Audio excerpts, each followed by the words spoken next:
A journey that started 2 months ago is now at its peak, and we've got the legends on the stage here to duke it out and break the barriers. I'm going to be a host to Cast Necro. John alongside with me on the panel is Super Johnny and Ankybot. What are you doing here, man? From the Hindi desk all the way here?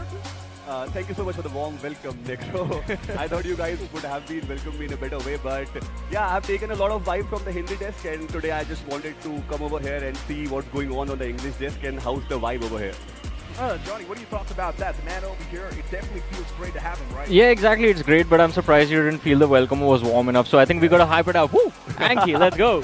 But I'm also excited for the finals. I mean, it's very unpredictable about what is going to go down in this arena in the next 3 days. And I'm just excited to see how the competition is going to unfold. We are in the last few stages. We've literally got the best 16 on the stage. And yes, they're ready to duke it out soon.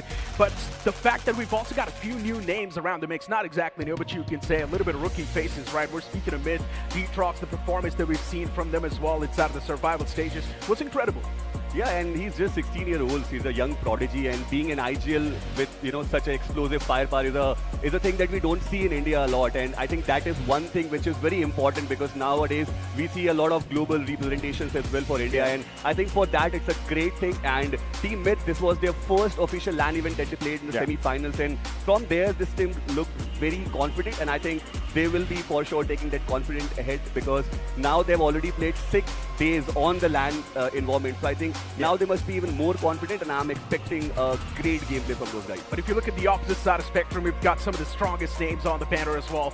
You're speaking of Soul, you're also speaking of some of the big names. But for now, let's have a look at the individuals that were able to outshine and outperform everyone in this tournament. I'm speaking of the tournament MVP so far, and we already know 3 players from the side of Soul are already there in the MVP list. And as the MVP shines on the screen, you will see Hunters right there on the first spot. Then you've got Joker, Legit, AKOP, and Goblin. Yeah, I mean, this list itself is pretty stacked. We have seen incredible performances from these individuals from the start of their journey in BGIS 2026. I mean, if you're talking about Soul, you go back to that first game of Miramar that they played on their opening day in the grind, and it was Joker and Goblin that were able to clinch out a chicken dinner when it was just 2 of them left alive from the halfway marker in that match. And then Hunters, he has been an incredible player through and through. Ever since he started his journey with Reckoning Esports, he was incredible.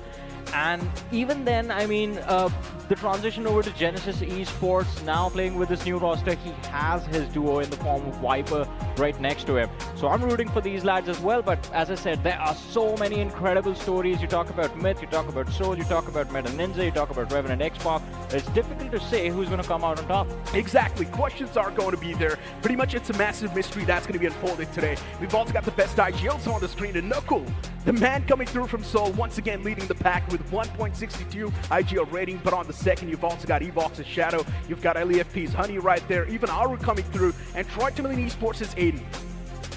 I mean, exceptional gameplay from Nakul, and he was not well in the semi-finals. He was not playing the first day, in fact. But again, he came back stronger. He bounced back stronger. And again, I think right now in this venue, he must be the happiest guy out there, because 3 of his assaulters are in the top MVP list. And for an IGL, it's like heaven.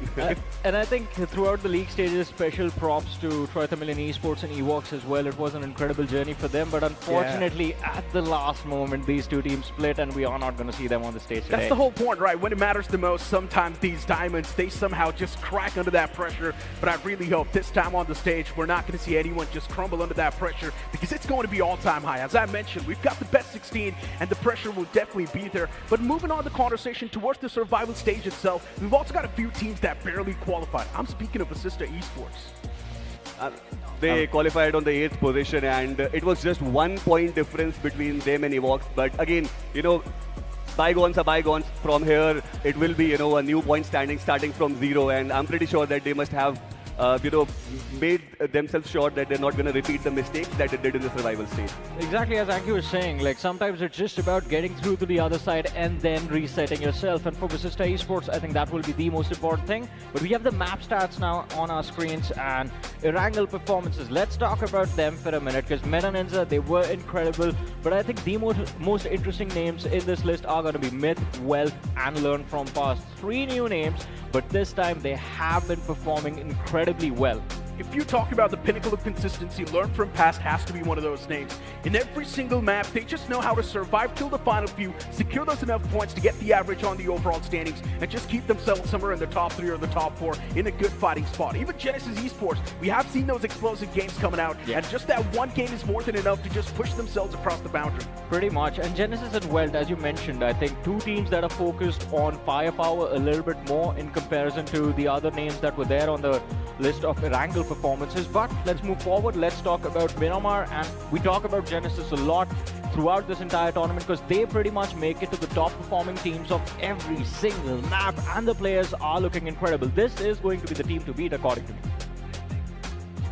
And like if we look at the journey of Team Genesis, the way they started off in the grind, they were not that confident on the map of Miramar, and it was like one of the worst map where they could have performed. But eventually the growth of Genesis was there, and now we can see that Miramar is their strongest map, and this is what a great team does, right? They work on their mistakes, they come up with some better counter strategies, some better rotations, and I think Genesis has proved that yes, even if the start was not that good, they can make it up till the end. We've also seen a lot of improvements coming through from the side of Reckoning Esports. Over the time, even Reckoning Esports has improved quite a bit. But if you move on towards Rondo, now this is where things do seem a little bit more surprising. Revenant X-Spark currently leading the pack on the map. Rondo, they've got OG right behind them. Even Myth coming through, Soul as well, and Welt. Rondo is, of course, one of the most aggressive maps out there. You're supposed to prioritize on the elimination points, and Revenant X-Spark's is firepower. It's responding the best. It is responding the best, and I think a lot of credit goes to Payne, who has been able to take away a lot of the pressure that used to be on Trace God when running into fights and getting those finishes. So these two individuals,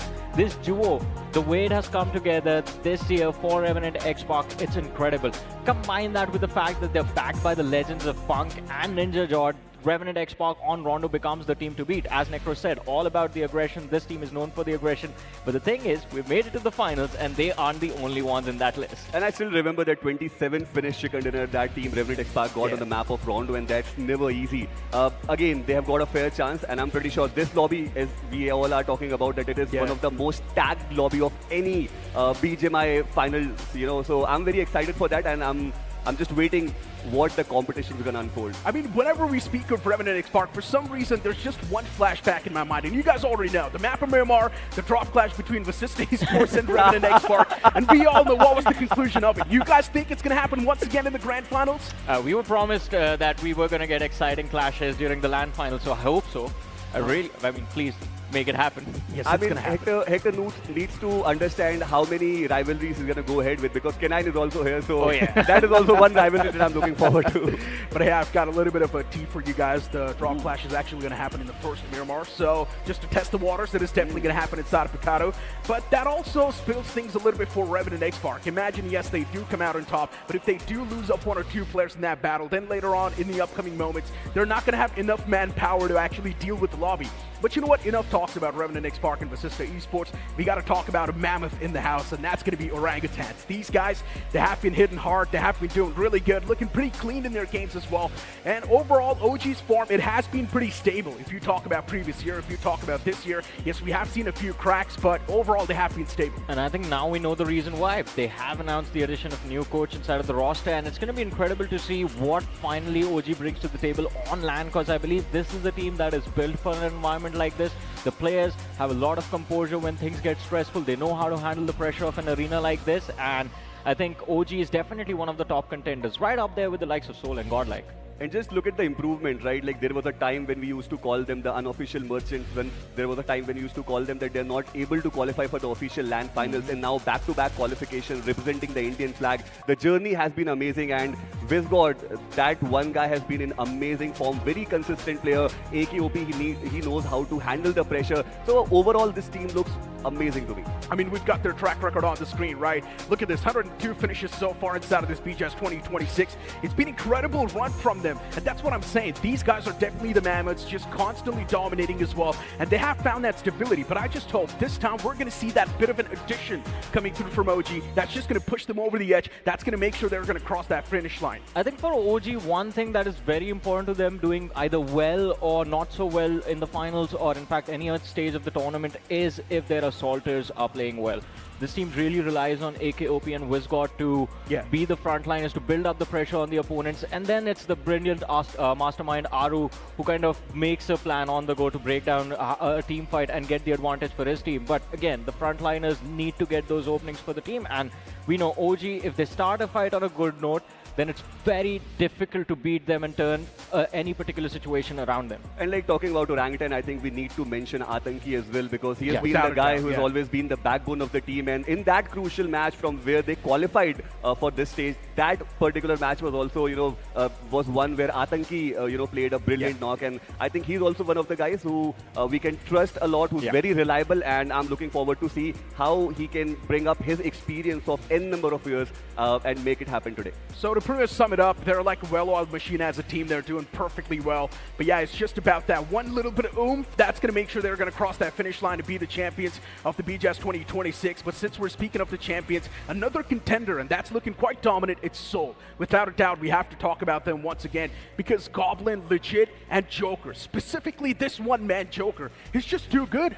Yeah, I mean, he has been incredible. You talk about how he was playing in 2024, and it seems like that form that we saw him in, it never went away. 2025, as an individual, he was doing well. 2026, again, he's doing quite phenomenally well. And it's the fact that now they have more firepower added into their roster. Legit is there. Goblin is doing well. He kind of started on a slow note when the grind began, but later on, Goblin also kind of regained the form that we want to see him in. And I think for Seoul, the most interesting round of this entire tournament was the semi-finals, when we saw Knuckles sort of get benched out because of some reasons, and then we had Thunderstep in. And the team, the performance stayed the same. They were always playing extremely well, blowing our minds, and they're still doing the same thing. And the bench strength that you're talking about is amazing. Like Thunder, he was not able to play a lot of matches, but again, whenever he gets the chance, he comes and he delivers, and that's the best thing about that team. Again, we discussed that 3 of the Assaulters are already in the top 5 MVP list, and again, that is one big thing that it states about a team, that how brilliant is the form overall. Knuckle is the in the best IGL list, and that shows that overall all the 4 players are performing very good, and again, one of the top contenders for this title for sure. Without a doubt, they're definitely doing fantastic. But another team with a lot of surprises is also going to be Godlike. Now in the survival stage, we saw a massive switch. We saw the man on the bench inside of the playing 4, and Jonathan was sitting out. What are you guys' thoughts about that overall? I mean, it was a sub that the team made, and again, I think we heard it in an interview from Manya that they wanted to build up momentum, try something different, see if it worked out. It worked out for the team then, but again, it's the finals. We'll have to see what the playing 4 is going to look like today. Exactly. There's still a lot of question marks, but in general, man, Seoul has definitely been the team to beat without a doubt. In every single round, be it from the start, be it till the semifinals, Seoul has been around the top charts every single time. And if you look at the spots as well, I mean, just look at the spotlight. Finishes, they've got 116. Overall, massive number of damages too. Total points, 172. Seoul has been remarkable. Yeah, I mean, they have been phenomenal. As you said, so rightfully said, every single round this team has played, they have almost made it to the top. I think the semifinals were where we actually saw Seoul sort of bring their form for the finals and put it on display in front of everyone to, well, let everyone enjoy it before the actual action on this LAN stage. But it is going to be interesting now, because again, that was the best form from this entire tournament, and I'm pretty sure all of the coaches, all of the analysts were making notes, making countermeasures for Seoul, because again, it's a big threat that you can't really ignore. And talking about Seoul, I think they've got all the 3 maps sorted, and I think that is also one of their biggest strengths, because this team performs on all the 3 maps. And especially like if we talk about Rondo, they've got a 27 finished chicken dinner on that map as well. Miramar, they play good. Erangel, they play great. So all the 3 maps are sorted. They have got their counter strategies ready, and I'm pretty sure that they're going to start from where they ended in the semifinals. But it's not just about these big names, right? It's also about the teams that are currently sitting in the sidelines, and one of the names is going to be Reckoning Esports. What an improvement it's been from Reckoning Esports in the recent stages. They have been doing pretty good for themselves. You talk about Roman, Levi, Lavish, every single person. They seem like they're in a great form. Yeah, I mean, Reckoning has been doing quite well for themselves, to be honest. And it was surprising because, again, I think for the boys, it was a new start. There was a change of banner for them as well. They were in a new environment. But Roman, as an IGL, he's been leading the team in a very brilliant manner. For not a single second did I feel that Reckoning was under some sort of pressure. It felt like they always knew they were going to be here. But Reckoning Esports, now, if you really talk about the overall reliance on Levi, I feel like that's a lot there, right? They just rely on Levi too much, and there are certain situations where you see Levi getting cut off instantly, and then Reckoning Esports just dwindles down. I really hope that is one of those aspects that Reckoning Esports has patched up. It could be, I mean, they need to work on that as well. And like talking about Levi, he's the official MVP. So come on, they need to rely on that player as well. But again, all the other players need to step up. I still remember the aggression showed by Roman after finishing off Team Godlike. And I just want to see that more. It's the LAN environment and we are waiting for that action. Of course, we all love to see some banter, but we also have to talk about Wealth Esports. Are we going to see some home ground buff here? I think so. I hope so, man. I think Wealth is also counting on that. And of course, you look at the roster, this is the team that I want to talk about the most. Because we were surprised with the performances that we've seen from Wealth. The only problem was that it wasn't consistent enough. It wasn't like we saw them pop off every single round. But it was good enough to get them all the way towards the LAN finals. And that man, Proton and Justy, I want to see what this duo from the side of Wealth is going to be able to accomplish on this amazing stage tonight. And I still remember the celebration that they did after, qualifying for the Grand Finals, the survival stage celebration. That speaks a lot about the team. Gokul, the IGL, we started knowing him from Limra Esports when he, for the first time when he qualified for the BGIS finals. And then from there, looking at his journey, he was not able to, do good with the IGLing part. And then he was removed, kicked out of the team. And then he came back stronger and with such a crazy good firepower. Nowadays, people are already comparing Proton with Prey God and like legends like these, and it's not just the normal audience. These are the esports athletes that are already here over the final stage. So I think Proton has got amazing potential, and again, the only point is that will he be able to imbibe the pressure of this LAN event? Justy and Proton, these two guys have definitely been the spearhead for this entire banner. Always right there in the front lines, taking those elimination points, securing those constant point flow. But another team that's constantly just popping up in my mind is also going to be Nebula Esports. Now, this team is a powerhouse. They pack a lot of punch, but sometimes that punch can actually land in the wrong direction. We've also seen a lot of cracks in Nebula. Hey, exactly. Because as we're discussing the stories, we started off with talking about all of the giants. We talked about Revenant Xbox, we spoke about Soul, we talked about Godlike, and then we're moving on to the giant slayers. We spoke about Wealth, and Nebula is going to be the biggest giant slayer to avoid. You do not want to go against Adi on LAN.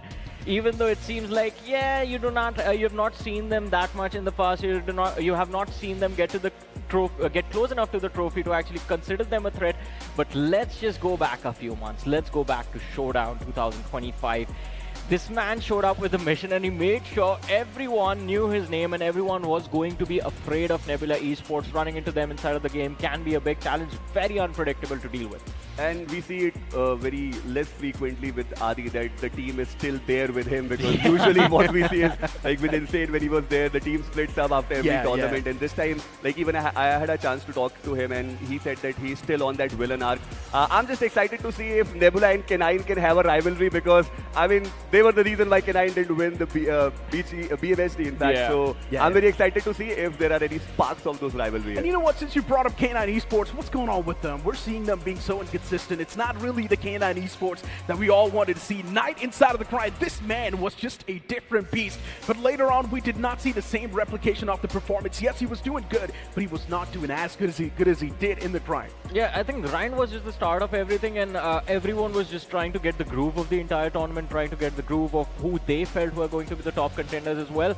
And since grind till now, I think it was all about fleshing out strategies for the grand finals, making sure that once you made it to this stage, and especially for teams like K9, for teams like Godlike, for teams like Soul, teams that knew that they would be able to qualify for the finals, they wanted to prep. And I think for K9 as well, one thing that if you also noticed and go back to the grind was one of the star players for the roster, Slug.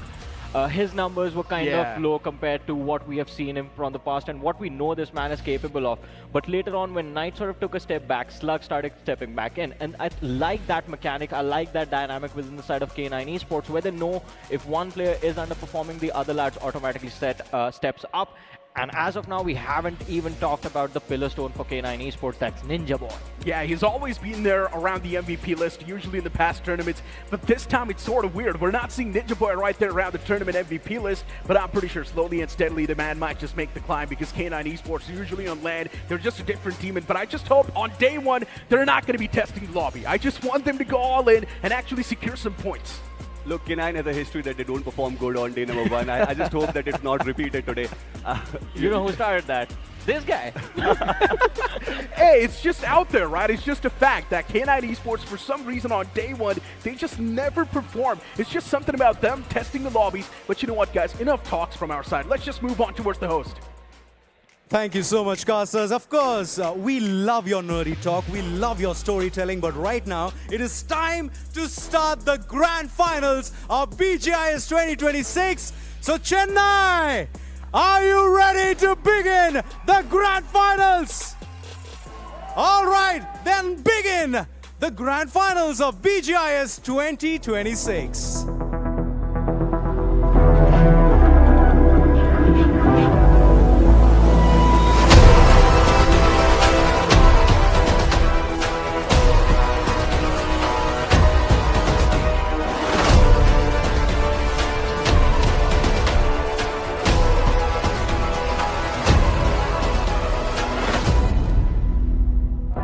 Who decides your boundaries? इस बार भी shine करता हुआ ये खिलाड़ी This is going to be just insane. ये है वो emotions जिसके लिए आप लड़ाई करते हैं. Fear? Pressure? Doubt? Pace?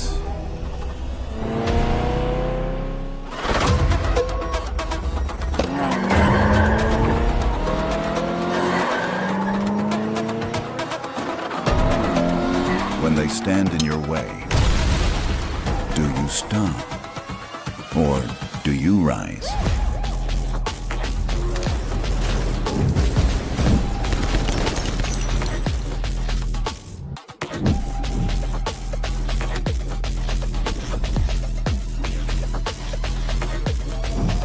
You rise from the dark. You rise under pressure.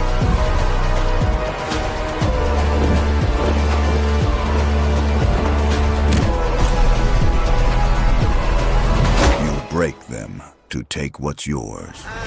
I'm breaking out of the cage. Didn't think I could escape. Look at my face. I ain't the one who's afraid. They know they made a mistake. Y'all better pray. You underestimate nature. You cannot tame the beast. I only fear the creator.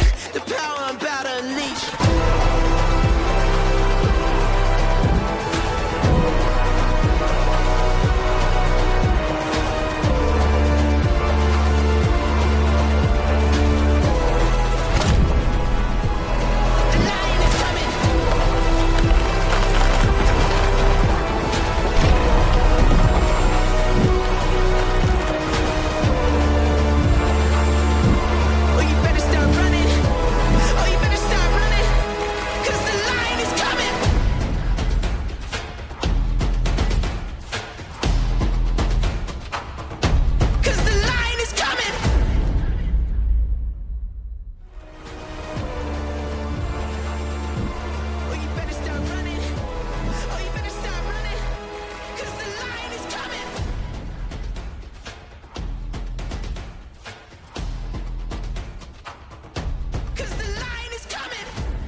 Chennai Makkale!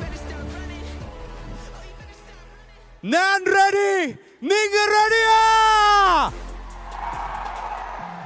Then it is time to make some noise because we are live across the world right now.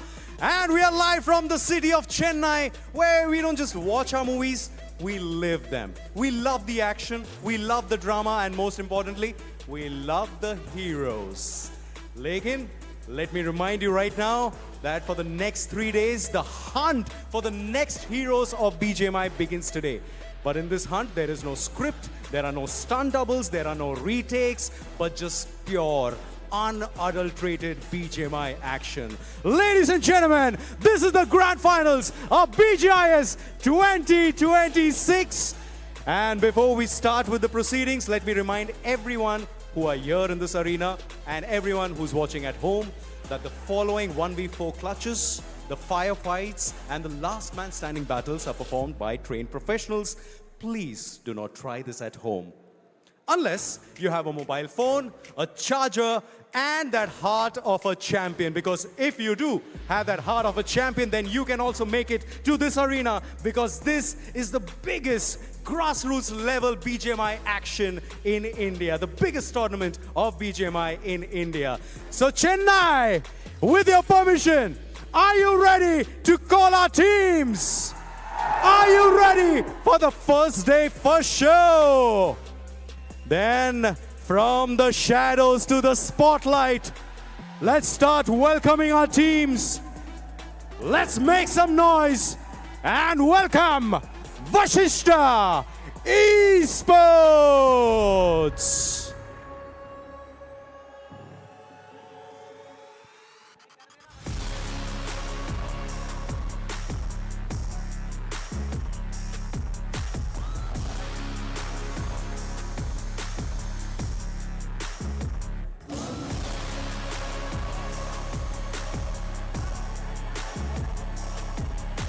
Every dynasty has a beginning, and theirs starts right here.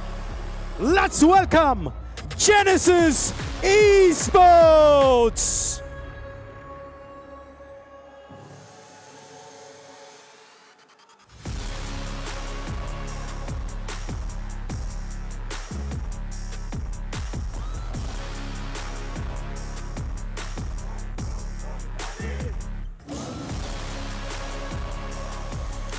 They are a squad that's built to last. Make some noise, because it's time to learn from past.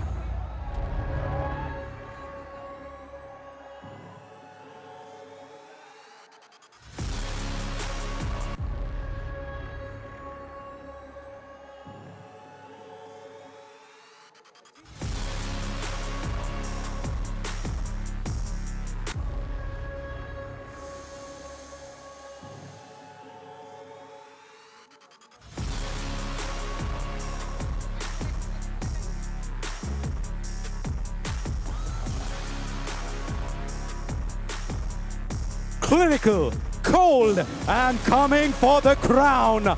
Let's clear the smoke and welcome Reckoning Esports.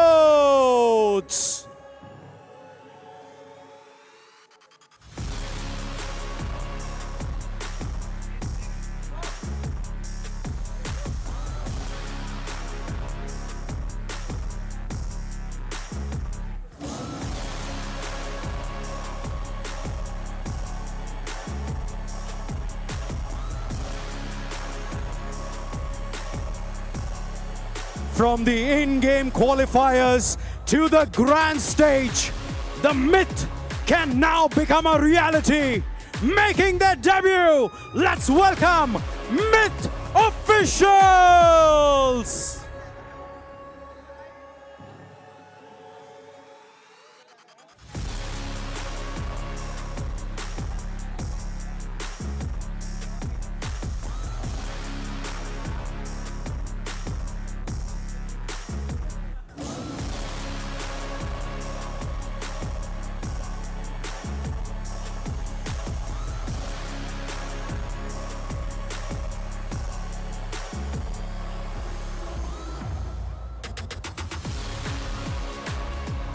Sweeter than victory and tastier than pita bread and hummus.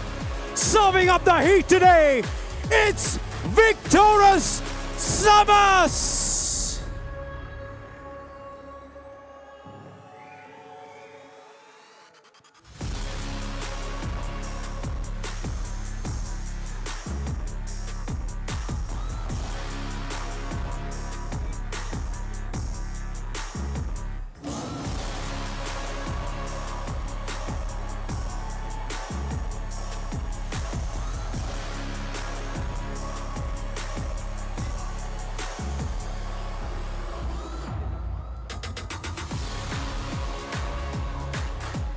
The galaxy is ready to tremble. Let's welcome the stars. Make some noise for Nebula Esports.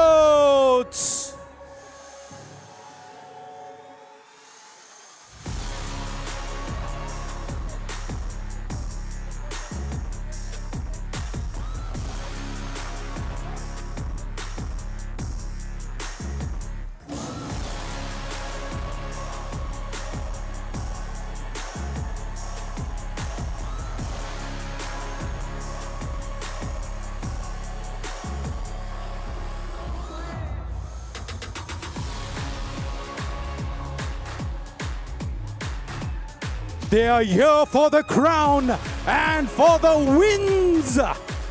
Let's welcome Meta Ninja.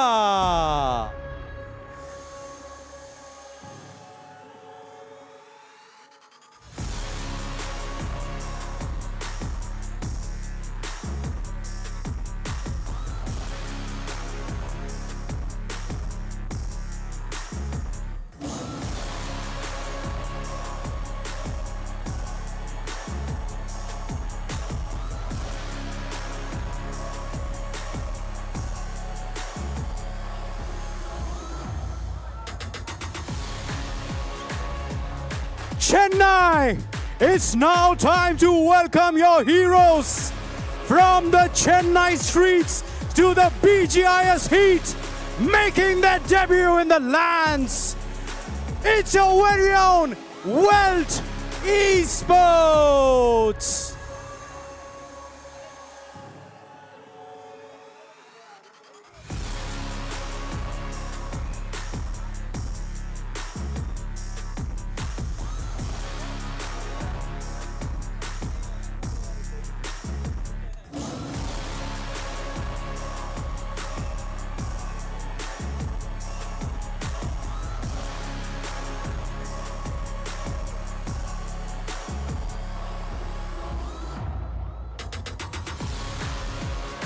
Chennai, Terikki Vidalama, because it's now time to welcome your homegrown heroes.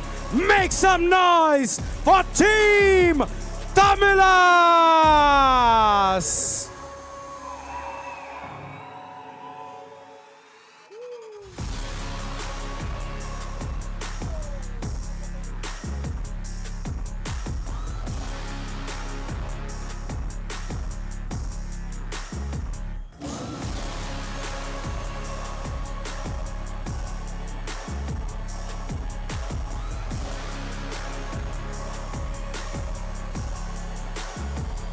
Two years later, the Sensei returns, armed with a new star-studded lineup. Let's welcome Wild Fangs!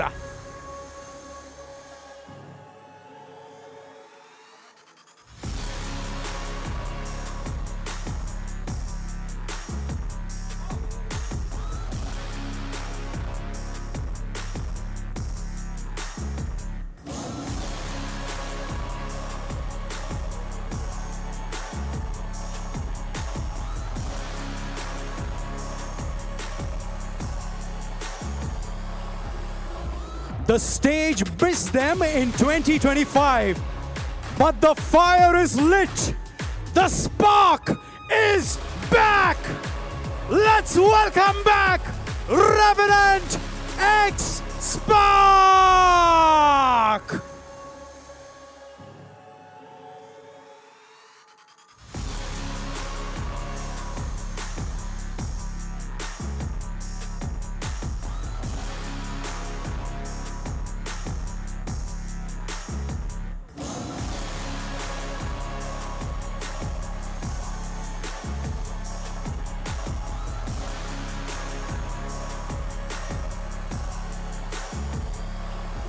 They carried the hopes of 1 billion people on the world stage.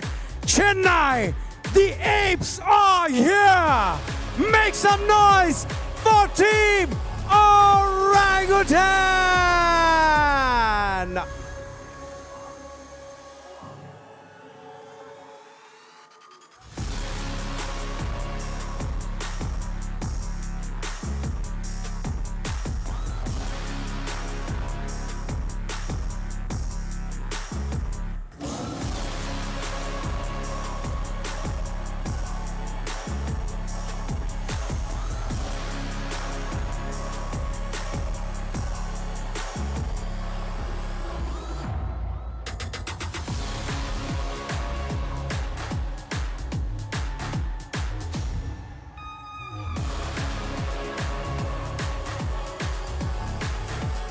the howling stops and the hunt begins.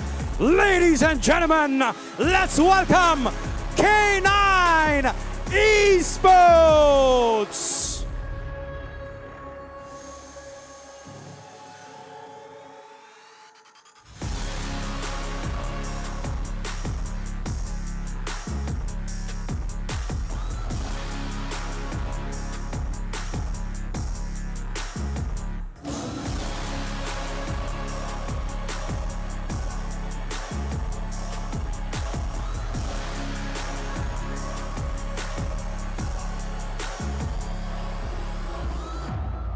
They are clinical, they are confident, and they are ready for the finals. Chennai, you know what to do.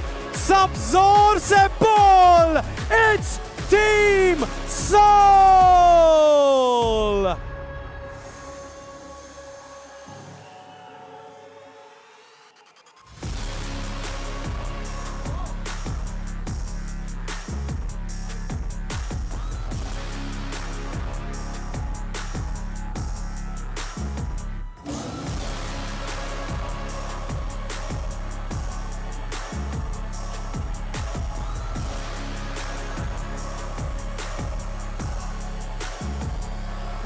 Chennai, they have descended.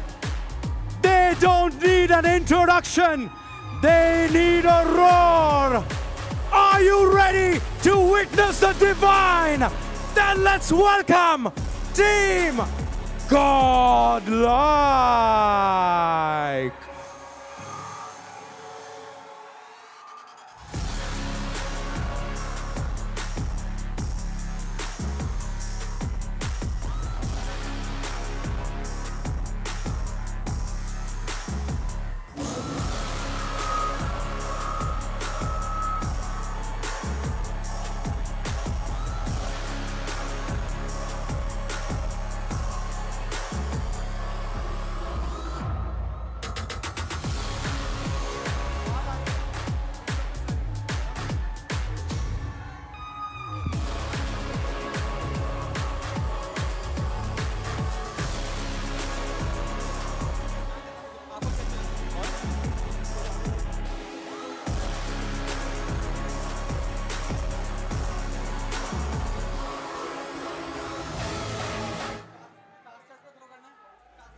Chennai, our teams are here, but can you feel the energy? Can you feel the vibe?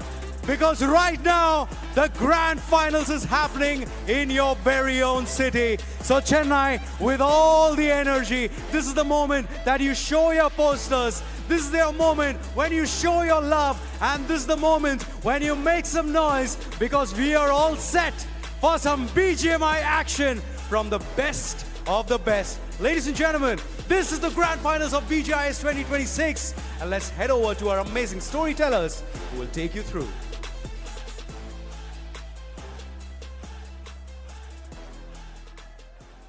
Thank you so much, Rohit, of course, for that lovely introduction. Ladies and gentlemen, you guys are watching the English broadcast of BGI's 2026 Grand Finals. I'm going to be your host for the day. So, joining me alongside are going to be two handsome gentlemen, Ice Johnny and Necro.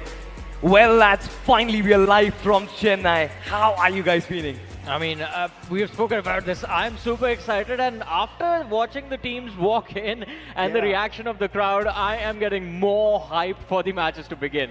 Man, the vibe is electrifying as usual, and once again, I'm just so excited for the games to start. I mean, of course, the games are going to be starting. 3 days of action-packed matches of BGMI itself. But we do have the 16 teams. You guys talked about majority of them all, but since I am now on the panel, I still want to understand who are you thinking to actually reign supreme at Day 1 Grand Finals. Johnny, starting with you. I mean, honestly, I was expecting Seoul to do well, but now with seeing how supportive the crowd is of Welt as well, they could also be one of the top contenders for me. Even for Team Tumulas, yeah, the crowd was definitely going wild, but let's not forget the fact that stats never lie, and right now, statistically, Team Seoul is the best team team. So you never know. They might just reign supreme once again, start dominating the overall standings off the rip. Absolutely, and then of course the support for teams like Godlike out there is immense, and we've seen inside of the survival stage as well that they could actually overcome their problems, their hurdles. Yeah. Do you think inside of the grand finals they can reset all of that and come in with an action plan? I mean, that's what we are all hoping for. Every one of their fans wants to see this team succeed over the next 3 days. And I think we have an answer to a question that was asked a few moments ago, what the playing for is going to be. We saw Gods just walk all the way towards and take a seat backstage, and Jonathan's going to be playing the matches today. Yeah, so this is definitely going to be exciting, right? What sort of a change and how this change is really going to be affecting the overall performance. Pretty much, and it's quite surprising. This was one of the questions that we never thought we would find ourselves asking. What is the playing for Godlike going to be like? And well, I think you wait around long enough, you ask yourself all the questions. Exactly. There's a saying, right? You mess around and you find out. And that's what is happening currently with Godlike. It feels like they're still fiddling around with the playing four, but I really hope this one's going to work out well, because we all know, we all want to see Jonathan right there in the playing four dominate, do pretty good inside of land finals. A lot of the people are here to see him, so he needs to do good. But overall, if you speak of Godlike and their dominance in the past, we have seen a few cracks as well. Yeah. Now, let's not take that away, since we have seen Godlike sometimes lack a little bit of that team play. You know, honestly, I'm going to be hoping that Jonathan plays and he actually does good, but there are so many rivalries we've got to talk about, majority of them you've discussed already. Of course, Necro was talking about that fight in Miramar, Revenant, Dexpark, and Vasista Esports, that fight of Picardo. Do you still think that is going to be a case? Yes, it's going to happen. I had a talk with someone, I'm not really going to name that person, but he said that yes, the drop clash is going to happen in the first game. We're going to see how the things are really going to look like, test the waters, see if they can really come out on top in that one. You know, it's not the only one, Johnny. I mean, Vasista Esports, Hector is a very lovely guy, but when it comes to rivalries, he's always up there. K9 versus Vasista Esports, Omega versus Hector. Are we seeing that narrative once again at the finals? I don't think so. I think K9, they have always been focused on their own performances. This team has a playstyle that requires them to just be on the aggressive front. And when you are the ones initiating the aggression, initiating the fights, you can't get very petty and just go after very specific targets. You have to get points wherever you see them on the board, and I think that will always be the objective for K9 Esports. You know, the objective is also to actually find out the predictions. This is a fun segment for all of us, I think, to be able to predict who's going to be number one. Icy Baby, at the day of day one itself in the grand finals, goes ahead with Genesis Esports, a very surprising pick. Necro and Johnny, of course, going ahead with Soul, and me going ahead with the Revenant X Park. We're going to talk about my choice, but Team Soul, no surprises. But Genesis, what are your thoughts about this team? Because Hunters was in phenomenal form. Exactly, that's the whole answer, right? It feels like Genesis Esports, as of now, they're working pretty well as a well-oiled machine. And if you look at the Hindi casters' predictions as well, I mean, Maisie going with K9 Esports, you've got Ankybot going with Myth. Now, it's really nice to see someone actually going with Myth as well, and hoping that maybe they're going to be able to do pretty good. But let's not forget, there's a team like Nebula Esports inside of the lobby, and they've got rivalry with every single team currently here. Now that is going to be, of course, a thing. You specifically mentioned about Myth, and I feel like this is a journey that needs to be talked about. BGI is, of course, a stage for the undergods, a stage for the ones who are grinding back at home but still making it to the big stages. Myth and Welta, two teams who made it all the way from the in-game qualifiers to the grand finals. Johnny, what are your thoughts? I think it's just an incredible journey for both these squads. I mean, and both of them have very unique storylines, whether you talk about D-Trucks and Daddy from the side of Myth, or you talk about Gokul from the side of Welt Esports, or maybe just like new faces that we're seeing in Welt in forms of Justy and Proton. We spoke about them a few moments ago.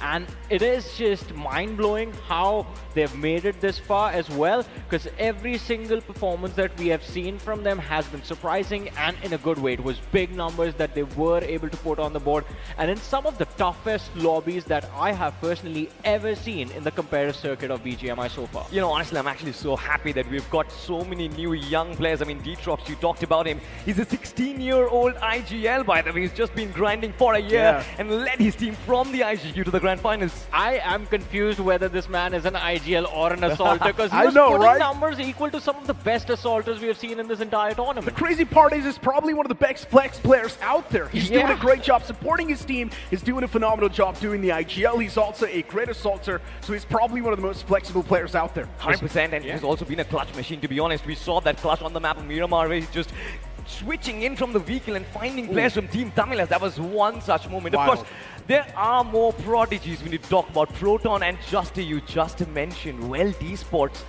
Ever since round 3 happened, the entire country knew who Welt Esports is, to be honest. Pretty much, and I think Welt, once they started to build up momentum, they were a monstrous team to deal with.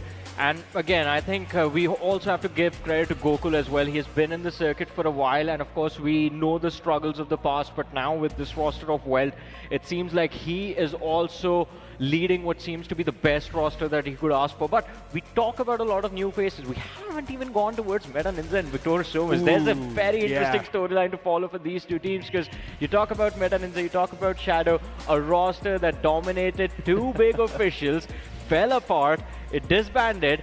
All those players are still there on the stage, just playing for different names. Just one. Just one one lad yeah. missing out. Of course, we are going to be missing out Sarang, Mr. Official. But still coming back to this entire conversation, we talked about newcomers. There are also teams who are looking for redemption. Sensei is out here making his appearance in the LAN finals after a while. And then, of course, you've got teams like Revenant X-Park, Punk, BGIS 2025, #2. He's been there in BMPs as well, #3. Now, can he finally get #1? Big questions being asked. Yeah, exactly. That's what I mentioned too, right? There's just so much mystery going on inside of this grand final, right? Every single team just seems so deserving. It feels like, yes, they're the one who are supposed to lift the trophy, but if you look at the other team, then the same thought pops up as well. So it's just really confusing. Who is the one actually going to be lifting the trophy? If you move on the conversation towards Wild Fangs, it's understandable. Yes, Sensei, the man's been trying his best for such a long time now, finally over here at the LAN as well. I really do want him to prevail. I really do want him to do good, but we have seen the man be quite inconsistent as well. There are certain scenarios where he can't crack under that pressure. One team again, I think Sensei, as you mentioned, also going to be someone we need to keep our eyes on, because you never know when he will pop off. And of course, Frigod is there as well. That man can drop big numbers all by himself. Learn from past. How much have they learned, and what is going to be the execution of all of those learnings? Because Learn from Past is also one of the most interesting names. Did not think they were going to be in the finals. When you speak of Learn from Past, the first thing that really pops up in my mind, that's going to be antisocial. They don't like to socialize at all. They just don't like to fight at all. They just like to go inside of the circle, sit there, just try and collect as many points as possible, and be there in the overall standings. That's it. But that's the thing, they're so good at it, and they do it so well that they've made it all the way towards the grand finals, and it just happened straight from the semi-finals. Since you guys are talking about Learn from Past, Termi is going to be the player to watch out for. This man can absolutely terminate the lobby. But for sure, I think we are all set. We do have the schedule as well for all of us. It is going to be the REM format, Rondo, Erangel, 3 Rangels, and then of course 2 Miramars. Nothing changes for that? I mean, look, overall, this format has been incredible, right? The map Rondo, as we know, is just going to be the most exhilarating maps out there. We're going to start things off with just the maximum aggression. We're going to see these teams just go after each other. But hey, guys, you know what? We're going to keep on talking about the maps later on. We've got an individual on the screen. A lot of questions were there about him, but now he's finally there inside of the playing floor. He's got a lot to prove, and once again, the fans are over here to watch him. Exactly. I think the fans are waiting to see this man pop off, and of course, this man as well that's there on the screen right now, Goblin from the side of Seoul. We have seen incredible performances, but again, the start of the journey was on the slower front. Joker was there to handle the pressure, but today it's the grand finals. You do not have a lot of time to recover. It's just 3 days. Yeah, you know, of course, there's also, we are looking at the player cams right now, the El Clasico of Indian BGMI. Soul versus Godlike. This is what the players and the audiences want to see as well.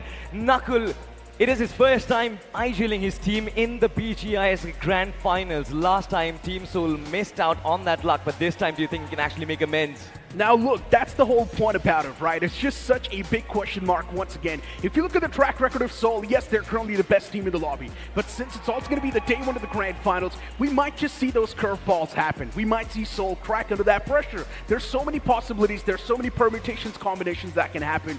And I just want to see some new things from these teams, man. Maybe some new strategies, something new that they can really bring on the board that can put a big spanner in the works for the other team. You know, you're talking about new strategies. I feel like Team Soul, whatever they've been doing so far in the past, it's been working. I mean, Johnny, imagine this. 3 of your assaulters are there in the top 5 MVP list. Your IGL is #1 on top IGL's list. So Team Soul, for them, the past has been brilliant. Now it's all about these 3 days, aren't they? Pretty much. And as Necro said a few moments ago, stats don't lie. And I think if you just go off of the stats, then this is the team that is meant to lift the trophy at the end of Sunday.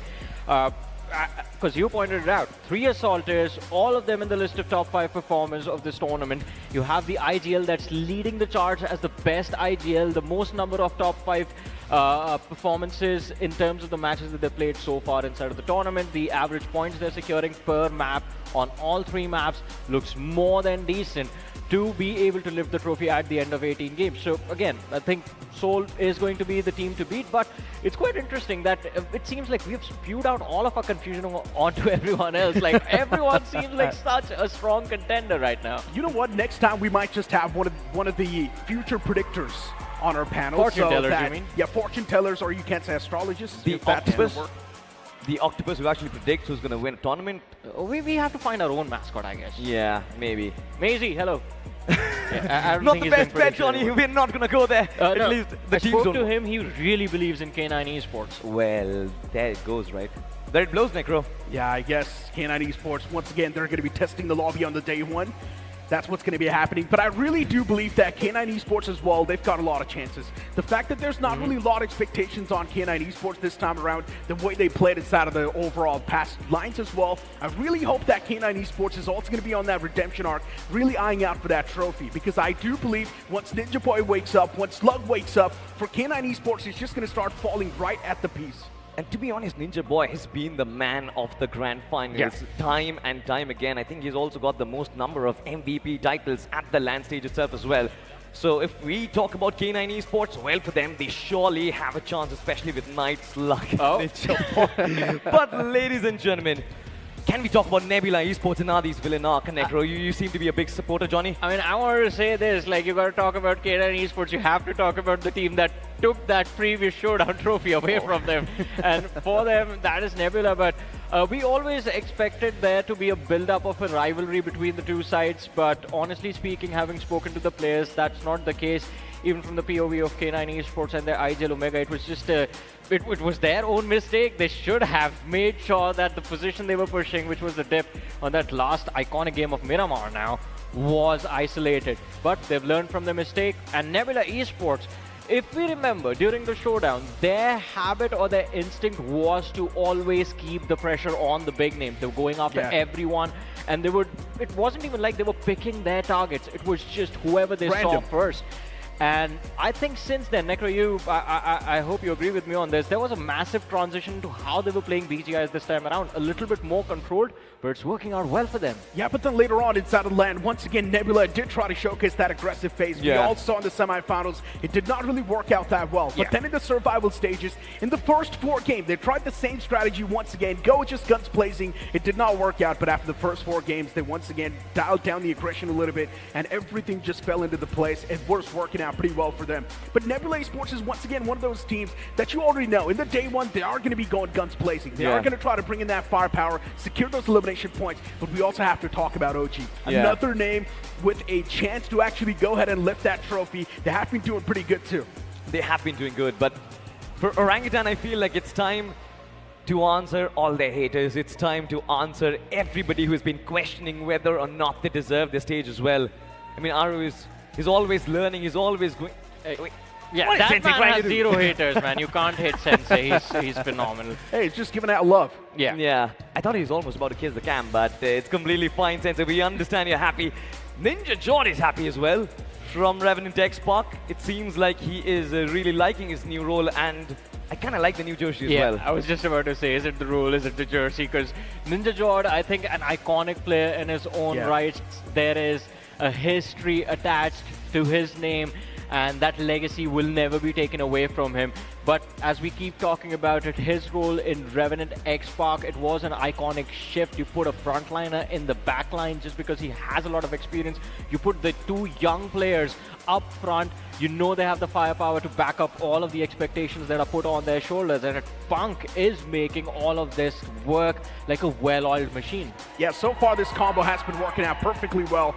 But speaking of the combo, we've got another combo on the screen, and that's going to be Hero Extreme Godlike. Now, expectations are through the roof, and that might just mean that sometimes these athletes do tend to crumble under those expectations. But I really hope the emotions are going to be in check. You know, honestly, the way Spawa and Mino were actually playing inside a survival stage, I don't think Godlike have anything to worry about.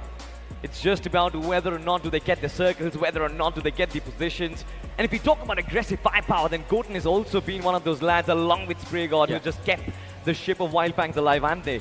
I think for majority of the teams this time, it has been a similar build-up of rosters where you have 3 very, very aggressive assaulters, and then you have the IGL who's just responsible for getting that team into a fighting position.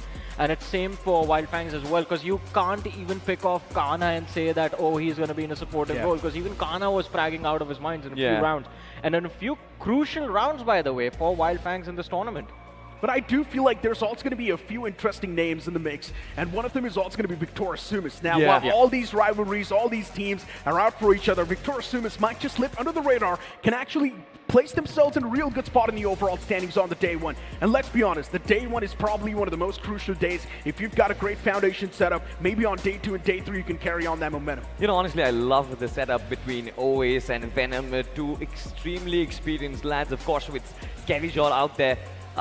It's going to be a little important for them to actually start off strong inside of day 1. Otherwise, VS for them comebacks in day 2 and day 3 seems to be a little tough for me. And that is why this man is important. His name is Scary Jord, but he's one of the most lovely human beings you can run into, I believe, in this entire world. An amazing athlete as well. And we saw how wonderful he was last year. 2025, yes, a trophy was something that was lacking on his accolade of, celebrations. But now 2026 is the first tournament of the year. Victoria Sumis are looking very strong, but it's just about what's the start for this grand finals going to look like. Because you can have a bad start, you can have a middle of the pack start and still catch up on day 2 and day 3, still clinch out the trophy, but you do not want to fall too far behind of the competition. 100%, ladies and gentlemen, as these players, they still prepare for themselves. We are ready for the map of Rondo. What started as just a dream is now at the cusp of culmination. A day of dreamers, a date with destiny. 16 best teams of the country, 3 days, 1 champion, Chennai and the rest of the world. Let's kick off BGIS 2026 Grand Finals.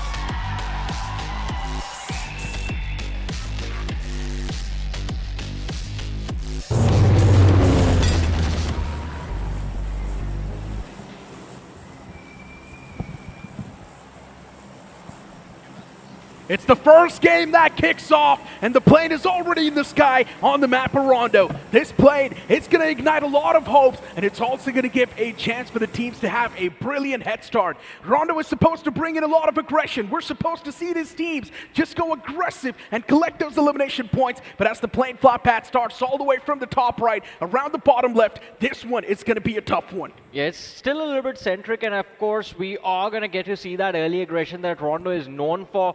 And I think this is the best part about having Rondo at the start of the day. The crowd is here to see these players duke it out, and Test Factory and Neo X Factory not being too far away from this flight path is going to allow a lot of opportunity for these teams. But Necro, we have seen a lot of big names opt for Stadium as well. It's going to be further away from the flight path. It's interesting. I would actually like to see if anyone takes that long rotation, or are we going to see fights happen in Tin Long Garden and Rinjiang? Those are a few alternatives that are still available for these teams. I mean, overall, if you look at the plane flop path, once again, we're probably going to be seeing a lot of those drop clashes happen around those Neo X Factory and even Test Track. And maybe a few teams actually dropping around Brian as well. There's definitely a possibility of that. But already, we do kick things off. It's Nebula falling prey.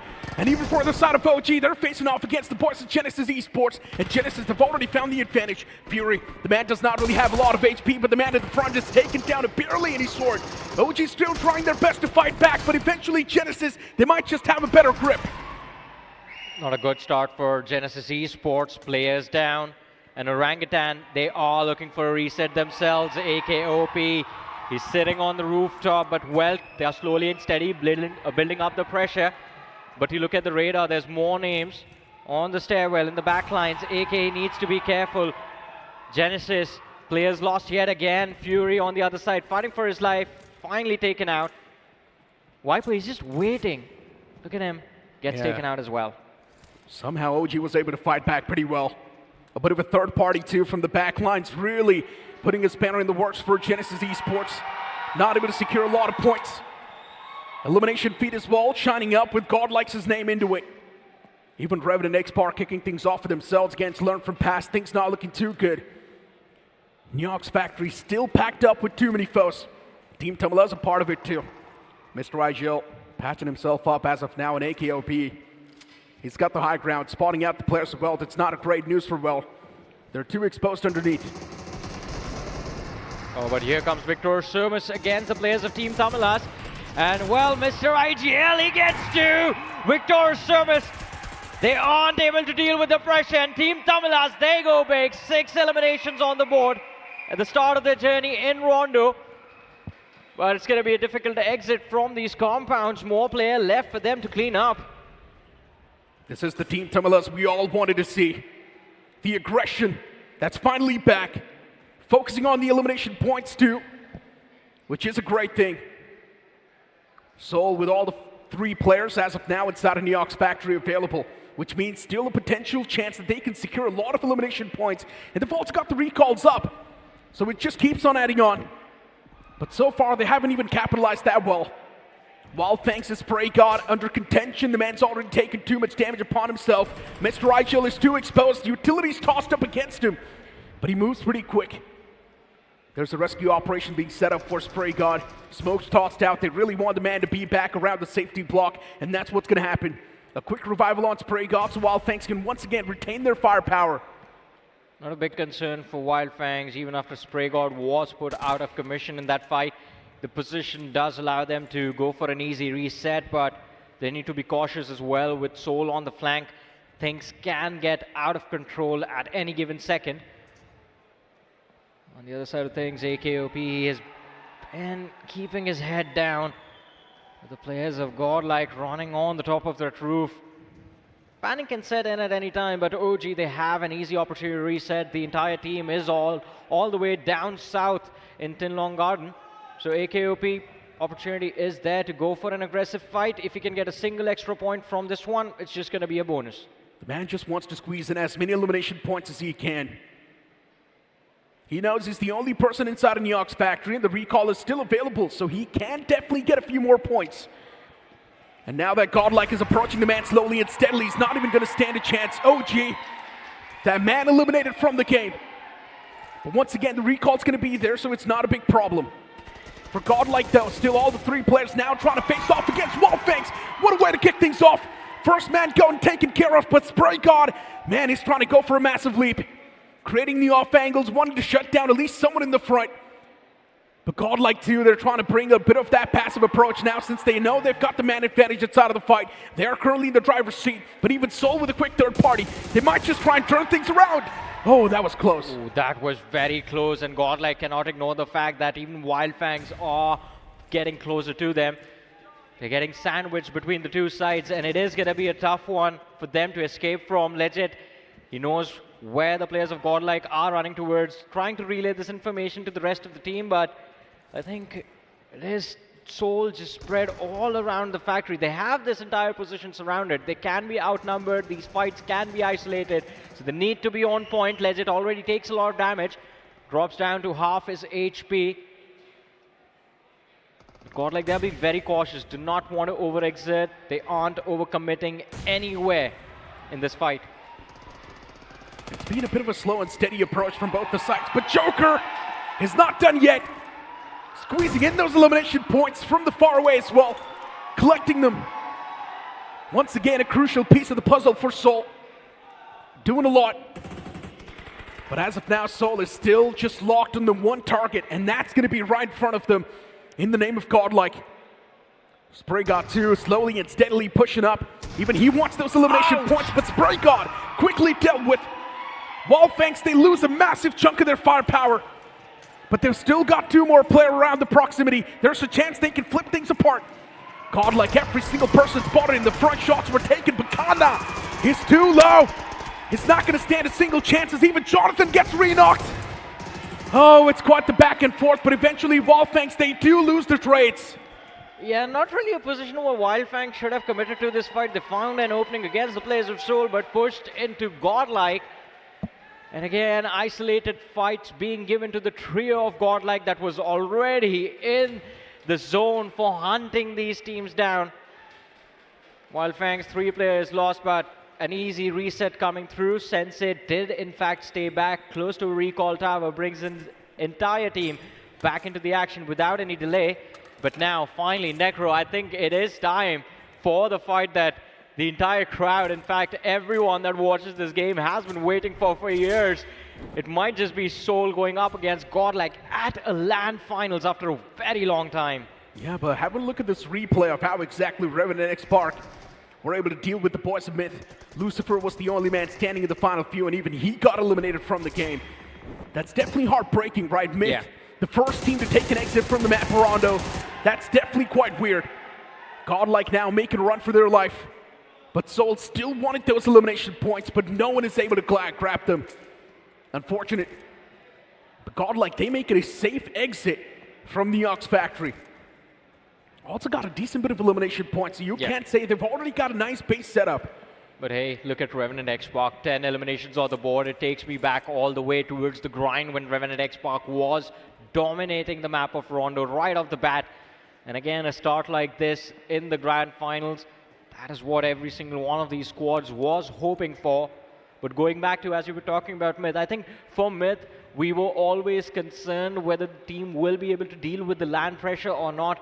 But it's just game one. They can still bounce back. On the other side of things, look towards the southern edge of the circle. Team Tamilas, after the reset, they do not want to let go of the aggression. They do not want to take their foot off the pedal. 7 eliminations on the board and still looking for more. Oh, but Godlike once again reunite.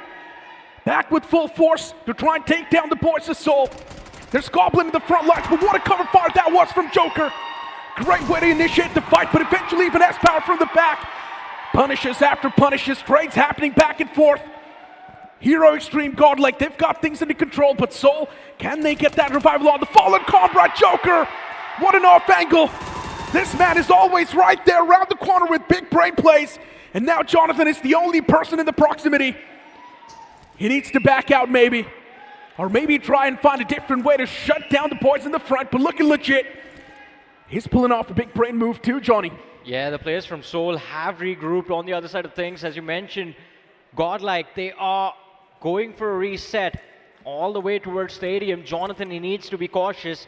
Looking for those bonus points right now, the squad of Godlike and Joker. I think crucial decision making coming from this man. The peek around the corner, gets the trade and instantly backs off. Had he overcommitted, things could have been different, but Jonathan, he's going for a revive, and we know Admino, he's a dangerous man to deal with sometimes. He is going to have the backing of his teammates. 2 players from the side of Godlike back up and running again. It's been a bit of a calculative approach. Godlike boxed up. Not a lot of ways they can breathe. Just completely trapped inside of this building, but still, they tried their best, but another man falls apart. Jonathan taken care of. Admino, the only person inside of the building. It's been a clean sweep coming through from the side of Soul. What a way to approach the fight. Admino is trying his best to stay alive for as long as he can. Once again, just squeeze in those elimination points. That's what the goal is. Tossing in a lot of utilities too to try and disrupt that flow, but Soul, they just know what needs to be done. They've got the brains. They can work their way around it. Admino now approaches the man, takes them down real low. That's a brick frag. He needed that too. That's going to give him a little bit of that confidence too, but still, Soul, they come out on top. That's the way to wipe him out. Yeah, Godlike taken out of New X Factory, forced to go all the way towards Stadium, but again, they had those recalls up. They are still in this match. A long rotation waiting for them though. On the other side of things, Soul, a beautiful reset coming through from Joker. Always there in the right place at the right time to make sure his teammates are getting traded out. But Vasista Esports on the run and Wildfangs on the hunt. Hector, he gets knocked out. Wildfangs, this is going to be their first finish of the game. Finally on the board. Wildfangs once again, as usual, pulling off some wild stuff. For Vasista Esports, pretty scattered. They don't really look that well oiled. And that's a problem. The machine is not functioning too well. I'm surprised. We saw Wildfangs involved in so many conflicts all the way in New York's factory. They just have one finish, and that just came right now. Sometimes Wildfangs, it's just them and their shenanigans, Johnny. You will see them just secure a massive game, or the other time, Wildfangs will just fail. And this might just be one of those moments. But looking at the replay of that fight just happened a while ago, man, Joker, this move, it was a table turner. Dropping outside, creating the off angle, knowing the fact that the man's going to be caught off guard, everything was perfectly pieced together. And Seoul, that's how they came out on top. Could have almost called it flawless, but this one is something that really created a bit of that crack. But again, it's Rondo, so you do get an opportunity to reset, and that is why we see the hyper aggression kick in for almost all of the star players that you see on the map right now. But OG, again, the players have learned from past. Maxi has been spotted out, gets taken out by Atanki, and it seems like OG, after the reset from New X Factory, they have gotten the breathing room that they needed and are again looking for those finishes, fighting in the blue right now. Yeah, 2 players knocked out. Not a lot that can be done. Learn from Pats now. Maybe just want to back away and reunite and get things under control. Another man gets shot down. Orangutan, they're not stopping anytime soon. Atanki, the way he's spraying down the foes, it's like they don't even stand a single chance. OG precision on point. Once again, the last man from Learn from Past making a run for his life. At this point, he just wants to play defense and secure as many points as he can. They don't even have any recalls. They've burned through everything. Exactly, learn from past mistakes made early into this match, and now only one option remains, just play for survival. But OG, all of that commotion that was made attracts the attention of Genesis Esports. Shots fired, Aru, he gets pinned right next to the river, but his teammates, they are there right behind him. Potential options, clean up, learn from past, and then try and deal with Genesis Esports, because they need a little bit more control along the shorelines to try and actually challenge Genesis. Indeed. And speaking of Genesis, they have been taking things a little bit slow.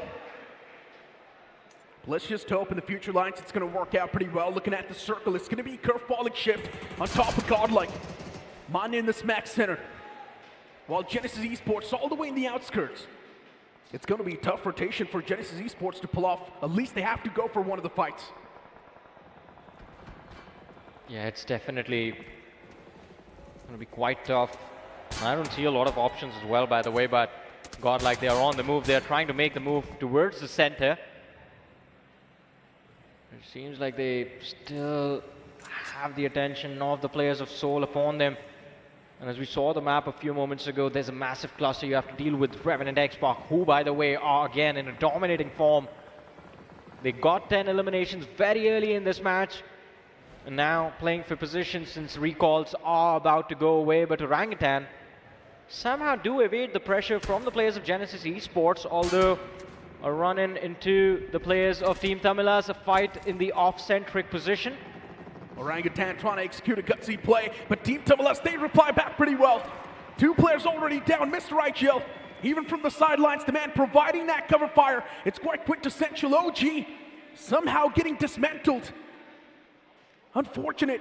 2 players already knocked out. They're on the verge of being eliminated from this game as well, as Angot just continues his domination against him. Peppering those shots against them once again. They're down to quite a lot of HP. It's not looking too good. Even Wildfangs against Team Tamilas, things not looking too good. Even on the opposite side of the spectrum, and somehow Wildfangs, they've managed to eliminate the entirety of Team Tamilas. Yeah, there was a massive pile-up for the center of the circle. It was OG pushing forward, it was Wildfangs pushing for the center, Godlike as well, but Team Tamilas, they get sandwiched between OG and Wildfangs, eliminated from the match a little bit earlier than expected, but they aren't the only ones. Genesis Esports, they get caught off guard by Reckoning and get completely annihilated in a split second. Another early exit that we did not expect, Necro. A lot of these teams getting caught off guard in those rotations, and it was expected to. All these teams were outside of the circle. They wanted to find a good spot inside, and they got messed up big time. Not for Genesis, though, I have to say. I mean, I was expecting Genesis to have a great start. Yeah, the position that they had in the mid-game, that's what really costed them the game. But as of now, if you look at Welt, they've got a solid spot to play with. But once again, the moment the circle shifts away, that's when the problems are going to start to stack up. But this is how Genesis Esports got eliminated mid-rotation. They just could not really do anything. That man from Reckoning Esports, he was on fire, single-handedly dealing with the players and inflicting a lot of pain. Also, by the way, I mean, we need to talk about the circle as well. The center right now is very exposed, and it seems like every one of these squads has the same idea to try and see if they can get those picks of the teams sitting at the center from the edges itself. Meta Ninja, they're playing towards the south. Reckoning Esports, they were playing the eastern edge, but now finally have some movement space to work with, but it's just Roman that remains inside of the game. The last man left alive, the IGL himself. The man's got a lot of burden that he needs to carry on with. So one thing is for sure, issues will be there. Just one man trying to squeeze in some points. That sounds next to impossible. And looking at Godlike's position, it's not the best. Soul once again there. They've tracked him down, and one single nade, it's gonna find a quick two-piece. Another nade tossed out. Soul, they wipe out Godlike with just a span of 2 nades. That's insane. All the 4 players wrapped up in a sheet and sent back to the lobby. They waved goodbye to Godlike.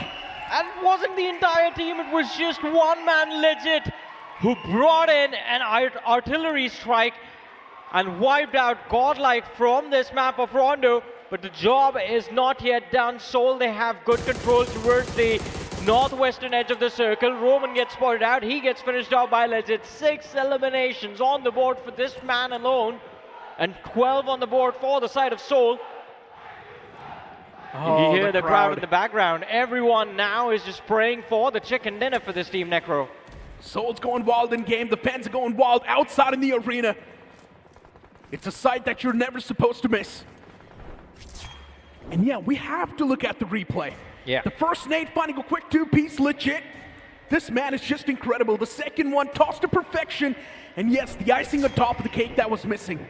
Perfectly played. Everything was lined up. Yeah, I mean, the first nade dished out the damage. Few players were knocked out. The last nade was incredible. It took all 4 at the same time. Nicely done. And I was not a big fan of that position in the first place. But Johnny, it's not just about Soul, even Revan and X-Spark. They've got 12 finishes on the block. Even they have been performing really well. And both of them right now, if you look at the radar, are putting or building up a sandwich, in fact, around the players of Welt Esports.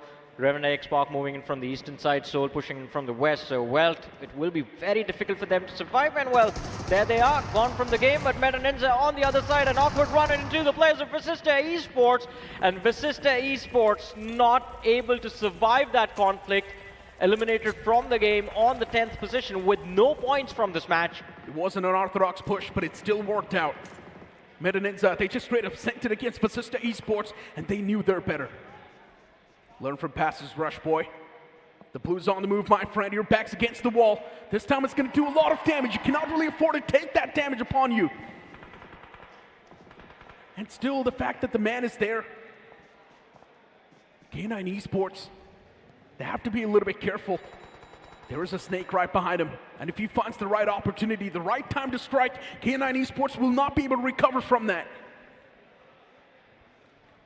They just have to dodge this one man and not get taken out, not give any unnecessary picks. And, well, Rush Boy, he has enough first aids to buy himself decent amount of time inside of the blue right now. Although the open field up ahead, a big panic awaits for almost all of these teams. If you can't secure cover for the end game, it is all over. Everyone from K9 right in front. And Rush Boy knows the chance of survival extremely low, but once again he lies prone. Wants to be the one with the nature. Blend in with that bush. Still the snake is crawling. The man is waiting for the right moment to strike Johnny. That one lackluster player. The moment he finds that string, he's just gonna pull onto it. But he hasn't found it yet. On the elimination feed though, Soul losing out on one of the players. That's definitely gonna be a big stinger. Yeah, and it's legit as well. The man that was doing extremely well for the team that gets shut down. Victor Somas playing the northern edge of the circle, in position to work with all the threats up ahead. Soul, the closest one to them, and they are picking them off. But Rush Boy, he picks up Ninja Boy. This is going to be a big casualty for K9 Esports to deal with. And it happens extremely late in the game. Now Knight, he knows where this man is. Oh my but God. Rush Boy, he finds the second as well. And K9 Esports, I don't think this is what they thought they were going to be dealing with. Recovery is now going to be impossible. Losing out on 2 players. K9 were playing for a chicken dinner. Even a third one falls apart. K9, you need to get things under control. And the man also gets completely finished off. Rush Boy, this one man, he's making their life hell. K9 Esports is luck, the only person left standing. All of the efforts now seems like they're going to be down the drain. Rush Boy, are you kidding me? He's also managed to patch himself up, but he's only got 7 shells in the shotgun. It's going to be a problem. Not a lot of opportunities will be given to him, and now Slug's position is also compromised. He does come out on top eventually, but the game is still spoiled. Yeah, pretty much. I mean, 3 players done and dusted. Last man left alive, Slug. And K9 Esports, a big blow being handed out to them, but Meta Ninja, same can be said for them as they get spotted out by the players of Wild Fangs and Nebula Esports. And Meta Ninja, they're down to the last man, but hey, numbers dwindling down. Finally, Atanki realizes it is his moment to shine, looking for a few extra points for the side of Orangutan. In fact, now they finally walk into that placement point bracket as well. They have made it into the top 7. OG with 8 eliminations on the block. And just 1 man standing. Well, if you speak of Seoul, they've got 2. And now even they need to be on the passive end of the stick. Wild Franks from the sidelines, creating a bit of those issues. As Goblin gets knocked out and Joker once again there with the rescue operation. But slowly and steadily, even Victor Sumas, now they're starting to get a little bit confident. Pushing up close and personal against Seoul. They want a bit of that piece of the pie too. Tossing out the utilities. They just want to find that right mark, eliminate Seoul from the existence. But Victor Sumas, they're also getting shut down by Wild Fangs from the sidelines. Eventually, they do eliminate the entirety of Seoul, but Seoul still got a lot of points. Yeah, Seoul walks away with a lot of eliminations on the board from this match. We're finally down to the top 5 of this game as well. And Victor Sumas, I don't think they are going to survive for a long time. This Rage that they're working with, it's in a very awkward spot. There's Revenant X-Pac in the back lines, and Wild Fangs have been building up pressure on the side of VS ever since they were making a move on Seoul themselves. Last man left alive, Venom. He's just hiding in a dip. And even Wild Fangs can't over-aggress away. You see them as soon as they overextend over the ridge. They are getting shot at by the players of Revenant X-Pac, who, by the way, are having a massive, massive performance as well. 15 eliminations for Revenant X-Pac, 14 for the side of Wild Fangs, but one of these names, Necro, is about to get shut down. Both of them going insane. Wild Fangs and Revenant X-Pac about to have a nuclear performance booting up. And Revenant X-Pac here, they want to make sure that they're grabbing up on the opportunity and punishing the players of Victor Sumas as Venom. Even he gets rolled out from the game. Revenant X-Pac, even they've taken heavy beating upon themselves. Wild Fangs, as of now, they've got the man advantage inside of the fight. Situation down to a 2-on-3. Nade's tossed out from Revenant X-Pac. They just want to find that first opener. But is that really going to be there? Eventually, a nade sneaks in perfectly, and that's going to find the knock that was needed. Punk up close and personal. He loses that duel, and now all the pressure is on the shoulder of Ninja. Yeah, it's going to be a tough one for Ninja Zord to try and see if he can bring his team back into a fighting position. Revenant X-Pac, they had a massive advantage to work with, by the way. The fight kicked off with Wild Fangs being 2 players down, but beautiful way to bring those resets. I have to say, brilliant pressure handling from the side of Wild Fangs as well. Revenant X-Pac, Pain knocked out again. The nade from Spray God gets the job done, and look at that. He's going and trying to wide swing that smoke as well, so they do not let Ninja get back close to his teammates. I think this is going to be the end of the journey for the side of Revenant X-Pac in this game. Goten, he pushes up and makes it happen. 18 eliminations on the board for Wild Fangs. And it is going to be an easy chicken dinner as well. But surprise, surprise, Atanki makes it to the top 2 as well. Wow. Once again, the backbone supporting his team perfectly well. Orangutan getting just enough points to keep themselves in the race in a good spot in the overall standings. While Wild Fangs, they're just going insane. They're going crazy. 18 finishes on the block, and Wild Fangs, they seem like the freaks of nature. Definitely quite wild. Atanki, the last man spotted too. Is he going to stand a chance? He takes a lot of those shots, finds those quick 2 pieces, and now he just wants to secure those elimination points. Atanki able to shut down 2 of the players from the side of Wild Fangs. It's now brought him a chance to actually secure a chicken dinner. The only problem is he does not have any utility on him. Finds a Molotov. No nades in the first crate. It's down to a 1v2. Necro, as you mentioned, all of a sudden, it's a very winnable fight for a man like Atanki. It's Sensei and Spraygod in the back lines. The only problem is that Atanki is pushed towards the edge of the blue zone. He just needs to move up a few meters, just 14 meters to go up ahead. Sensei, he's on the flank. He's trying to find the angle from where he can spot a threat, maybe mark it out for Spraygod. And Atanki's position is compromised. This could be the end. OG, they are looking for the chicken dinner now. They're hoping for one. And Sensei, he's moved for the flank, but it seems like he has the wrong idea as to where the last man from the side of OG is. Indeed. Oh, and the spray. Atanki, he's almost on the verge of finding that knock too. Sensei though from the sidelines. The cover fire is beautiful. He's still keeping Atanki in check. The man's down to barely any sort of HP, but Wildfang, since they've got the man number, they really do want to press upon the matters even more. Almost found that knock too. Tossing out a few more smokes so that he can have at least some sort of breathing room. He knows exactly where Wildfang's is positioned, but now I think he's forced to move out in the open. He's taken too many shots upon him, and he can't sustain the damage. He's done his job, but Wildfang's, what a game that was. Brilliant conversion, a nuclear performance to get things off with. Sensei's gonna be happy with his boys. The path to redemption begins for Wildfangs, led by Koten himself. The land demon, the title, it seems like it has got a new name and it has to be given to Koten. What a fabulous performance. 9 finishes all by this lonesome lad, and Wildfangs with 19 frags. This game was brilliant for them. Rangtan, very, very valiant effort coming in from Atanki as well. 7 eliminations on that, but the final blow, Spraygod was just outright shining in those final moments, Andy. I mean, Spraygod has been a phenomenal player in this BGIS 2026, and Goten as well. I mean, pretty much the same. I think Wildfangs, we knew they were going to be very solid, but in this game, it just came down to who was more patient. Was it going to be Soul? Was it going to be Victor Sumus? Was it going to be Revenant X-Pac? No is the answer. It was Wildfangs who waited for the right opportunity, waited for everyone to step out from behind the ridges into the center of the open circle and just picked up all of those points. Yeah, but Wildfang still almost pulled off the classic. They were almost on the verge of throwing the game.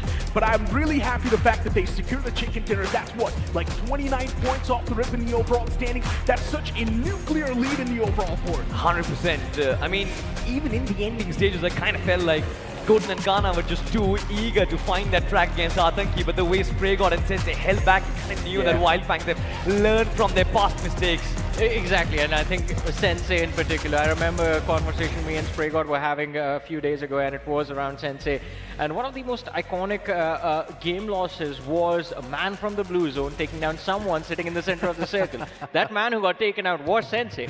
This time he just went for the flag. He's like, all right, I'm going to try and see if we can spot him out, get in the range of utility. And you can always count on Spraygod when it comes down to long range 1v1. There is the reason this man is called the Spraygod himself, right? So they knew they had a plan, but as Necro said, we almost got to see that Wildfang special once more on the stage. You know, we got to see a lot of specials inside this first game itself. That legit nade on Godlike, the way Team Soul destroyed their backs. That was one such moment. Of course, it almost riled up the crowd, Necro. And also, can we talk about Rush Boy just dismantling K9 Esports single-handedly? K9 Esports was playing such a passive game. They were hoping for a chicken dinner, but then comes Rush Boy from the back line, waiting for his right opportunity. And the moment it presents itself, the man grabs onto it, shuts down 3 players of K9 Esports. But Necro, what does K9 Esports do on day 1? Test the water. lobby. They do well. We'll find out if they are going to be coming back to dominate. Even day 1 chances aren't over yet. Rondo, we know as a matter of fact, K9 Esports, yes, they are good at it, but then their better maps are going to be Rangel and Miramar. But coming back to the conversation again, there's been one team that has been silently performing under the radar. Nobody spotted them until they came inside of the top 3. I'm talking about Revenant X-Pac also having 16 frags. And having a good start to this show as well. For sure. Revenant X-Pac, I think, got 10 eliminations within the first 7 to 8 minutes of the match starting. That start from them, we knew it's always an aggressive one on Rondo, and this time as well. I think it was just the fact that they overcommitted for the players of Wildfangs right after they were done with the players of Victor Sumus. Had they not done that, I think Revenant X-Pac and Wildfangs, one of these teams was bound to make win the chicken, and it was just about who made better decisions towards the end. Absolutely. These two teams, they were brilliant, but of course the best of them all has to be Goten from Wildfangs, the MVP of the first match of BGI's 2026 Grand Finals. 9 eliminations, 10 knocks, and 1,571 points of damage.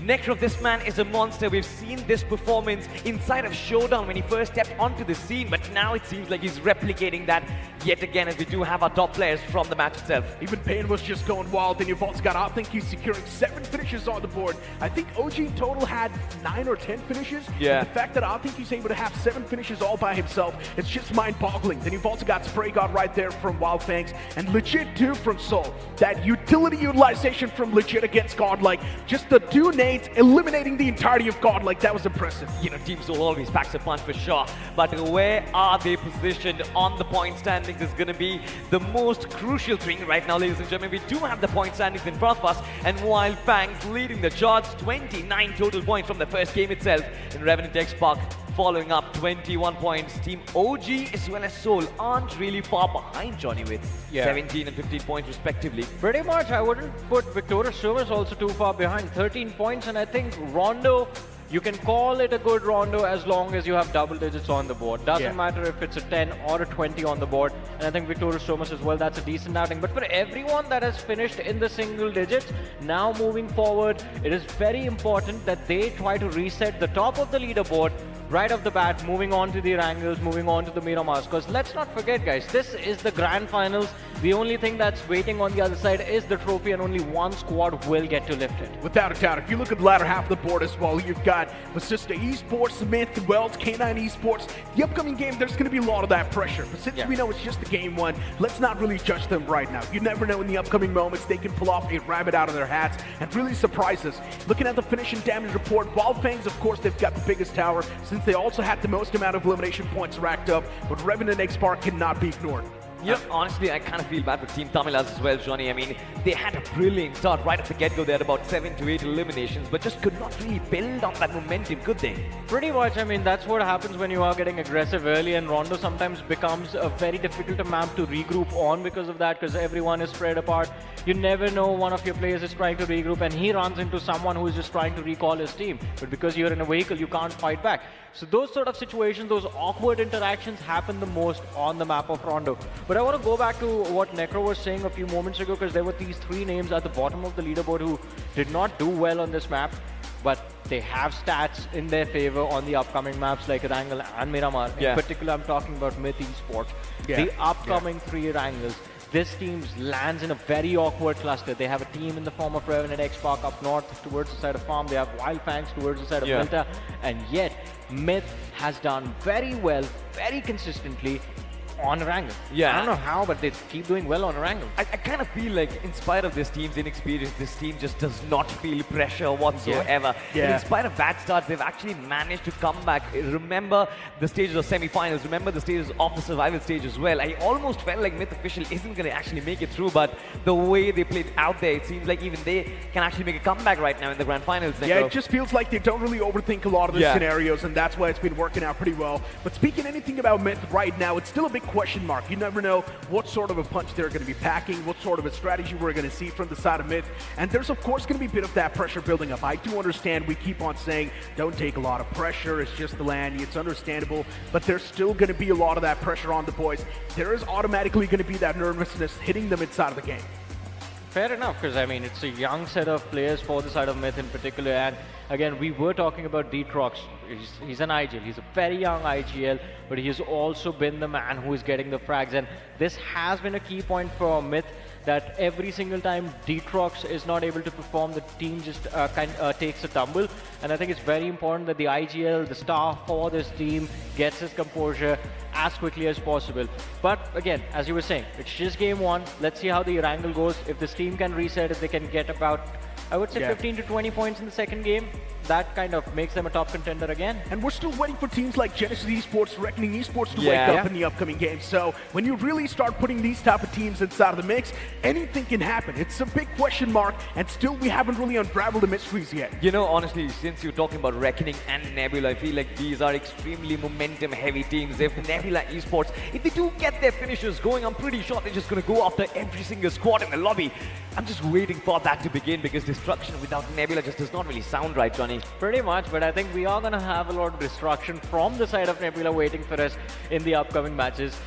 Rondo has not been a great outing for the side of Nebula, to be honest, that many times. I mean, it's the same for K9 Esports as well, because I think these two teams, they like to build up momentum inside of the game itself. They always go for a slower start, wait to see where the threat is, and then charge towards the threat after they have the information of whether they can get the advantageous fight or not.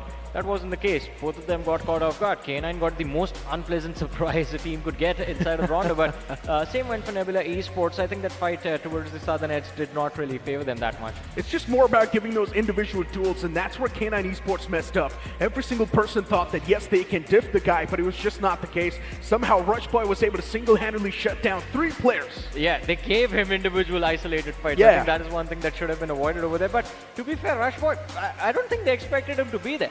He was hiding for a good 6-7 minutes. It seemed like the sub for K9 Esports was also in the game, but it wasn't. It was just a man from Learn From Past.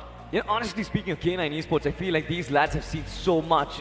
Remember 2024 BGIS Grand Finals, Slugger, Ninja Boy and Beast kind of missed out by a few points out there. Then of course we had Showdown, we had IC as well. K9 Esports, they are going to remember all of those horrors, maybe actually be able to overcome it as well. Well, let's see how things are going to turn out. Rondo done and dusted. We are about to jump into game number 2 of the Grand Finals. Erangel, the next map.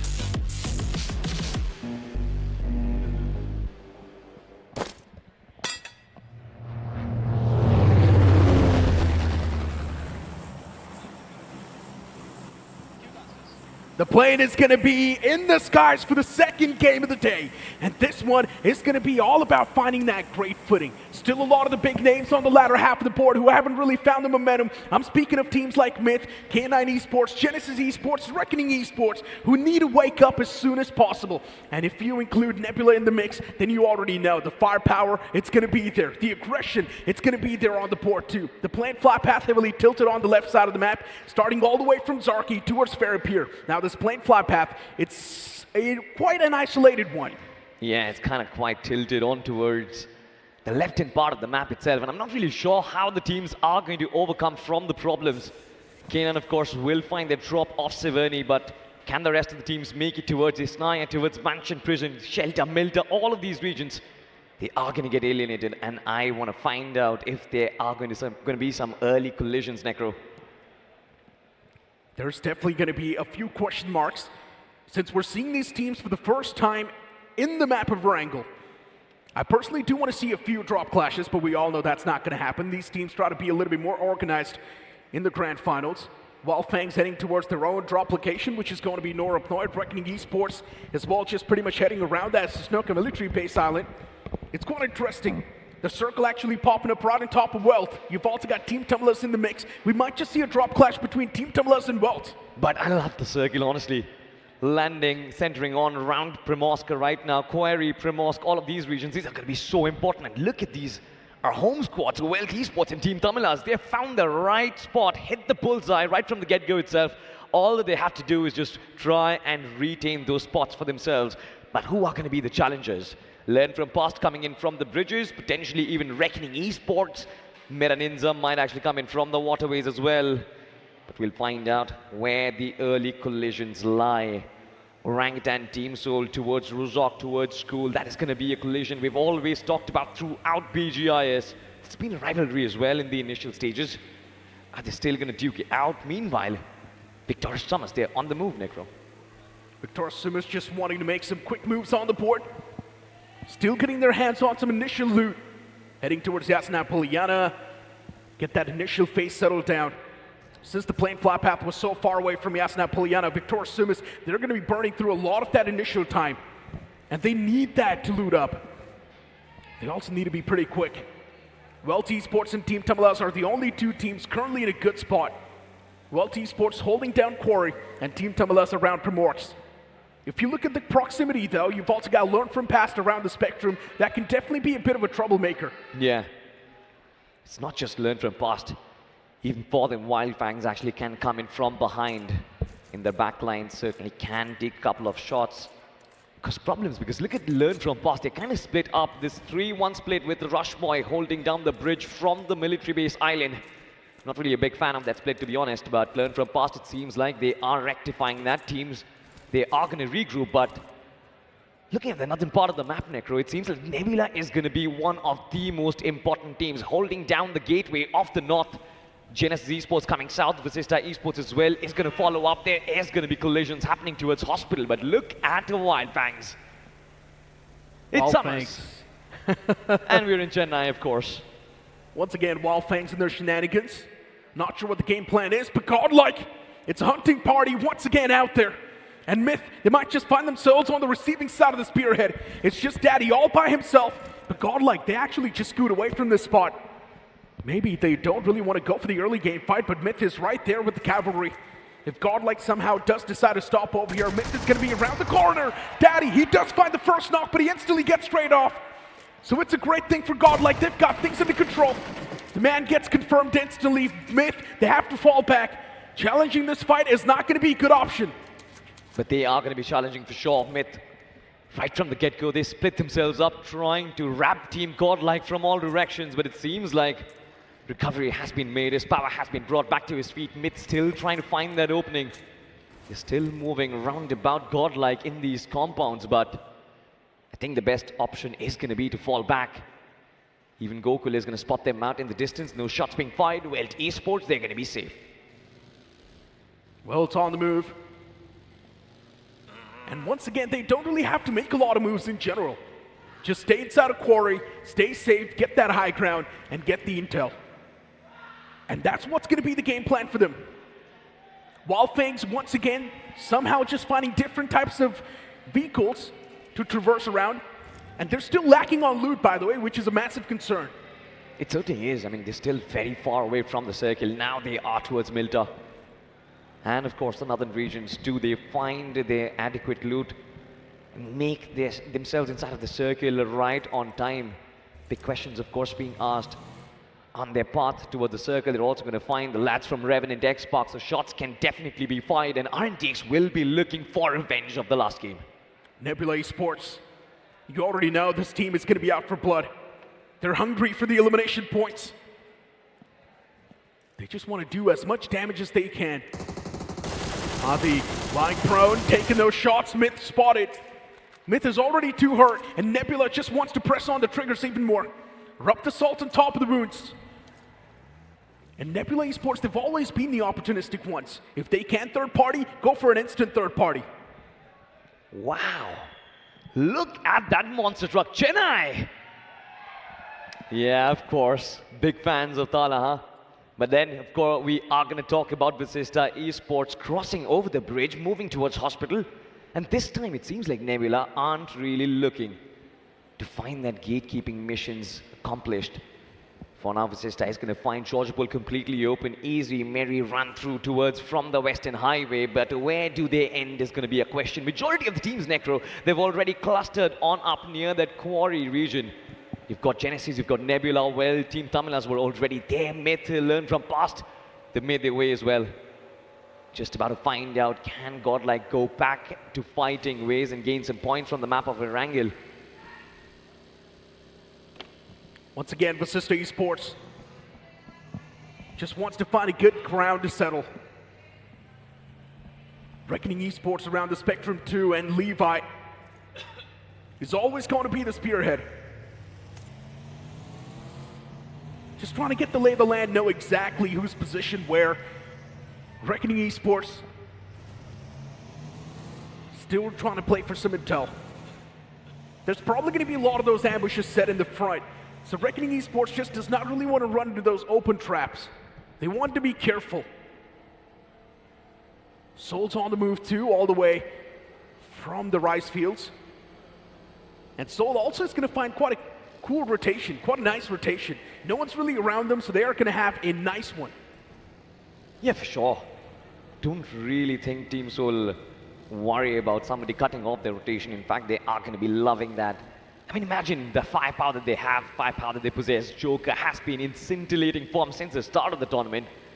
Goblin regained back his lost form just quite a while early, and then legit has been explosive as ever. Nakul just needs to find the final circle. If he does, Team Soul, of course, they're going to take the game away from the rest of the lobby, but For now, Revenant X Spark, where are you heading? On the south side of Pochinki, still playing in towards the edge of the circle, and here we have the hovercrafts. Ooh, the circle shifting on the cluster. Well, Esports Team Tumulas, they find themselves in a great spot. And yes, everyone from Chennai, Team Tumulas and Walt Esports, the supporter, must be happy. K9 Esports preaching it from that northern side. Then you've also got Wildfangs.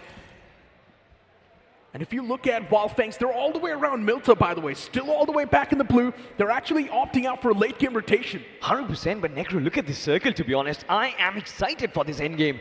It still has a lot of shoreline available. So many teams already who were in those Primorsk regions. Of course, the compounds are going to be occupied. There's going to be a lot of those urban clashes as well.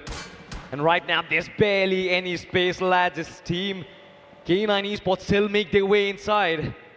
Are they still going to try and move in towards the center? Is going to be a question as we find a couple of those towards the shorelines already making in their way. This is going to be Team Reckoning Esports. Levi, Roman, and the rest of the lads, they're still going to be there. We know, Necro, how much Team Reckoning Esports rely on Levi in these clutch situations to get those finishes, to get those openings and the points as well. Indeed. And Reckoning Esports, at least they found a bit of that stable ground as of now, but Nebula, what? Oh, this man who came in, he just dismantles OG within a split second. What just happened on the screen? He was probably one of the quickest wipes so far. OG did not even stand a single chance as Nebula. They melt him within seconds. 3 taps and you are done. Orangutan sent backpacking to the lobby. Nebula Esports, the super sub, just comes into play at the exact time when Nebula needed it. Gives this team the opening 7 crucial points on the overall standings, 3 coming in from Ryu. And what a substitute it has been. Are they just playing in his masterstroke for sure? On the other side, have a look at this. Godlike, they are knocking on the doors of Genesis. Idmino, of course, cooking up the nade. Can he line up? Can he find the first track? Fury, of course, in the front lines needs to be wary. Can he find the spot? Can he hit the money? As he throws in, the nade gets lobbed out, but it explodes just before time. Nowhere near. And Genesis Esports, once again, realizing the fact that Godlike is just backing away. They got the lay of the land, knew exactly who's positioned there, and Godlike realized the fact that it's just too much of a risk. And they don't want to take it right now. Too many foes linger around as well, so there's going to be a quick third party if they do mess things up. Let's have a look at that replay once again. Rio was completely trapped in that house, and OG thought that they could easily munch up on that man, but still somehow he was able to just line him up pretty quickly, and even the cover fire from the sidelines was perfectly there, and OG got melted within seconds. No, Orangutan did not anticipate that. That is just absolute criminal coming in from Ryu, to be honest. But the circle shifts once again. Team Tamilas, the home crowd, they can be very happy about their positioning for sure. They've got complete control over the entire zone itself. Nobody coming in from their backlines, all the teams from the rest of the lobby. They're going to be right up next to them. Can they handle the pressure is going to be the only question. Reckoning Esports quite close to them. And then, of course, you've got the lads from Team Soul as well coming. Welt Esports, they're going to be slamming in. Reckoning Esports under pressure. Lavish, of course, is going to be cooking up that nade. Roman finds... Does he find the first knock? Not yet. The nade is pre-cooked. Reckoning Esports are losing bodies, but well, finally, they've got a man down. Reckoning's taken too much damage upon themselves, and they've already lost out in 2 players. Walt Esports, they're on the verge of winning this fight, but the utilities, Sahil, once again, he wants to make sure that it's going to be a level playing field. Well, now they've only got 1 man standing, and that's going to be Proton, but he can still get the revival on the fallen comrades. Goku backing away a little bit more. Proton just trying to play defense, trying to play it as safe as possible. The Flames, they're right next to him. And a well-placed nade. It might just be able to find that entire team, and that's what happens. Welt's eliminated from the game. They were in shambles right from the get-go itself. Roman and Lavish, of course, were the ones to initiate that fight. None of those players did survive, but the rest of the lads from outside that fight itself. What a recovery. Next up, you still have Meta Ninja clawing their way up on the overall standings. 11 points for them, 3 in this one. We've eliminated lands from Revenant X Spark for them. The southern surface of the circle is still available to them. They can actually follow the shorelines, find a good spot, but have a look at this. Victorious Summers, Omega is completely stranded. There's nobody from K9 Esports around him. Cooking up the need for sure, but can he land it? Slug joins the party, comes in with the chase, but it seems like the other team just wants to run away. Yeah, Slug really making his presence felt.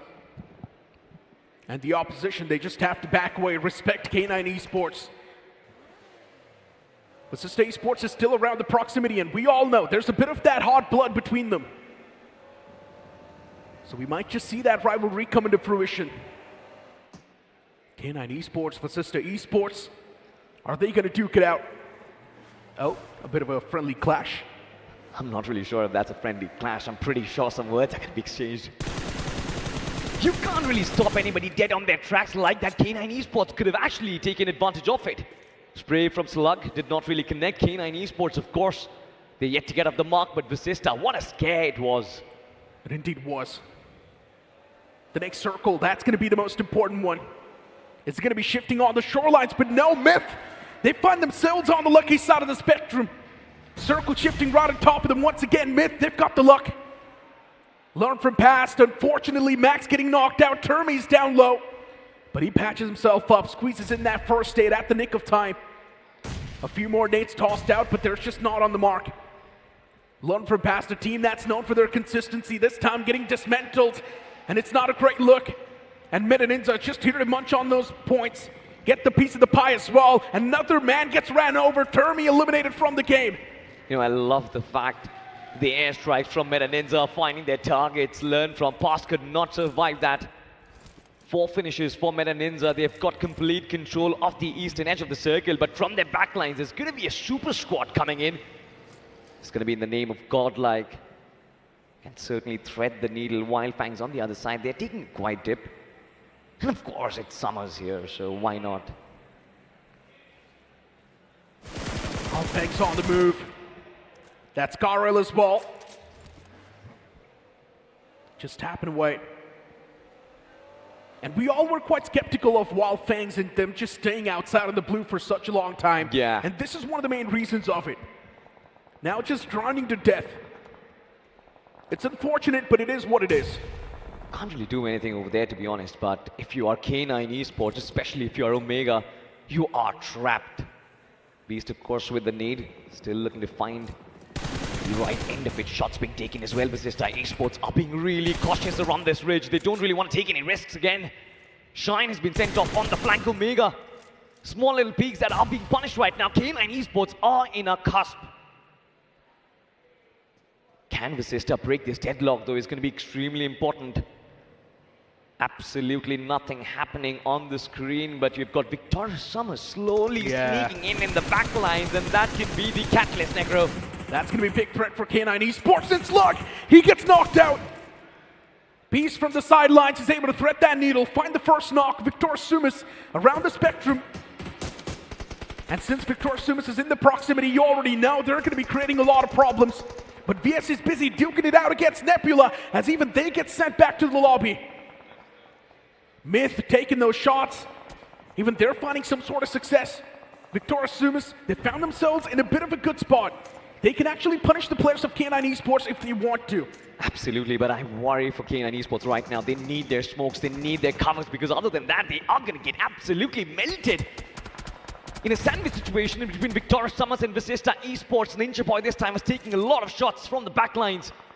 Man has got absolute no covers available, and that is going to be a problem for sure. A scary shot lines up, nade coming in from the back lines. It seems like Team Soul is also here to punish K9 Esports, and that's going really well. Omega has been knocked out, Ninja Boy as well, on his knees, Knight out there. I don't really think Necro is going to survive for long. The fact that K9 Esports is losing their firefights is not a good thing. Always they find themselves in bad positions, and right now K9, they're not going to stand a chance. Victorious Summers wiping him out from the game, mopping the floors. But even Myth from the top, they do want to capitalize and punish a bit more. Genesis, even they do try to chime inside of the fight, but with System Esports, there's a bit of that return damage inflicted on top of them. Utilities tossed out to get the overall confirmations. Salma back upon his feet. Vasista Esports, all the firepower retained. Yeah, it's going to be a friendly banter, of course, between Vasista and Victor Summers. Hector and Always, of course, have a lovely relationship between them. But this time it does not matter as Wildfangs. Pardon me for that, ladies and gentlemen. Vasista Esports, they eliminate Victor Summers. Massive elimination. And yeah, speaking of Wildfangs, still all the way back in the water, by the way.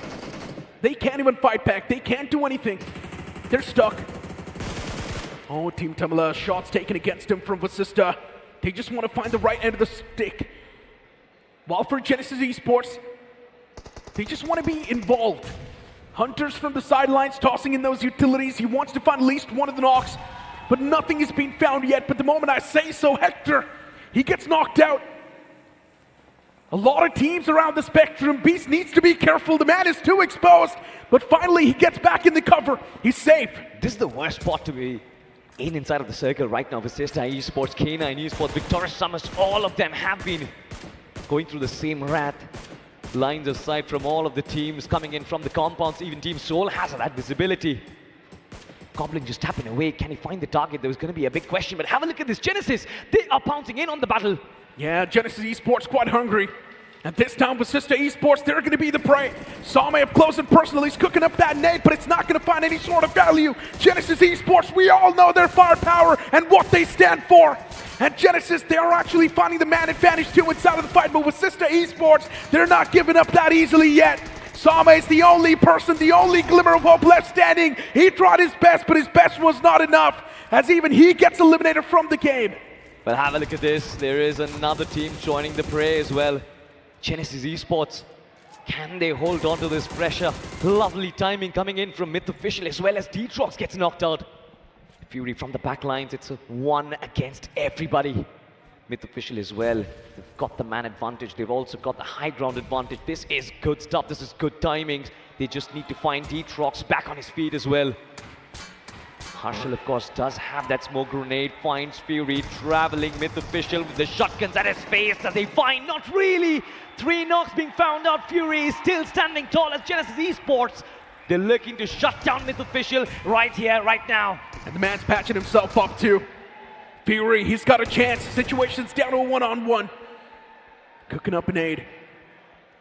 And if this nade's gonna find the right trajectory, if it's gonna find the right mark, it's done for.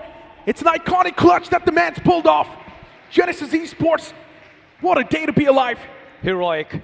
That's the only thing that I could say. Fury is keeping his team alive, and that was a heroic clutch for sure. Just one man alive, Myth and the third party. There was nothing wrong with the timing. You can't really give in when the player is in the zone, and for now, Fury for sure is going to be in the zone. Ladies and gentlemen, the circle does shift as the arena cheers up because Team Soul, they are right at the center of it all, but can they hold on to their aggression? Reckoning Esports on their right-hand flank, Team Tamilas on the south. In Genesis, of course, that lone survivor Fury coming in from the north.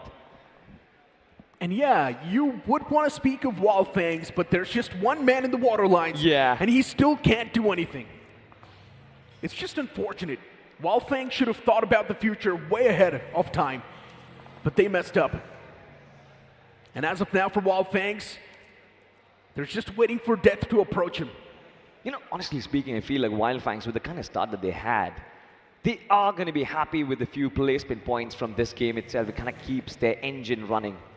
And right now, being inside the top 5, I think Kana only wants those few additional points from placement. Shots getting taken. Team Tamilas, they've spotted the fish in the waters, but it's Kana who is going down. He wants to retain that point, does not want to give it away to Team Tamilas. And that's a brilliant strategy, to be honest. Yeah, denies the elimination point as Wildfangs gets eliminated from the game. At least they secured some sort of points in this game too, right? A few placement points.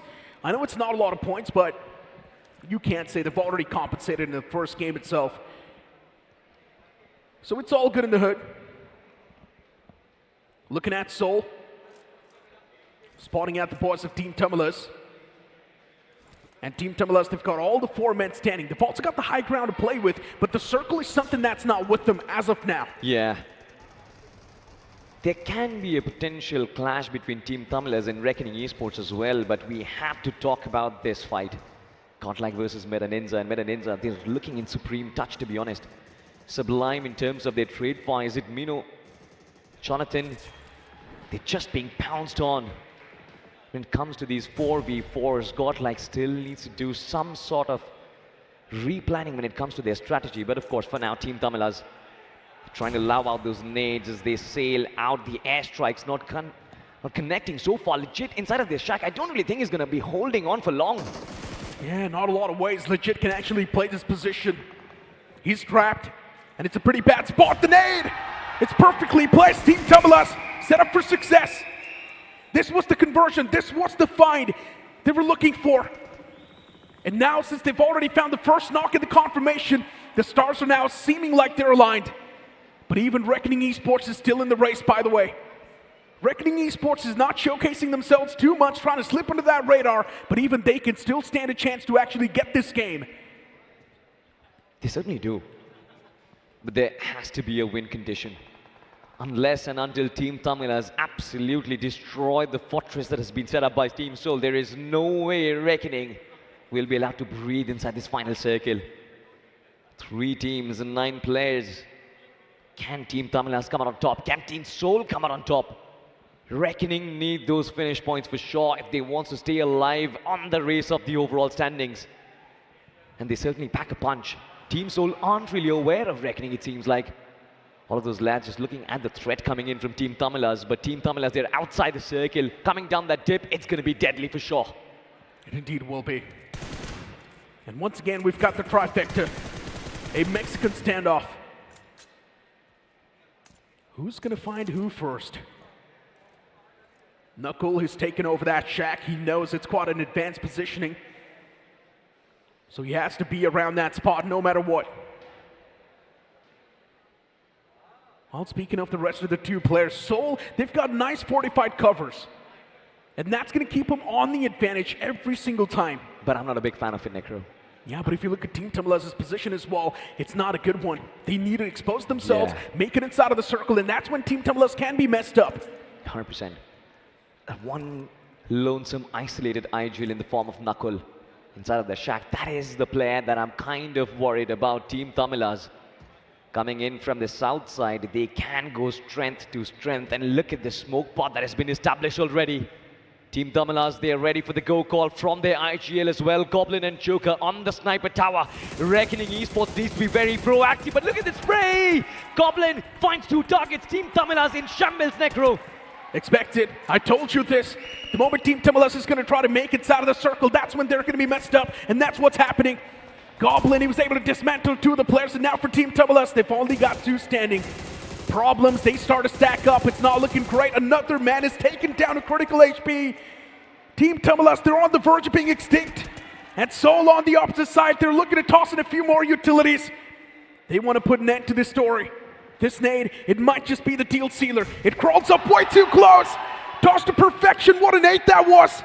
Another one tossed in that same trajectory, but it's not going to find the knock yet. But Team Tamilas, they are almost done for. Team Soul, beautiful cover fire coming in, lands on the rooftop, explodes in front of his face. Team Tamilas, just 1 man left alive, and even he is going to be crawling. There's nothing that you can do. Team Soul, they are taking this game away. And now the only one that stands in the way has to be Reckoning. They're just too good. They just know how to end things in a good fashion.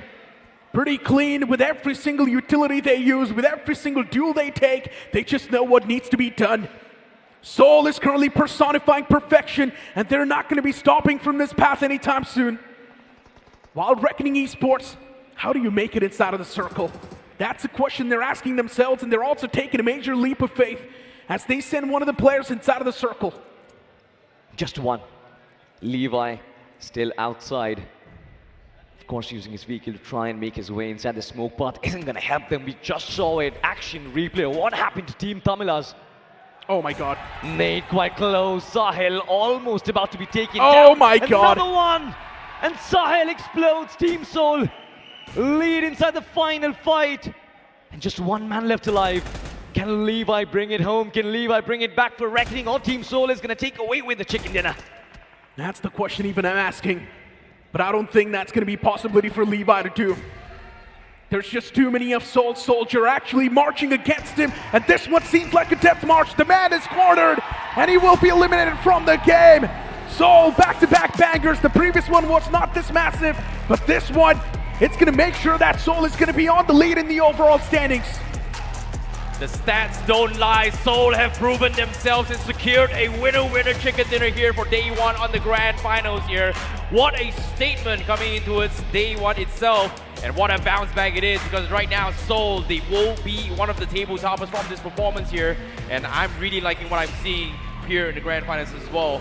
And it seems like there are a lot of unexpected comebacks coming into this game, but still amazing game here coming from Seoul. You know, there's a reason why Knuckles stands atop everyone else on the top IGL leaderboard, to be honest, because have a look at the way he finds his zone. He does not really over-aggress, just finds his spots, holds them down. And you've got assaulters like Goblin and Legit who just keep firing down at anybody who they spot inside.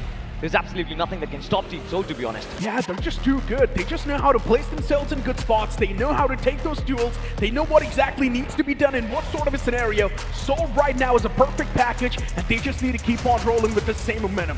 Well, the competition has been stepped up as well, but let's talk about the MVP of that match. Goblin, with his amazing nades, has been shutting down players left, right, front, and center, and the one that completely denied Team Tamilas that opportunity to get the reset. That was a big opener coming in from Goblin. Absolutely. I kind of felt like Team Tamilas, they were about to actually get away with the chicken dinner. They had the numbers advantage as well. They kind of had the circle towards them. They had the shorelines control, but then who could have imagined that the smoke path was getting absolutely demolished? Exactly, and even for Team Tamilas in general, we knew that the position that they had, it was not too great. Yes, they could have secured some elimination points, but even that was not a possibility later on, as we do see the top players on the screen. Goblin is the one to lead the pack, and yes, Chennai is definitely happy to see that. Then you've also got Knuckle right there with 4 frags on the board, even Hunters with 4. Yeah, but at the same time as well, what's really surprising was that Jonathan's clutch moment wasn't exactly captured as well, but during the replay when he was able to actually defend and get a couple of frags here, this is actually a good start for Hero Extreme Godlike, but the problem remains here as well. Can they actually offset the, I would say, the vacuum of points that has been set in Rondo as well, because this game one in the map of Rondo was a very tricky business. It's not every day we do see 5 teams in the double digits in a single game. So this is a good start for Godlike, but can they actually bounce back is going to be my question. You know, in my opinion, I see the one who's going to prevail inside of the grand finals are going to be the ones who can reset after every game. They don't really have any baggage from the last games itself, and hopefully Team Soul and Team Godlike, they can actually do that. I really think Soul's not going to reset, because once again, they've got a great momentum, and they do not even need a reset. The previous game was nice, the previous game was pretty much incredible too, and if you look at the point standings, it's pretty much a replication of what Soul's able to pull off. 10 finish points, 10 placement points, that's going to get them 20 points in total, but even Genesis Esports stepped up big time in this game, getting 8 finish points and 4 placement points. Now, let's speak about the consistency coming in from the teams here, coming in from these past 2 games as well. Team Tamilas also another decent outing here from this game. 7 points isn't too shabby as well. Arguably, you want to have like 10 points per game at average here to try and secure the trophy slot. But even then, this is pretty decent coming in from Team Tamilas, but they still need that one massive game. Same can be said for, I would say Revenant X-Part was okay-ish, but even then, this wasn't the Revenant X-Part that we saw from the map Rondo. It feels like they were just so late towards the circle, they were just getting caught out in midway as well. So this is going to be a little bit of a performance dip coming from Revenant X-Part. But again, Soul being the consistent teams, but we are starting to see the competition getting a little bit tighter here in the grand finals. So every single team is looking to party, and we do see a little bit of comeback coming from Record Esports. We do see coming from Genesis as well. Team Tamilas trying their best to actually, you know, be their home ground favorites, I would say. You know, they're definitely getting a little bit of home ground buff, I would say. Absolutely, they're going to get some home ground buff. But look at White Fangs though over there. 2 nairs, 2 absolute nothings, but still walked away with those 3 points. Ghana inside the water lines. Man, oh man, I think that is one way, Necro, to actually maintain consistency, haven't you? Yeah, I mean, that's a way to look at it, but if you look at the overall game that really went down for Wild Fangs, it's something that we never expected. But if you look at the position and the way they really kicked things off, somewhere down line we knew that Wild Fangs is not going to be able to secure a lot of points from this game, and that's what happened. happened. They just rotated too late towards Milta, and then they just rotated too late towards the circle, and that's why all these problems came across. Hey, for all things considered here, some points is better than no points because OG getting single-handedly dismantled by Rio from Nebula. That was something that I wasn't expecting at all. However, did that affect their overall standings? Not too much. They did take a little bit of tumble, but they are still sitting on top 4 with 17 points. But Seoul's chicken dinner now immediately skyrockets them in towards the first spot here with 35 points, only 3 points behind on top of Wildfangs. Yeah, it's a good start for sure. Team Soul, Wildfangs, Revenant, X-Spark. I think there's that little bit of vacuum between Wildfangs and Revenant, X-Spark, but that's still fine. You look at the bottom of that first pack of the first 8 and you see problems. Reckoning, Team Tamilas, Meta Ninja, they're still surviving, but they're looking for those big games. And then of course you've got the bottom pack as well. Necro, Visista, Learn from Pastor Welt and K9. These are supposed to be heavy hitters. These are supposed to be the ones who get big numbers on board, but they have absolutely failed. And since we know that it is a momentum heavy team, I'm not really sure how they're going to come back. Hey, for all things considered here, let's talk about what's at stake here at the Grand Finals. Because if you're talking about semifinals, quarterfinals, round stages here, it's all about qualifying for top 8, top 7, yada yada, you know. But now, what's at stake here is going to be that trophy. How are you going to be able to get the #1 here? Because as of now, the 2 closest to the #1 spot as of yet here is going to be Wildfangs and Soul. Can the rest pick up here from this remaining games? I mean, look, on the latter half of the board, as you mentioned, there's just too many massive names that are still stuck. And I'm a little bit concerned about Learn from Past, right? If you really talk about their past in general, they've always been a consistent team. Off the rip in the first game itself, you would see them getting decent points, and then it just keeps on carrying on. But the first 2 games down the drain, Learn from Past, now they need a big game to spring themselves back on the board. Absolutely. Well, for all things considered here, the board has been set. The teams are giving their best here for the Grand Finals because this is the toughest competition in BGIS, and especially here for 2026. What a way to start for the Grand Finals. But before we continue with the matches, we are going to be taking a very, very short break. And right after this break, we'll be back with more BGMI action. See you guys right after this.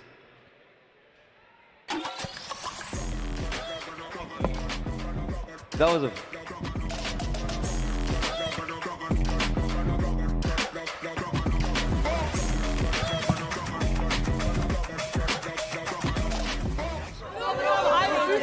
इन जैसे पे मैं तो react भी नहीं करता।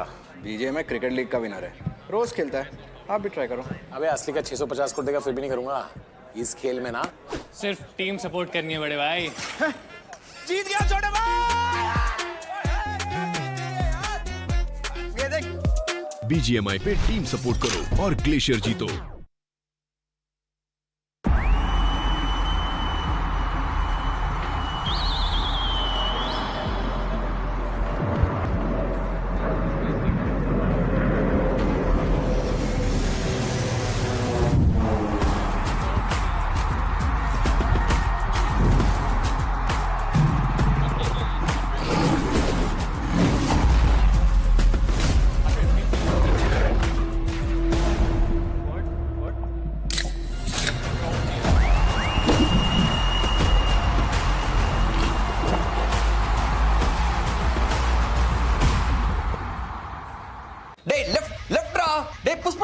अरे यार कुछ समझ में नहीं आ रहा है, जाना किधर है? अयो मचा रिवाइव बन। What revive? I don't understand, bro. No. यार पहली बार कर रहे हो क्या तुम लोग? Shoot, guys. मचा क्या कर रहे हो यार? நீங்களாச்சும் கொஞ்சம் தமிழ் கத்துங்களேன்டா. अरे कोई ट्रांसलेटर बुलाओ यार, ऐसे कैसे चलेगा? உங்கறாலதான்டா தோத்தோம். क्या करते हो तुम लोग भी? IPL champion of CSK. मास बचा. अयो ताला. Yes. Yellow Army, bro. See, language இல்ல. CSK இருக்கு மச்சான். Guys, बंदे. Come on. அவன சுடுங்கடா. Come on. Nice shot, man. Well played, guys. Yeah.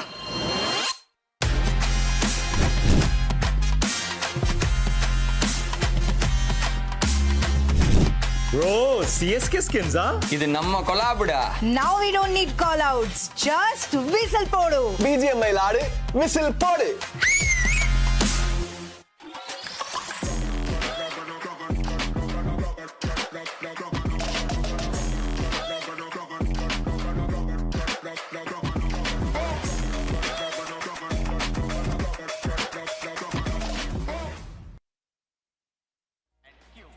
Welcome back after that break, ladies and gentlemen. And it's been an amazing start to the grand final so far. The Rondo followed up by the Wrangle, won by Team Seoul. An amazing outing, but this is just the start. And again, quick turnarounds happening from Game 1 and Game 2. I see.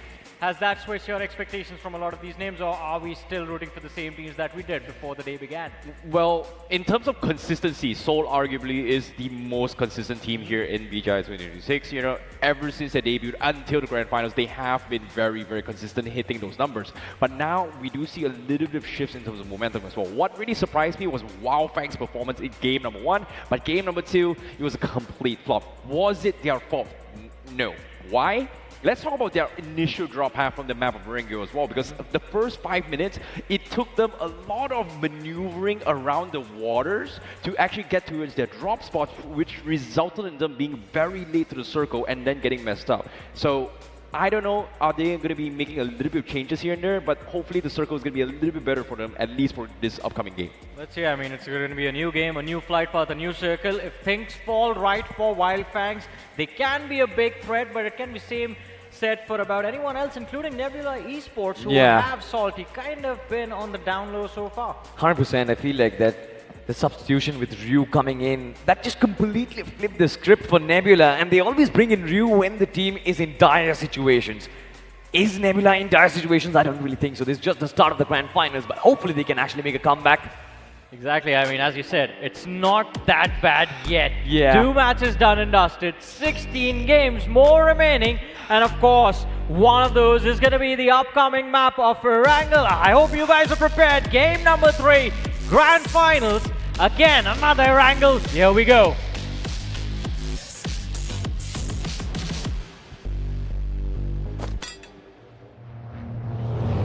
And once again, the big bird goes back up the skies, ladies and gentlemen, as we fly on top of the tropical islands of a lovely little Wrangle. This time, of course, your captain is going to be Salty, joining alongside my co-pilot, Icy Baby. And this time, we're flying in from the south side of the map, starting in from Primorsk, and we're moving towards, yes, Naya Poliana, a flight path which cuts the map into equal halves. Potentially, you should actually go to your desired drop location. Should have no problems, I see. Hey, sometimes in life, we got to make things a little bit balanced here. And now for all the teams to have their usual drop spots here, a little bit of easy access, it is going to give them a little bit of leeway here. Yeah. And the reason why I'm talking about this is because Wildfangs did not have a great drop at all in the previous map of Wrangle. So hopefully this is going to be a little bit of recovery for them. Can they keep up with the momentum that they have coming in from Rondo itself? But now, let's talk about the previous games here. So obviously is going to be the team to be watching out for this game. They are the team to beat for the trophy as of yet, and the closest, obviously, it is going to be Wildfangs. But I want to talk about a team that is a little bit off the radar right now, and that is going to be Genesis. We didn't see too much of a strong outing here in Rondo, but we did see signs of life coming for them. But now, that's all for now. Seems like on screen here, we are having a little bit of drop clash here. It is going to be between Learn From Past and also Team Dominus. Honey does have the M16 to actually work with. I'm not really a big fan of that bird spray, to be honest. You need that automatic rifle to take down your opposition, but the thing is, these Tamilas, they don't really have weapons of their own themselves. Resorting to some pistols, but can they find the opening? Also want to find out where is the rest of the players from Learn From Past. There seems to be another teammate, Max, with the Uzi. Certainly change the script. Team Tamilas and Learn From Past, it seems like they want to get away from this fight. They want to disengage, but it's just too dangerous for either of these teams to actually fall back, I see. Yeah, it's such a tricky spot to be in as well. Learn From Past, they are kind of really outnumbered, but in terms of weaponry-wise, it seems like Team Tamilas still is not having the decent amount of weapons to work with here. Pistols up on IGL, though that means Learn From Past may actually have a little bit of an advantage here. And this stalemate is going to hurt both sides. They are not exactly looted up as well, so they need some sort of backup here coming from both respective teams. Name being cooked from the sides here. Ripper looking for an opener. He's only got one, and he's got to make it count. Looking for an opener, but unfortunately does not connect. Max is able to outmaneuver him. It seems like we are going to be back towards a stalemate once more. Both teams don't want to overcommit this, but someone's got to make a move here. You know, it kind of feels like Learn From Past, they kind of caught off guard. They were not expecting this fight. Team Tamilas usually go to the lands of Primorsk, but this time they're extending a little too much towards Fairy Pay. That is one of the reasons why Honey and Max They are devoid of their two teammates. Termi is quite distant from this fight. Team Tamilas, they've invaded the compounds. Now the nades are being cooked up as well. Fox, can he land it right on the money? Can he hit the bullseye? Will be a big question. Beautiful backup here, coming from the rest of the pack. Seems like they do find the opener. Termi has been knocked. Now Honey going to be spraying down from the sides here. Max now needs to recharge his way too. He's spraying through the windows. He survived somehow. And he is going to be able to get a couple knocks here. Team Tamilas, they're losing a couple of players just like that. What a clutch coming in from Learn From Past. This is diabolic coming in from Learn From Past. Max just found a knock with the BSS. I thought that weapon is a binocular. Well, it seems here, but Aim got last player left coming from Team Tamilas. Now, odds are not in his favor. He's got a shot he's to work with, but he is now surrounded on the hunt. Aim got tried to go for the peak, but misses his shot and gets taken down. And Learn From Past wins this duel against Team Tamilas. Technicality and composure, that is all that you can say for Learn From Past. That was a brilliant hold down coming in from Max. And of course his teammate Rush Boy. But where do they go from now is going to be a big question. There, of course, is going to be other presence. Well, Esports just not side of Learn From Past. If they do want to spread their wings, I'm pretty sure they can be chopped off. Ladies and gentlemen, well, we do have Godlike on our screens. They are heading towards the north side of the hospital region. Usually, the pit stop of Genesis Esports and Visista Esports. This time, Nebula is going to be here. So Godlike, I guess they are going to find themselves free reign over that terrain. They're still outside the circle, but have a look at this. Well done, Learn From Past is the engagement we were talking about. And Sham, of course, in the front lines, taking some shots. Learn From Past yet to have an idea that there is going to be yet another team looking to shadow chase them so far. Seems like their initial skirmish has attracted a lot of attention here, as well. Esports going to be coming in to try and take advantage of that. And no, seems like they do find Honey out in the open, and that's going to be Rush Boy down. And Welt Esports actually gets the first confirmation in this fight itself. What an unfortunate demise here coming from Learn From Past. Wasn't expecting that. But at the same time, now Welt still continuing on their hunt. Will they continue? Seems like Learn From Past, they know they're surrounded. They are in the hovercraft, and Welt was able to spot them out. It seems like they are going to try and give chase. Welt Esports going to try and stop them, as Learn From Past needs to skedaddle out of the way, out of the zone, under-looted as well. Yeah, exactly. That is the key word right there. Under-looted. Learn From Past. That entire collision against Team Tamila just put them in a massive disarray.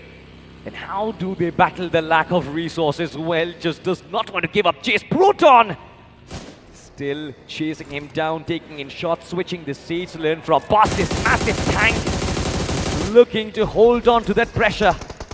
Proton does have the AUG. Well, Esports, they've surrounded them from all angles, but they're still taking shots. Gokul has been brought down. Sham from the backline, shotguns inject. Learn From Past, they've been sent back home. Welt, they survive, and this is a brilliant first fight that they've got in their bag. Beautifully done here, coming from Welt Esports, capitalize on this situations, which gives them a little bit of advantage here. But now two teams have been eliminated right from the get-go. But let's talk about what's happening inside the zone. Seoul now finding themselves a very decent spot up towards the north side. Now they are taking shots onto its OG, and OG has to force rotate away. And this is going to be a tricky spot to work with here, because now it seems like the circle is still undecided yet. Yeah. It might be on towards shelter. We've seen a lot of shelter circles in towards this entirety of BGI 2026. We've seen a couple of scams as well, which hit all the way down to the south side. But let's take a look at the replay here of this chase between Welt Esports and Learn From Past. Max was forced to disengage and get this knock here. Unfortunately, it was just outnumbered and completely outgunned. Absolutely. The fact that Sham actually could get into their backlines was just absolutely brilliant. When you go in, breach past your defenses of the opposition and move into the backlines, there's absolutely nothing that you can do, and that is exactly that Welt Esports took advantage of. They still have all 4 of their players alive, and they need much more of these fights. Just 6 points on the overall standings, 3 from this game itself. The climb isn't going to be easy, and so is going to be the case for Genesis Esports as well. In the mid-pack, this is not what you expect coming in from Hunters and Viper. These are 2 lads who I believe I see are one of the greatest assault duos out there in the community right now. Hunters was in scintillating form inside of the semi-finals. Had almost about 18 finishes in the first 3 matches, but ever since then, Genesis Esports, it seems like they've still been struggling to find these frags for themselves. Well, let's take a look a little bit more into his initial replay prior to that fight as well. Honey was able to get 2 knocks here from the side of Team Tumulus. A great push coming from Honey, so completely shutting down Team Tumulus' push here, which ironically should not have happened. It felt like Team Tumulus has got that in the bag, so maybe a little bit of miscom, a little bit of mistakes were made, but other than that, great clutch coming from Learn From Pass. However, that small little drop clash has just completely messed up both their games, or maybe even chance to try and push higher into the rankings, I'd say. Yeah, true that, to be honest. Both the teams are down and out. Learn From Past, we've always talked about their consistency. It seems like they will have to reset once again from that next game of the Wrangle. And now matches are getting cut out for Learn From Past. Opportunities are sliding away, dwindling down. How can you make a comeback will be a big question, but we're going to move forward. Reckoning Esports last game wasn't really the best according to them. Still surviving, getting some placement points on board.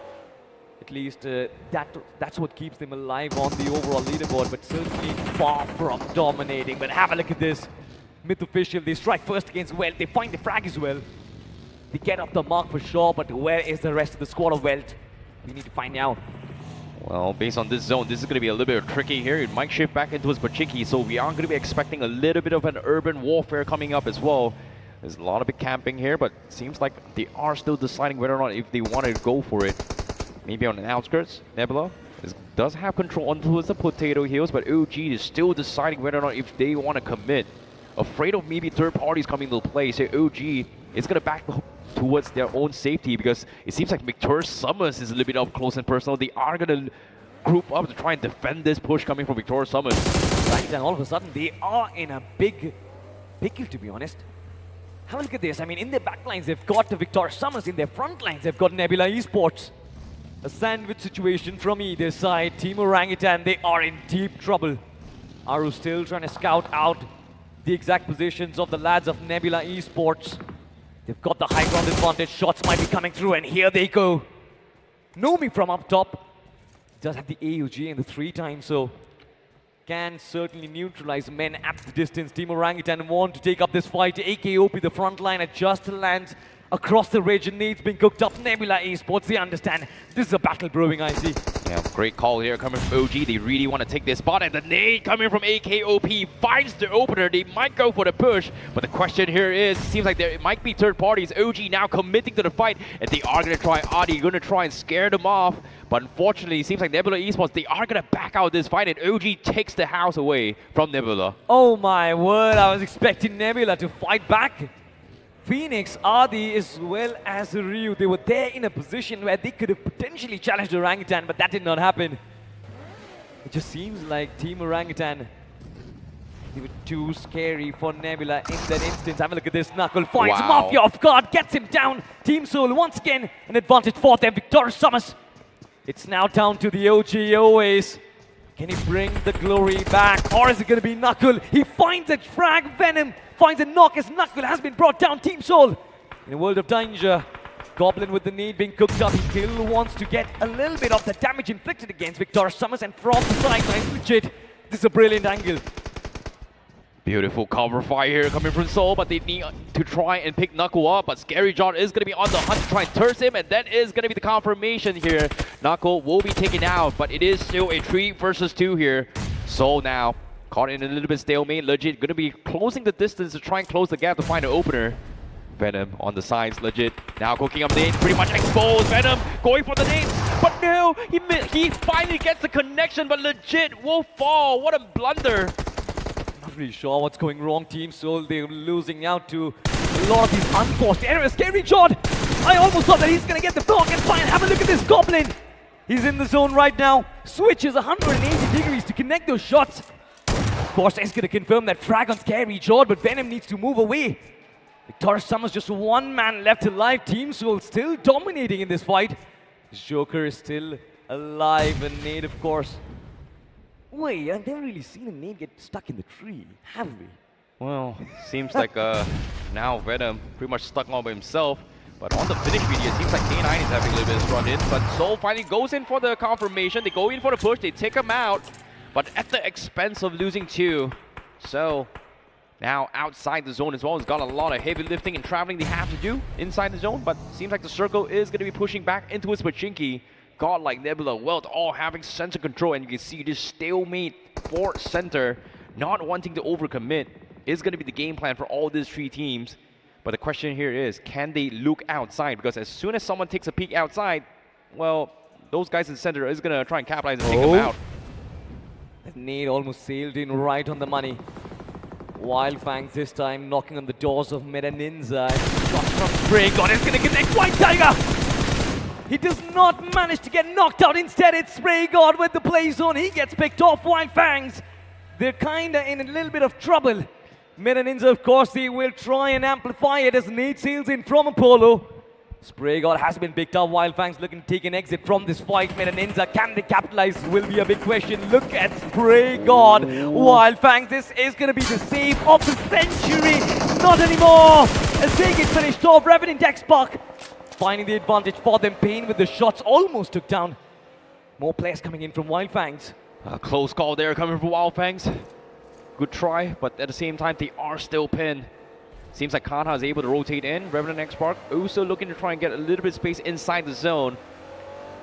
It seems like OG has been ducking them for quite some time. They're showing a little bit of presence, circling around them, but it seems like they are going to try and zone them outside the zone. As the circle is about to close in completely, stage 4 is where it hurts the most. Revenant X-Spark now, they are going to try and force an entry. OG now getting shot here, but no return fire yet. Pain still trying to get a couple of lucky knocks, but unfortunately, no knocks yet, and OG is going to back out. Oh no. But oh, mistakes were made. Here comes the knock! Revenant X-Spark find the opening for sure. Orangutan, they are holding on. We've seen nothing. They actually pull off miracles like this, but this time not anymore. Aru all by himself, he gets shut down. Revenant X-Spark are on a roll right now. Wizgod arrives at the party, but not for long, as he gets sent back. Revenant X-Spark, 6 finishes on the board and 5 for this young lad. Pain. Brilliant stuff coming in for them. What an opener coming in from Pain. What a clutch, but it's not over yet. They may have beat down OG. Now Genesis knows they are weak. They are going to climb in. Ninja John now surrounded and ran over as Genesis cleans up the scraps left by Revenant X-Spark and OG. The scavengers. Genesis Esports, they are being opportunistic for sure, but up ahead stands Wildfangs tall. Goten wants to get away from this fight. Hunters, of course, with the shotgun, he knew that there is not going to be a fight. Wildfangs want to run away. But Meta Ninja from the backline, they are holding the edges and they still have that one man left alive. Do Wildfangs have information about him is going to be a big question. Hunters took a pit stop to try and challenge them. And Wildfangs, they're going to be in a pickle, but have a look at this fight once again. Team Soul versus Godlike. Well, this is a very interesting one as well, coming from Soul and Godlike. With Soul, they were down to his 2 players. They had no choice but to push inside his zone, and Godlike already has the compound secured and wiped them out. So, nice try there coming from Soul, but Hiroshima Godlike still holds on with a decent amount of points. But now Genesis, now on the hunt, picks out Wildfangs as well on the side. Kanha losing his life, Goten getting sprayed out, and they will also fall. Genesis finds another frag as well. More points in the back of Genesis. Stability. Finally, a little bit of stability for Genesis Esports as they have been able to stitch together these partnerships. Extremely important for them. 20 points on the overall standings, 5 finishes in this game itself.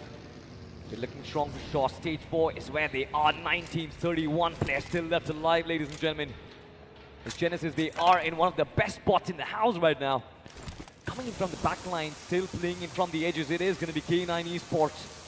Not looking their usual self, I see. K9 haven't really gone in for those aggressive plays that made them K9s, that made them the canines of the lobby.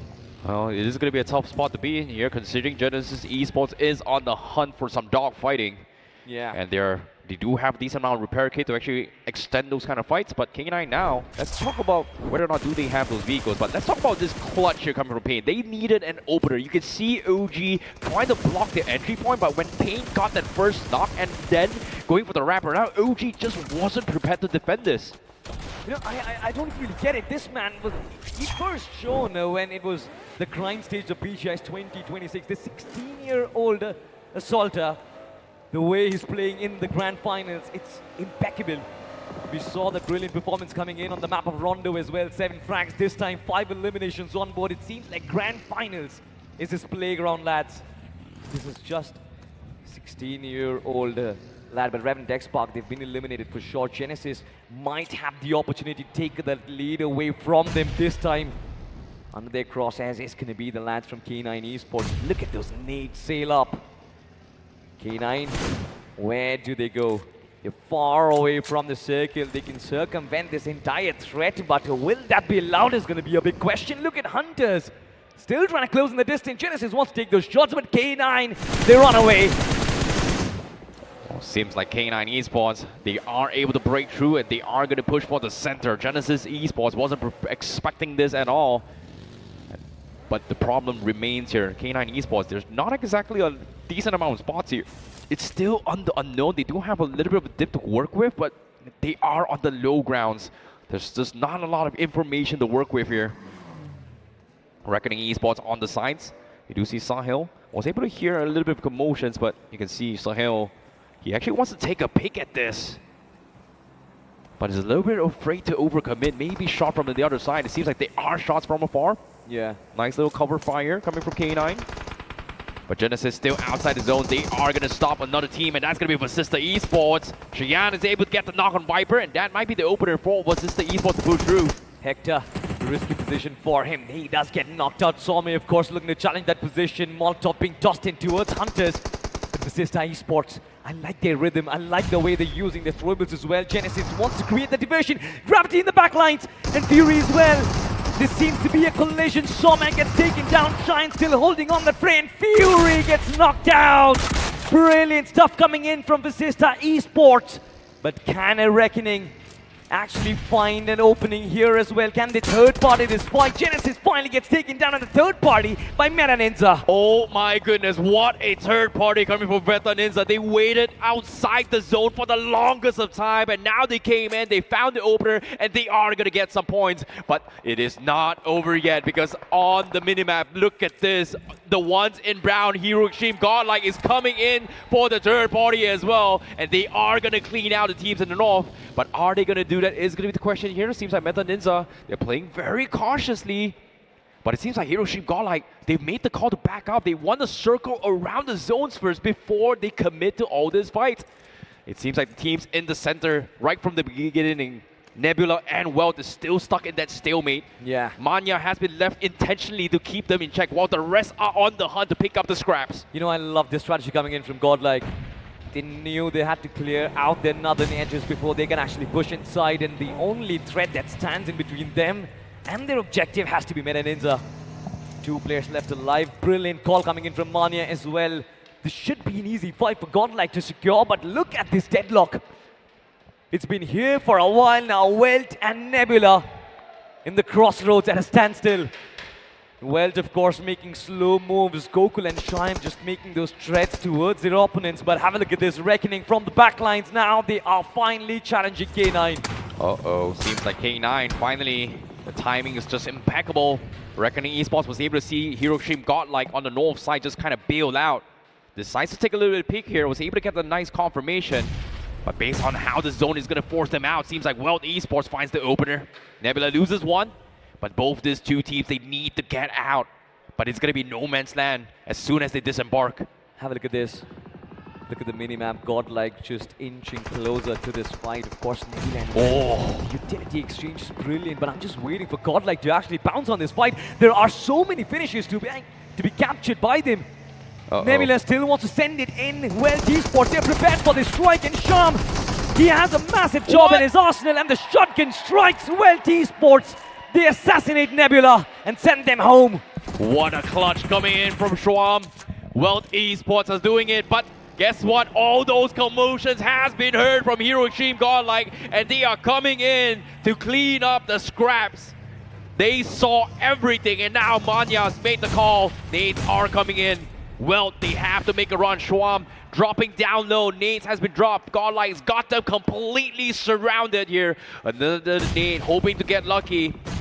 Godlike with the raid parade, and now with the knock, Proton goes down. Godlike looking for those points. But absolutely out in the open. Well, Esports has been brought down, but Godlike, Can they survive the third party is going to be my question. Reckoning from the sidelines, K9 Esports as well. There are going to be looming threats for this team. 4 finishes on the board for sure.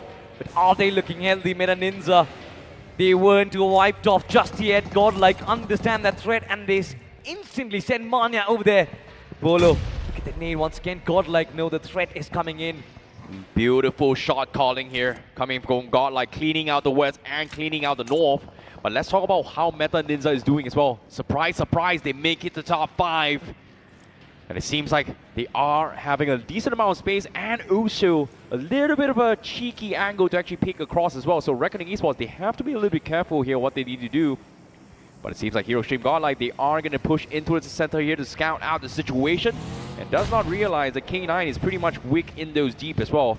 But the problem is, if they overcommit into his K9, they are going to get shot from the teams on the side. So that is going to be a problem for them. Pretty much. But Jonathan now seems like he's going to go for a Hail Mary nade. No connection so far. But Meta Ninja, they know exactly what's up. They're right at the edge of the zone. Have to be very careful about this push here coming from both sides. Yeah. Still 5 teams left alive inside of this lobby, but there's no space left. The stage 6, ladies and gentlemen, Meta Ninja. They've been challenging Godlike for a while. Those nades, those distractions. This time, Jonathan looks to find the money, but he's not going to be able to get it. Meta Ninja, they are still surviving. In my opinion, I see Godlike hold a brilliant position for themselves. They have control of the circle and the final zone. They should not overextend. Well, seems like all those nades coming from Hero Stream Godlike has attracted some third parties here. Myth from the sides was able to find the knock on the polos. Meta Ninja now down towards only White Tiger remains. And S-Power is able to spot him out. But the question here is, do they want to fight this? Because the circle does shift in towards K9 now. Everybody is outside the zone, but inside the zone is a low ground dip. So it's going to be a tricky spot here for teams trying to push in first. Whoever pushed first might get taken out. Absolutely. K9 Esports were actually quick to find a position for themselves as well. Have a look at this, Supolo. There's absolutely nothing that this man can do to save himself. Godlike is going to find the frag for sure. But if we were talking about the dip, here we have the dip. K9 Esports. Out of the fire into the frying pan. Can they survive the threat of reckoning? Can they take down the ambush from Godlike? K9 Esports is the game that is much needed. Just 2 players keeping the hope and the dreams alive. Reeling at the bottom of the overall standing, 16th position with 6 points. Can they change their fate? It's going to be a question. Well, placement points is going to be in play here, at least for them. As many placement points as they can to try and get more for the next is the best scenario they can ask for here, at least for Meta Ninja and also for K9. But for the rest of the pack here, Reckoning Esports, Godlike, and Myth, this is going to be a stalemate between these 3 teams, which in this case, I think Reckoning Esports has already inched barely at the edge of the zone down to the south side. Maybe for Myth on the east side as well is pretty good. Yeah. But they cannot afford to overcommit here. There's still a lot of stakes potentially. White Tiger being spotted out. Roman. A couple fadeaway shots coming in, but Meta Ninja. Ooh, can White Tiger actually get even more points? Is going to be the question. It's going to be tough. It's a very tactical end game right now. Teams don't want to give out their advantage. One team, of course, that slid behind the radar, under the radar, has been Myth official. Nobody expected this team to be inside of the top 4, but they are. And that is brilliant. Coming in from the sidelines, they're playing the edge of the play zone. But for now, can they make moves? Can they move towards the center, towards K9 Esports? It's going to be a big question elsewhere. Have a look at this. Godlike. They're trying to pressure down Reckoning, trying to put them outside their covers. But I like the split coming in as well. Sahil and Levi holding down the front lines. Meanwhile, Roman and Lavish tasked with keeping the team alive. The airstrike comes through, and Levi! There's nothing that you can do over there. Beautifully done here coming from Hero Stream Godlike. That opener might be the push coming in that they asked for. They're still outside the zone. 35 seconds left before the zone closes in. And they are going to make the call. Levi confirmed. S-Power actually full sends this. Reckoning Esports, no shots yet. No shots yet for sure. Reckoning Esports still holding down their fort. They know that Godlike needs to overextend to try and get this fight in their bag. Lavish sticking close to the blue zone right now, trying to at least find an opening. take down the fortress of godlike that they built up, but it seems nigh impossible at this point, I see. Oh my goodness, the patience coming from godlike is just insane, but time is ticking. 2 seconds left. Circle's about to close in. Godlike, you guys got to make the first move. Circle's pushing in. Godlike now, they go in for the push. Manya spots out Ninja Boy, and they are going to go for the slam on K9, and that is going to be the knock on towards K9, and the confirmation as well. The comeback that you wanted is finally here. It's just before we put the final nail in the coffin as well. Reckoning Esports, still a 3-man team, can certainly cause problems. In front of them is going to be the lads from Myth Official. They are trying to be opportunistic. The timing is brilliant. Can they take down the pressure from Godlike and Reckoning in tandem this time? Daddy has been knocked out as well. Sahil wants to keep up the pressure, yet another sails in, but it falls short. Lucifer cannot save Daddy as the IGL this time needs to step up. Is Detrox alive? Is the savior of Myth Official alive? Can Reckoning Esports put an end to them? A lot of questions being asked as knocks after knocks. Godlike are inching closer to a chicken dinner, I see. Perfect timings coming from Hiroshima. Godlike Reckoning Esports. Now they realize the threat, and now getting the knock on Manya here is going to be the key to winning this game. Sahil finds the knock. Godlike now pinned the back against the wall. Manya confirmed as well as Reckoning Esports pushes back. And now they will still have a little bit of numbers advantage, but Myth Official now down in the gutter. Circle gonna force them all out in the open. And right at the center we have Jonathan, but S-Power finds the knock to try and push back against Reckoning Esports. We've seen this rivalry time and time again. We've seen how Reckoning reacts when they take down Godlike. But this time it's not going to be easy. A 3v2, Myth Official included in this arsenal, as well as Lucifer finds the opening, gets a knock on Jonathan as well. They find the frag, it's going to be a big question. And from the sideline, shots connected. Lucifer is done and dusted. And the chicken dinner, ladies and gentlemen, celebrate because it's your home crowd cheering for Godlike Esports this time. And well, I think this is revenge for how things went down between the two sides during the survival stages, but finally they get it in the bag. Godlike, a chicken dinner secured, and an amazing thing just happened. It is game number 3. We have reached halfway mark of our day, the opening day of the grand finals, and it was the middle pack during this game of the overall leaderboard that has managed to catch up to the leaders of the leaderboard, I see. Yeah, but at the same time, so what a knock as well, because there has been a lot of rumors circling around Hiroshima Godlike, but now Jonathan seems to be back in form and was able to find a lot of openers for the teams as well. So seems like it might be true. The Land Demon truly exists among the gods. The Land Demon exists, and he's here to try and claim the trophy for his team. And again, an impressive run coming through from the side of Godlike. We saw the pressure that was built after the rondo was done and dusted, but we knew that today was going to be an aggressive day for this team. In this game, went out on a hunt.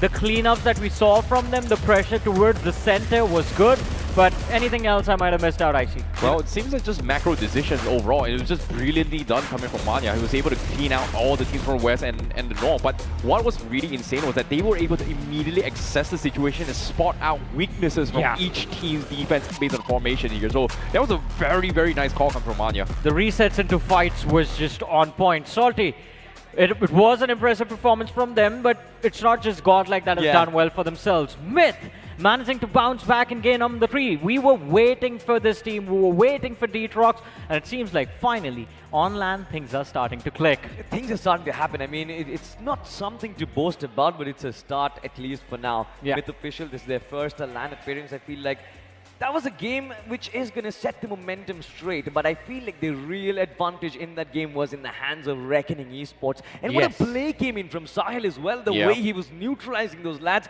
from across the circle all the way outside on towards the west side. I felt like Godlike Esports are going to get ducked 6 feet under, but Lucifer just stood up and was like, all right, fine, Reckoning, you have no idea where I am. Please put some attention to it. Can you? Hey man demands attention, you gotta give it to him, otherwise he's gonna take out your teammates and you are gonna struggle to secure the chicken. But we talk about the teams in the top 3. Let's move further back into the game, because there were few names that were doing well before this match even began. Names like Genesis, names like Revenant X-Park. Now, while they might not have survived a lot in this map of Wrangle, they were able to secure a decent amount of eliminations. Yeah, it seems like there has been a lot of hunting strategy that has been implemented as well. We've seen K9 Esports do this in the past, and even for Nebula as well. But it seems like the entire meta has kind of shifted on towards just punishing teams rather early, trying to thin out the numbers as much as you can before pushing through, which is ironically not favorable for me, but it works. It seems like the meta playstyle has completely shifted. I understand why it's not favorable. It can be a gamble sometimes. But I think in this particular game of Wrangle, we saw this put into execution perfectly from the side of the team that actually won the game. Godlike, because that 3-man unit that runs after you as soon as the game began, with whatever weapons they can find, it becomes a big threat to deal with, and it kind of instills panic, wouldn't you say so, Salty, in the players that are supposed to face them eventually? I mean, honestly, it kind of comes down to experience, whether or not you're good at defense, whether or not you've faced those situations multiple times. I think if you've done so, there are going to be certain players who are brilliant when it comes to their compound defense, who are brilliant in the land stage as well. But sometimes, you know, it's a pressure, it's a crowd getting behind as well. It just gets too difficult to try and defend your spot. Also, talking about defense, a team that we do not really know a lot for their defense. Well, we know them for the regression. I'm talking about K9 Esports. You brought them into the conversation just a few seconds ago. They are struggling, I see. I mean, I was hoping we were going to see a bounce back from K9 Esports. It seems like instead of aggression, the team is going for survival. It's weird to see them actually play a very passive game as well, because if you think about how last year's journey on how the play style with the interaction of how the zone has been shifted as well, the entire lobbies has always been like, you know what, push early center, get a compound, defend, and then everybody on edge are going to get taken out. And it's interesting enough here in 2006, where there are a couple of patches here and there, but didn't really affect too much on the zone. So I was very surprised to see how not a lot of teams in this lobby as well has been prioritizing getting center control right from get-go. They are trying to skirmish as quickly as they can and then clean up a little bit of space before actually pushing through around circle 4, circle 5. I mean, maybe it could be the fact that, I mean, usually we expect teams to test each other out on day one, and what happened on Rondo was kind of opposite of what you were saying. I mean, anyone who went towards the center just got annihilated because of how exposed it was. But Salty, again, we have one more Wrangle remaining. After that, 2 back-to-back Miramars. Any changes you would like to see on the overall leaderboard? Yeah, I mean, I would love to see K9 Esports a little on top, to be honest, at least in the middle pack. Because, I mean, we understand that, yeah, day 2 is going to be your day to dominate. Day 1, usually you just test out the waters and stuff. But I don't really think anybody can come back from hashtag 16, man. Like, that's almost impossible. Hey, we've seen it happen before. Yes, we've seen but it it's happen. impractical, lads. I mean, I don't really think that you can repeat that. 13 matches. To be fair, 13 matches still remain. So there is still opportunity. I think 13 matches you can bounce back from 16 to first. Mathematics tell you that 13 chicken dinners will give you the trophy. 13? Yeah. You need 13 chicken dinners for the trophy. Well, it seems like a big challenge. If that actually ends up happening, you know, this is going to be the most iconic LAN finals of all time. 100%. Yeah. Do you want to see it happen? Hey, man.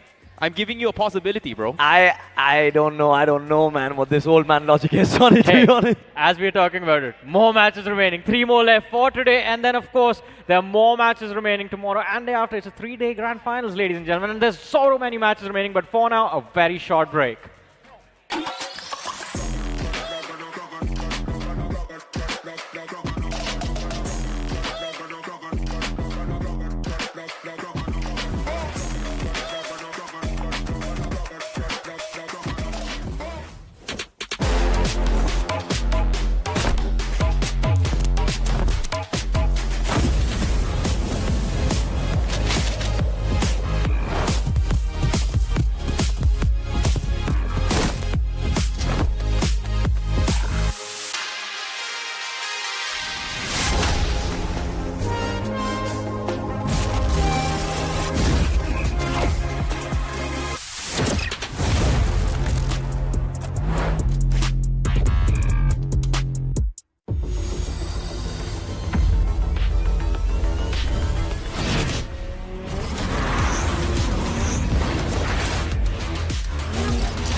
भाई कुत्ते गए अबे अमर जाएगा सब लोग line में खड़े सुन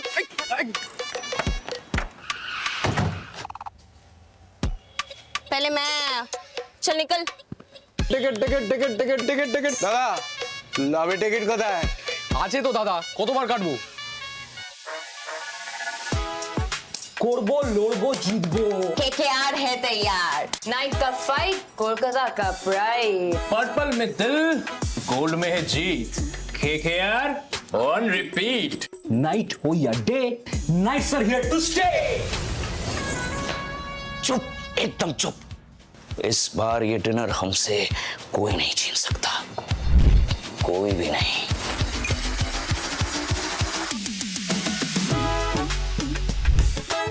KKR का swag now in battleground आमी कॉन्करर आमी KKR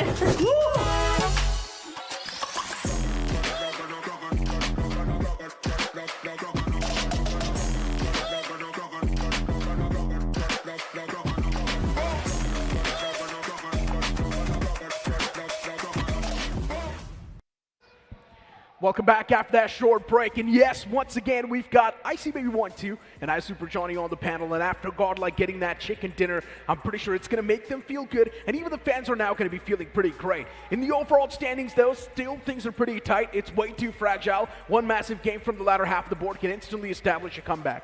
You know what's really insane here is that here in the Grand Finals, day one, we do see a lot of unexpected entries as well. Yeah. Game number one. Okay, except for Seoul, I think it was expected, but for Godlike, you know, their debut in the grind, not exactly the greatest. Quarterfinals, oh, not bad. Round 4, not bad. After that, it was just like an ups and down roller coaster, but here in the Grand Finals, it was like, okay, that's exactly what we needed from Hiroshima Godlike. And they desperately needed that chicken dinner too, and they've got it with 20 points on the board. I'm pretty sure now in the overall standings, they will be in a pretty sustainable spot. But there's still a few mammoths around the first and the second spot. To take them down, consistency is going to be required. The MVP of that previous game is going to be Pain with 5 finishes racked up, and also a decent bit of damage numbers on the board, Johnny. Yeah, the only problem for Revenant X-Pac in that previous game was the fact that they weren't in the late game stages. They got eliminated super early, but as we spoke about it earlier, the number of eliminations that they got in that match kind of keeps their average going up by decent numbers. But again, as Necro, you said when you kick things off for this particular pre-game, that a single performance from the latter half of the leaderboard, even if you're sitting 16th right now in the overall leaderboard, and again, there are a lot of matches remaining. Out of 18, only 3 games are done and dusted. 15 matches still remain. And again, opportunities still left. One big performance, you can catch up to the top 8 first and then try and push for the trophy. You've also got Genesis Esports' Fury right there with 3 finishes racked up too. And even Jonathan this time actually stepping up to the occasion next to his power. So you can say as a godlike team, it was a proper well-knit unit effort.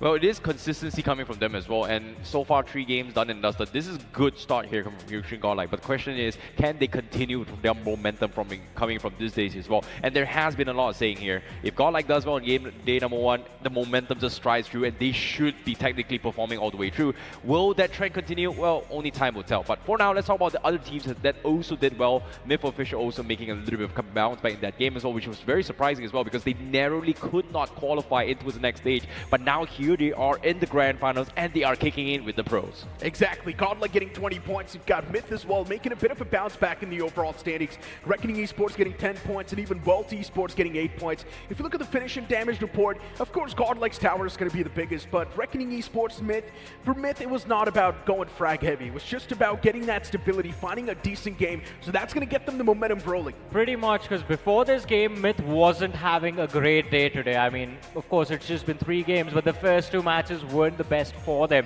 And now, I think Myth, as you said, this is the start of the momentum that we wanted to see from them. And it's not just them, it's also Wealth and Reckoning that are included in the same list, because these 2 names as well, along with Myth, were kind of struggling on the overall leaderboard. And yeah, speaking of the overall standings, still Seoul is going to be on the first spot, while Feng's on the second. They have retained that spot in a great fashion. But Godlike now making it inside of the top 3. And this just proves how fragile the overall standings are. Even Nebula Esports can instantly make a comeback if they get one big, decent game. I mean, as of now, you don't even need a big game. You just need about 15, 16 points to try and slowly and steadily catch up. The day is not over. The Grand Finals are not yet over. It is just the start. And I think that fact, like you have Nebula, you have K9, you have Vasista Esports, such experienced names at the bottom of the leaderboard has me a little bit concerned. Because these are the names that know how to play from a deficit, they know how to play on the back foot, and they know how to climb back on the leaderboard again. I mean, we've seen all of them struggle throughout their journey in BGIS 2026, but here they are in the grand finals. They made all the way here, and I think challenging the trophy is not going to be too tough as well. Well, when we talk about comebacks, that is going to be tomorrow. But today, they have to set the benchmark. And so far, I think a little bit of a performance dips here coming in from Victorious Summers was kind of surprising for me. Because Rondo, we saw a really signs of hope here. We saw the domination performance coming from them during the semifinals, which gave them free entry into the grand final, skipping the entire survival stage, which was great. Yeah. But now it seems like they're just getting picked off left, right, front, and center here. It's just so weird, these games. Victorious Summers have always been about that passive approach, that defensive approach, and if that does not really work out, you will see them fall apart, and that's what's happening with them. Since you're talking about falling apart, I think we also need to talk about what's going on with Wild Fangs, because after Rondo, the momentum has kind of faded away.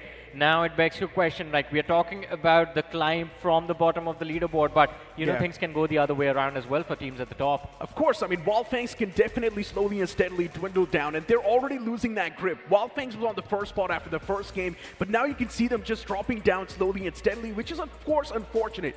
But hey, I mean, we've got a nice Chennai Super King spin inside of the game available right now, so hop inside of the game and get your hands onto it. It looks absolutely beautiful. Of course. Hey, what a collaboration if you think about it as well here. We're here in Chennai and we are having collaboration skill with them as well. So this is really, really impressive as well. We caught a little bit of glimmer right from the start of the day as well. I think a little bit of a bad logo onto one of the monster trucks earlier on. But this is pretty nice. It is nice. And again, I mean, all the CSK fans and the BGMI fans, now it's time for them to come together.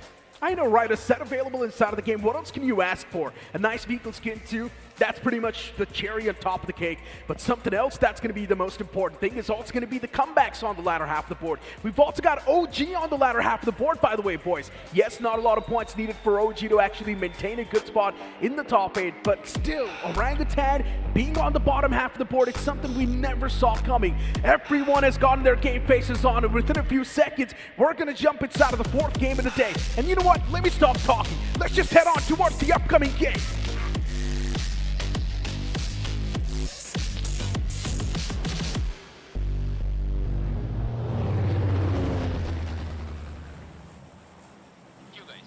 Well, game 4 on its way here. It is going to be the last wrangle of day 1 here in the grand finals. Can they make those adjustments? It's now or never. Now, seems like the flight path is going to be starting things off here from the north side of Lipovka, passing through Farm and then ending towards the outskirts of Primorsk. A pretty southeastern skewed flight path here for all these teams here. So teams heading towards the north side here is going to have a little bit of a trouble here, Johnny. Yeah, and one of the names that we are looking forward to seeing bounce back on the overall leaderboard actually starts from Severny. It is the side of K9 Esports. For them, there's definitely going to be some trouble.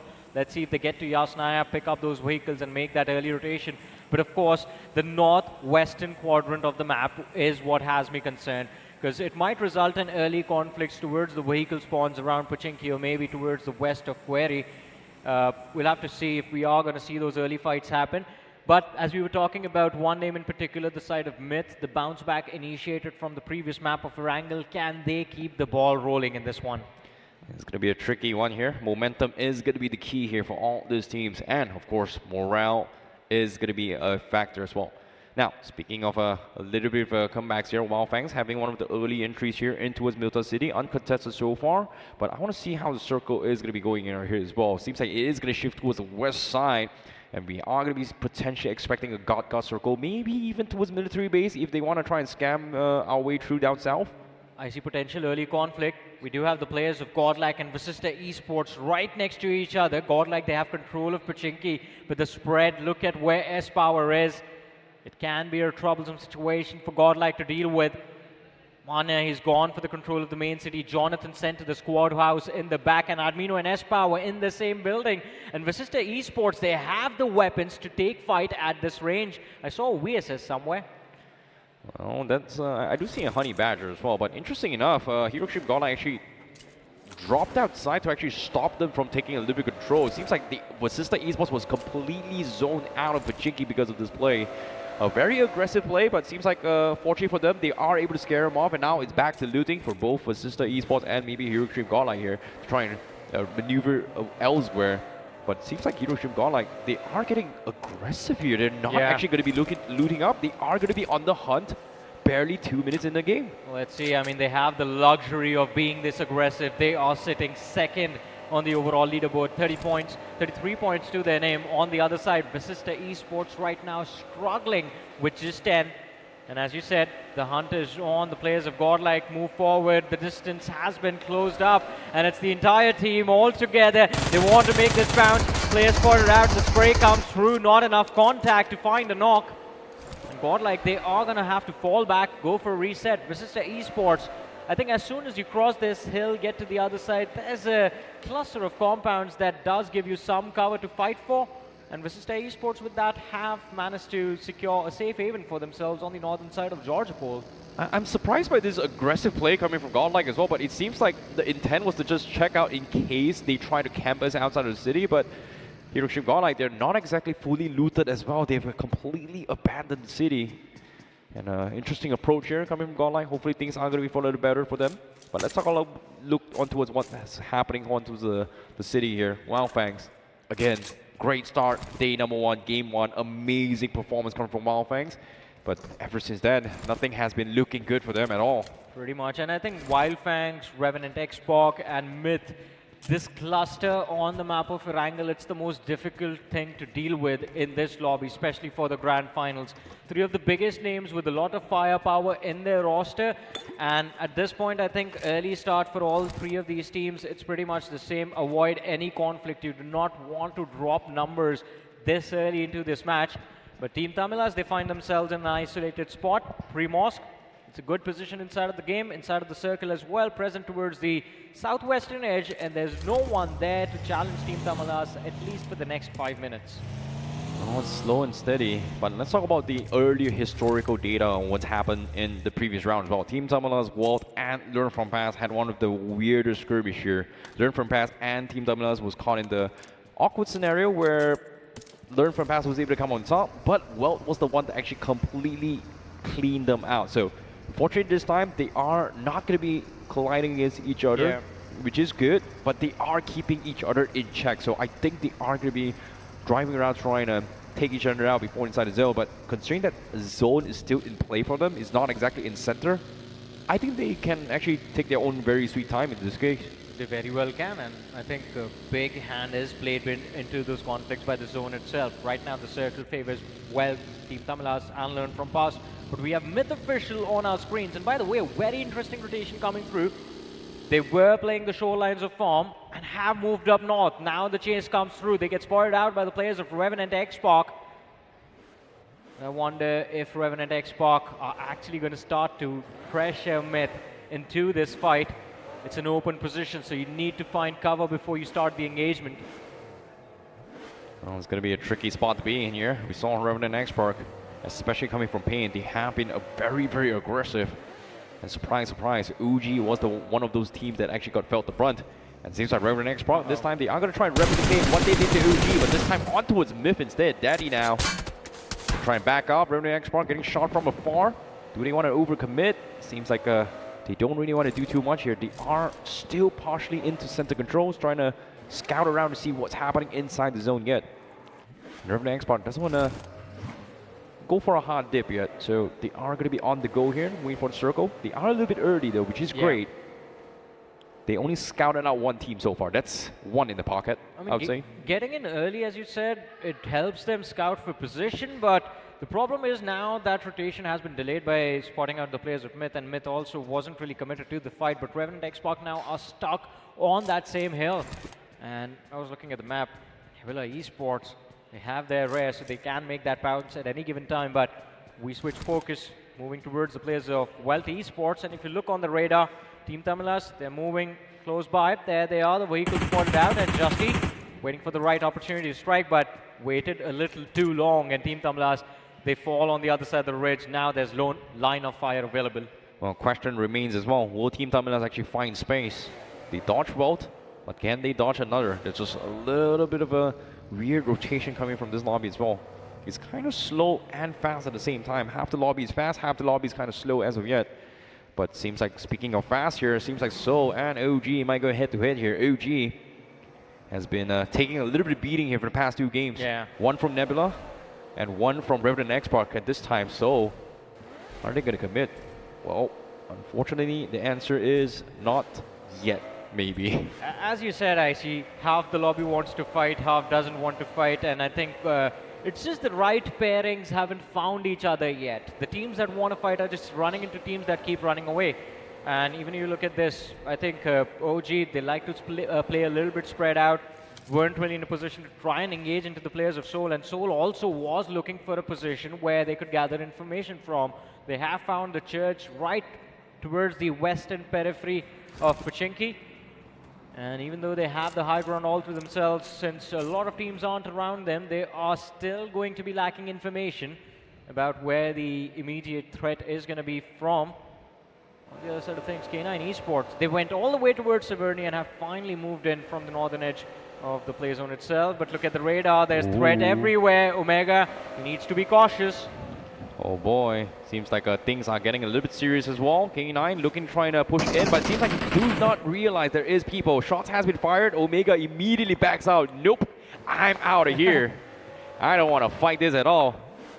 And while he's running as well, seems like he was able to spawn out vehicles on the far horizon. There's going to be Hiroshima Godlike at the far fray. He hasn't exactly found his spot, and now he's going to run into OG. K9, they are pretty much not able to find anything at all as of yet. But they find an opening against the players of Orangutan, and K9 Esports off to a decent start. They have the position to build up pressure on the players of OG, but unfortunately for them, Genesis Esports, they show up knocking on their doors as well. And that's a little too much distraction. Too many teams to fight at the same time. But Genesis Esports hunted an awkward run into a waste from Victor Somers, and they pick him off like it's nothing. An isolated man in the middle of nowhere, falling apart. And Victor Somers also looking for a reset opportunity. This is going to be a tough fight now that they are a player down. Well, that's got to be the quickest hit and run ever. Genesis Esports immediately take one out, immediately skedaddles, and Victor Somers wasn't expecting as well. Wasn't even prepared to actually take this fight, and they lose a waste just like that. Unfortunately to say, but Genesis now, they are going to be playing in the outskirts of Pochinki, which is great, but Circle doesn't seem to be in the city itself, so it is going to be a little bit tricky spot to be in here. But let's talk about the teams inside the center right now. Hiroshima Godlike, one of the earliest rotated inside the zone, and now he spots out Reaper, and Tower may have missed the timing. Reaper now going to be on the run. Sprays continue, but Reaper down towards the last 1 HP, and that is not going to be the knock here coming from Hiroshima Godlike. Yeah, that has to be a tough one to miss out on. As you mentioned, he missed out on the timing, and hence an opportunity to find a free frag for his team. But Godlike, they've done quite well for themselves so far throughout the day, at least in the first 3 matches. And I believe with how close Welt was to them, S-Power will have the information about the players of Welt as well. He chooses to regroup with the rest of the squad, which is a decision that I personally really like. Godlike, they have a position close to the center of the circle, so as long as they do maintain control of these compounds, they should be safe, and there should not be any threat on them for the next few moments, at least till stage 3 or stage 4. Well, speaking of which, let's talk about teams outside the zone here. Meta Ninja now getting completely gate kept. Roman is able to find the knock on the Polos, but the trade-off is there. Meta Ninja trying to cross the bridge, and shots has been fired. Reckoning Esports going to be stuck in a deadlock of a long-range affair between Meta Ninja. Polos not going to be saved here. Seems like Meta Ninja, they're stuck in towards the Emporiums here. As Reckoning Esports, they want to try and save Roman, but there's just nothing they can do. Levi being shadowed out, the nades are coming in. Support fire are coming through. Meta Ninja needs to go in for the reset, but Levi seems like he was able to find a little bit of pocket hole and get the knock on Fierce. What an angle and what a line gained by Levi, and now Meta Ninja are going to be left bleeding. Another nade goes out, and the other players from the side of Reckoning Esports are closing in. White Tiger drops to the floor, and now Meta Ninja are down to the last man, and he does not stay alive for long. Reckoning Esports, a brilliant bridge camp, collapsing on the players of Meta Ninja, who are going to be the first ones wiped out from the game. But I see all of this commotion. It's drawn the attention of the players from Learn From Past. Let's see what their course of action is going to look like. Well, seems like the gatekeepers now are being gatekept, as Learn From Past going to be stopping their entry point. As Reckoning Esports, they do have the hovercraft to work with. It seems like Learn From Past may have spotted Sahil's hovercraft and decides, you know what, it's just not worth it to be caught out in open with that hovercraft in your face. And they are going to push back. Learn From Past, going to push into the zone. But let's talk about what's happening in center here. Team Dominus still on the run here. First from Godlike, now in the face of Myth Official. And they haven't exactly found a good spot to work with. And it seems like they are going to be forced to disembark in this small little shack, which unfortunately is not the greatest spot to work with.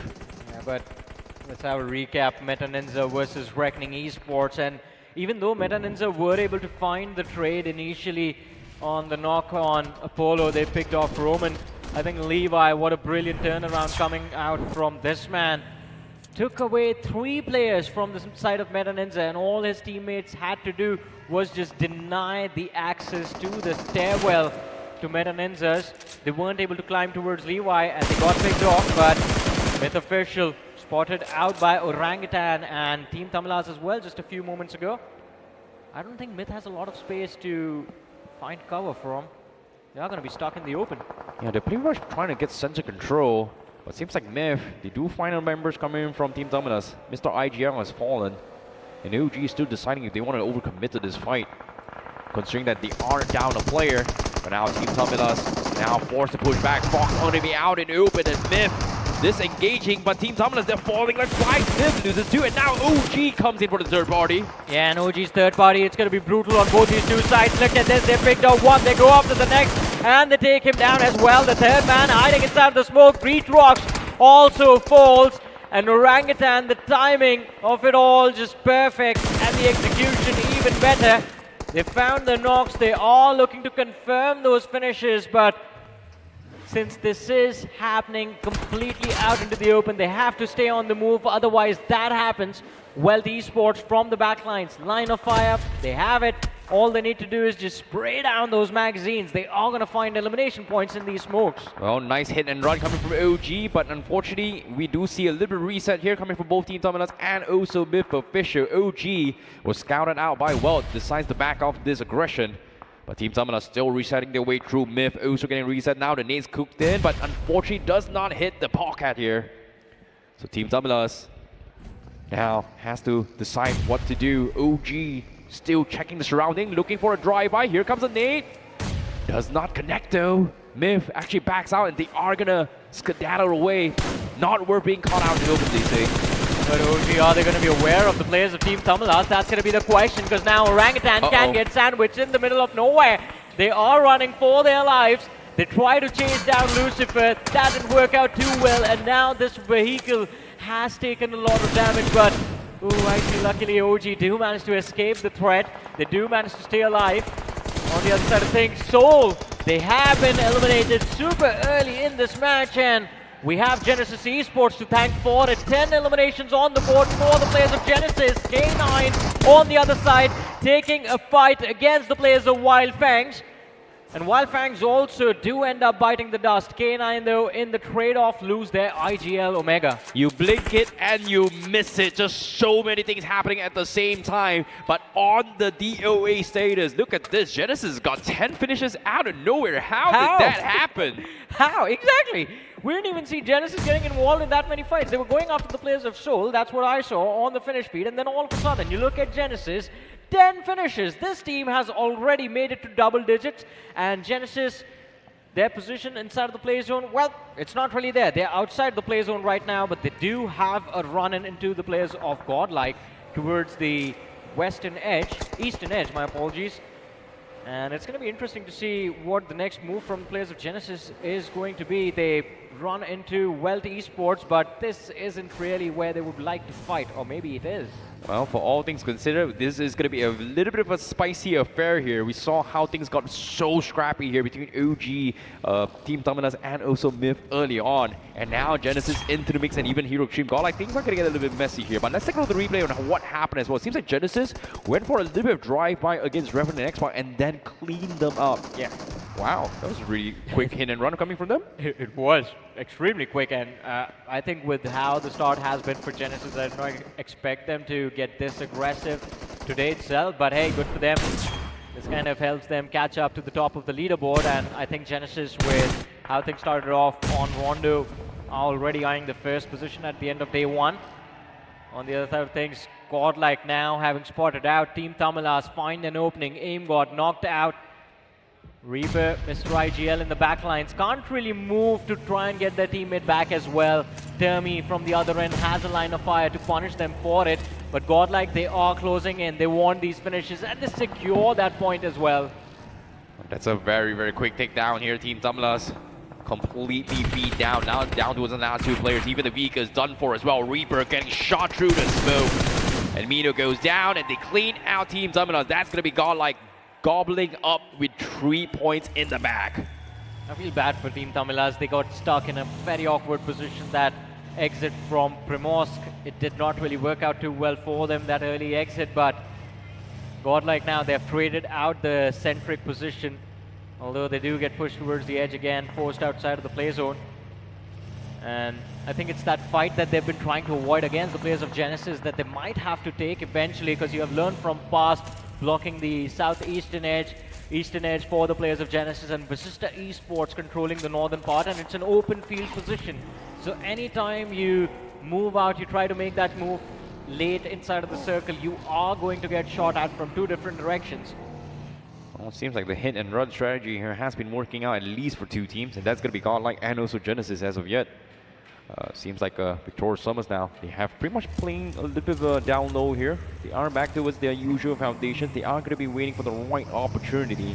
Stage 5 still barely on the edge of the zone. Very lot of shots in, but inside zone seems to be a lot of open areas here. They are going to be looking for a grand slam. It seems like they find themselves a house, and looky here. It is going to be Slug all by himself. A9 now on the defense. Slug needs a little bit back up. Victorious Summers going to be going for the push and takes him out. That's going to be K9 losing a player. Yeah, K9 is all over the place in terms of position. You see the Radar, Knight and Ninja Boy present towards the western edge of the circle. They weren't really able to provide any cover, as you mentioned, for their teammate Slug over there and Victorious Summers. I think they are going to be grateful, by the way, for that. They get free control of a compound that's just a little bit off center, and they won't be forced into fights until the extreme late game stages.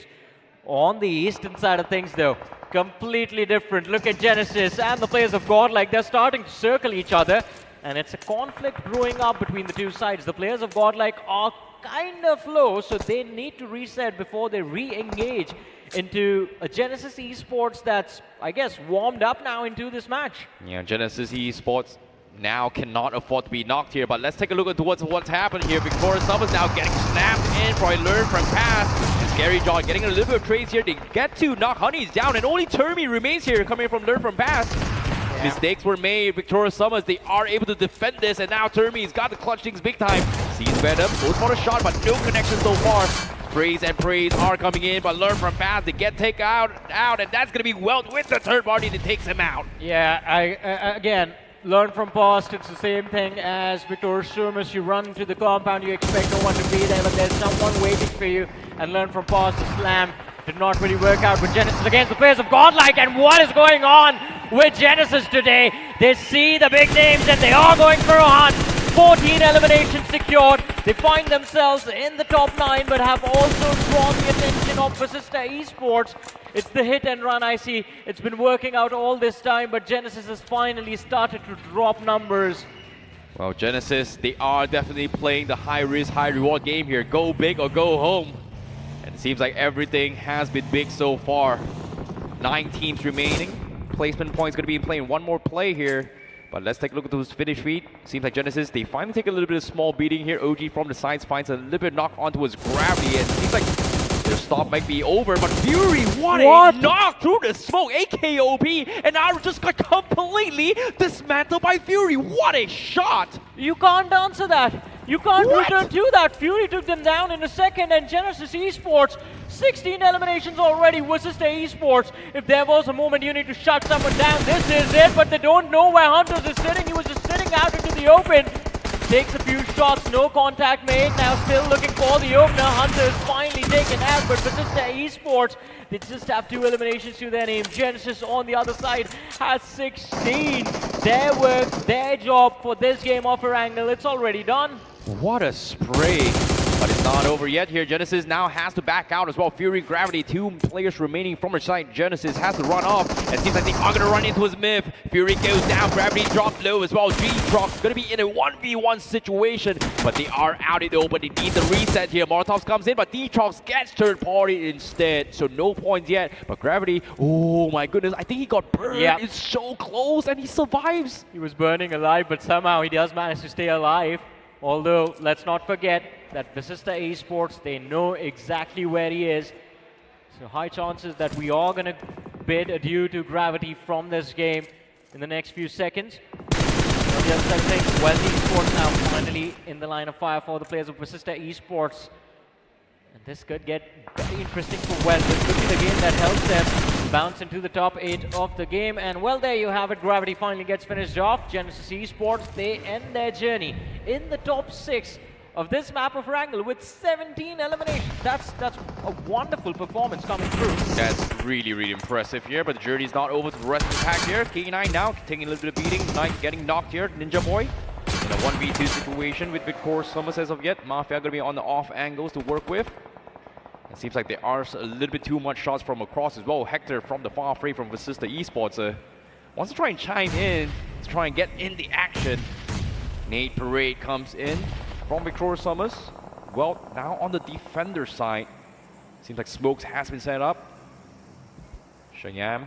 Necessary pressure that Victor Summers do not want to deal with. This makes sense why they are just staying back towards the edge of the circle, but it's not just Wealth, it's not just Vasista Esports. Look at the radar, you see the players of Reckoning Esports as well. They're lying in wait, they haven't made their presence felt to these teams that are there just right alongside Reckoning Esports, just waiting to strike and waiting for the mistakes from everyone else. For all things considered, consistency is going to be the key here. Reckoning Esports looking for those placement points in case of a tiebreaker, but Victor Summers goes for the overpeak. Venom finds the knock onto his Welt. Shayam's down, and the rest of Welt not in position, trying to provide cover as well.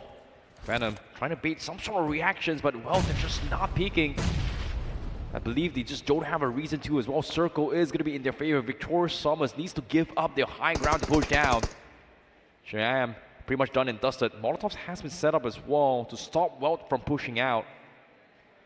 But again, Victor Summers, they don't really want to push out, knowing that there's still teams on the far fray. King 9, in this case, Ninja Boy, is still lurking around down towards the north side, I would say. And again, I think K9 Esports, it's just that they're down to the last player, so expectations for the chicken dinner are going to be quite dire, but I think this has been a decent outing from the players of K9 Esports. Ninja Boy, a little bit of an assistant in the knock on towards Mafia, although the knock and the finish claimed by the players of Vasista Esports. But Ninja Boy gets a little bit more breathing room to work with off of that. Now he just needs to play for survival. Yeah, unfortunately for him, he's able to find a vehicle on the road as well. So maybe he can actually go for a little bit of mad dash here coming from K9 Esports. Gonna use the vehicle in the smoke here to try and get a little bit of elevation for those information. But Victor Summers, they've heard those noise here, and now the nades are coming in. That's gonna be a clean up here. No chance for a comeback, Ninja Boy. Yeah. As Victor Summers shuts him down. But the problem still arises here. Circle not in favor of Victor Summers. They still need to find a way to push in. As Welt Esports with those compounds gonna be one of the biggest threat here for Victor Summers to push through. It's gonna be tough. Venom gonna try and bait himself here. Find a little bit of breathing room to work with. Scary John looking for an off angle as well. Final 4 teams. Welt now playing this very patiently as well. Doesn't want to overcommit their safety net as of yet. While Vasista Esports on the outskirts going to be on the hunt. Yeah, pretty much, but let's see how things turn out. Victor Summers, I don't think they accounted for Vasista Esports still building up pressure on them, or maybe Wells just managed to hold on, but now the players are going to get spotted out. Gokul takes a lot of damage. The trade not really in the favor of the players of Victor Summers as well, but it's the third party onto Vasista Esports who were trying to get engaged into this fight. Reckoning Esports, they find the opening, and as we were talking about Reckoning, I see a few moments ago, now it is their turn to strike. Welt and Victor Summers are distracted by each other All Reckoning has to do is deal with Vasista Esports first, and then eventually push for the compound for these fights. They have these 3 airdrops as well, so they're going to be all looted up for the late game.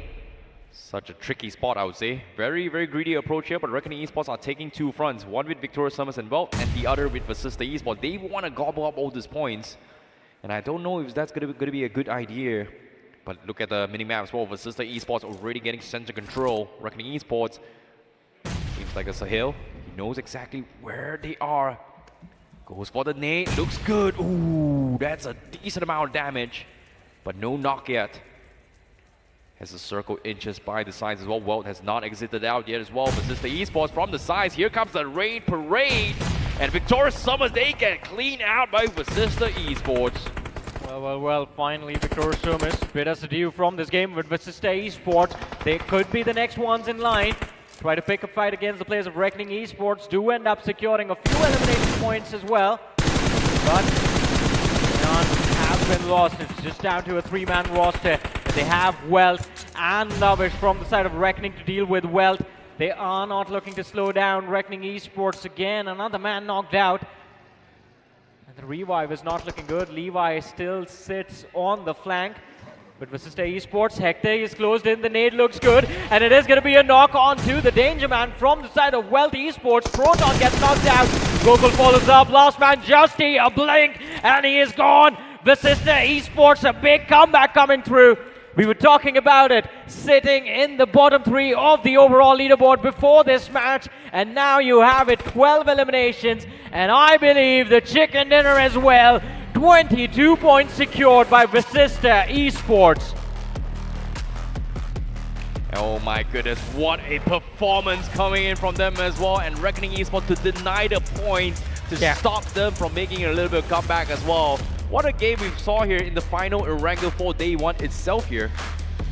Yeah, it was an incredible game, but overall, if you talk about the way Vasista Esports were able to bring things back in their court in the overall standings, this is going to be a lifesaver for them. They were fading away in the overall standings, but now with the chicken dinner, it's going to be a great comeback. I mean, should we call that they would have faded away? It was just 3 games, and it wasn't like the difference was a lot. And this is exactly what we were hoping for. It's not just Vasista Vasista has done very well, by the way, so nothing taken away from them, but they weren't the only ones from the bottom of the leaderboard that were able to bounce back. I would say K9 kind of did well. They had 5 eliminations and they were in the top 5, so not as many points as we wanted to see, but hey, this could be the start. This could be the engine just getting started. And even Welt Esports had quite a solid game, right? From Welt being able to secure that top 2, in general, was pretty great. Yeah, the final few moments, it was definitely quite a rash decision that they tried to make it to fruition, and it just clearly did not work out. Yeah. And for all things considered as well, I think another name we have to talk about is going to be Genesis as well, because out of nowhere, how are these guys getting so many finishes, which is just ridiculous as well. And it seems like Fury is also on point as well, because OG was just completely single-handedly dismantled in one spray. Both 2 players just getting taken out, and it seems like even OG, the trend continues as well. They're just taking beatings after beatings by every single team. Genesis Esports, I think, got the fastest double digits today in any match, because game number 1, that was Revenant X-Pac, but they did it on Rondo. Genesis did it on Wrangle within, I think, like 13 minutes. They were able to gobble up like 10 finishes. Yeah. That is insane, right? In total, they had 17 points in the overall standing. So that is just insane stuff coming through. And yeah, once again, balling back to OG, it feels like they're just getting taken down by that one heroic man, and OG's just not able to do a lot about it. Yeah, it's just like multiple heroic men from different teams, right? 1 minute is from Nebula, 1 minute is from OG, 1 minute is from Revenant X-Pac. Now, from Genesis as well, it was just like, ooh, what is going on? Like, was it luck? What is his skill? I don't know, man. Something is cooking up here in Grand Finals. I think for the side of OG is the decision-making that has me a little bit worried, because that pounce that was made on the players of Team Tamilas, I do not know what the intention was, because they knew there were 2 teams fighting each other. I thought it was going to be a third party. Then all of a sudden, we see them leave with the players of Team Tamilas and try and hunt them down when they know Learn From Past is waiting right behind them. See, that's the thing, right? In that situation, they wanted to fight. They saw Welt shooting them, that's why they backed off. So it was a little bit of a situation, like, I understand why they backed off, but could you blame them being out in the open, though? All right, listen, one thing is for sure, we do not expect OG to be on the latter half of the board. They should have been pretty much on the dominant spree. But as of now, they're struggling. But for now, let's move on to a short break.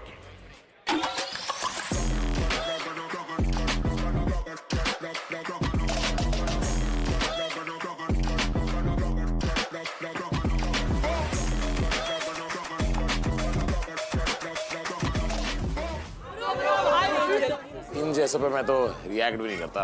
BGMI cricket league का winner है, रोज खेलता है, आप भी try करो। अबे असली का 650 करोड़ देगा फिर भी नहीं करूंगा। इस खेल में ना सिर्फ टीम सपोर्ट करनी है बड़े भाई। जीत गया छोटे भाई। ये देख BGMI पे टीम सपोर्ट करो और ग्लेशियर जीतो।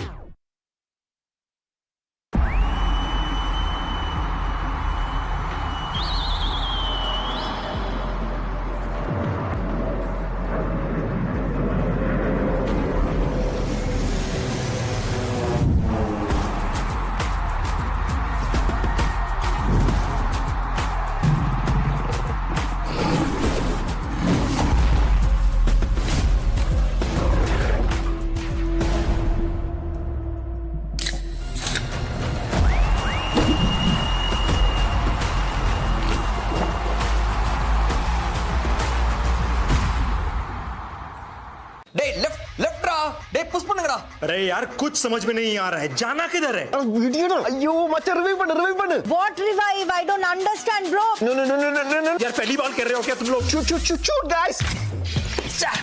मचा क्या कर रहे हो यार? நீங்களாச்சும் கொஞ்சம் தமிழ் கத்துக்கீங்களாடா?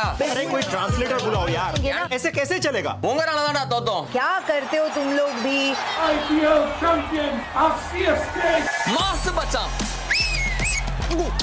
अयो ताला Yes! Yellow army, bro.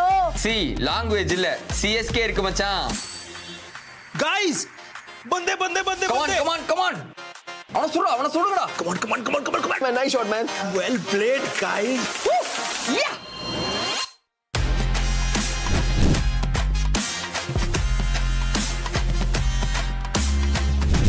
Bro, CSK skins, huh? இது நம்ம கொலாபுடா.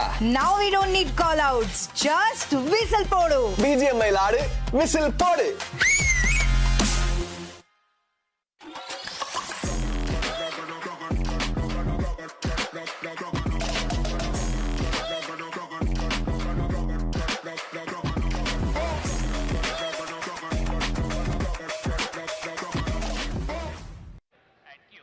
Well, welcome back to BGI's 2026 Grand Finals Day 1 itself here, and we have pretty much concluded the final match of Rango here for Day 1 itself, and things has gotten a little bit spicy as well because we are seeing a little bit of a comeback coming in play for Day number 1, but of course now Vasista Esports with the chicken dinner was impressive. Genesis Esports also doing really good. Yeah. Now with all this momentum coming in play, do you think this is going to affect their morale going towards Miramar? I mean, Johnny?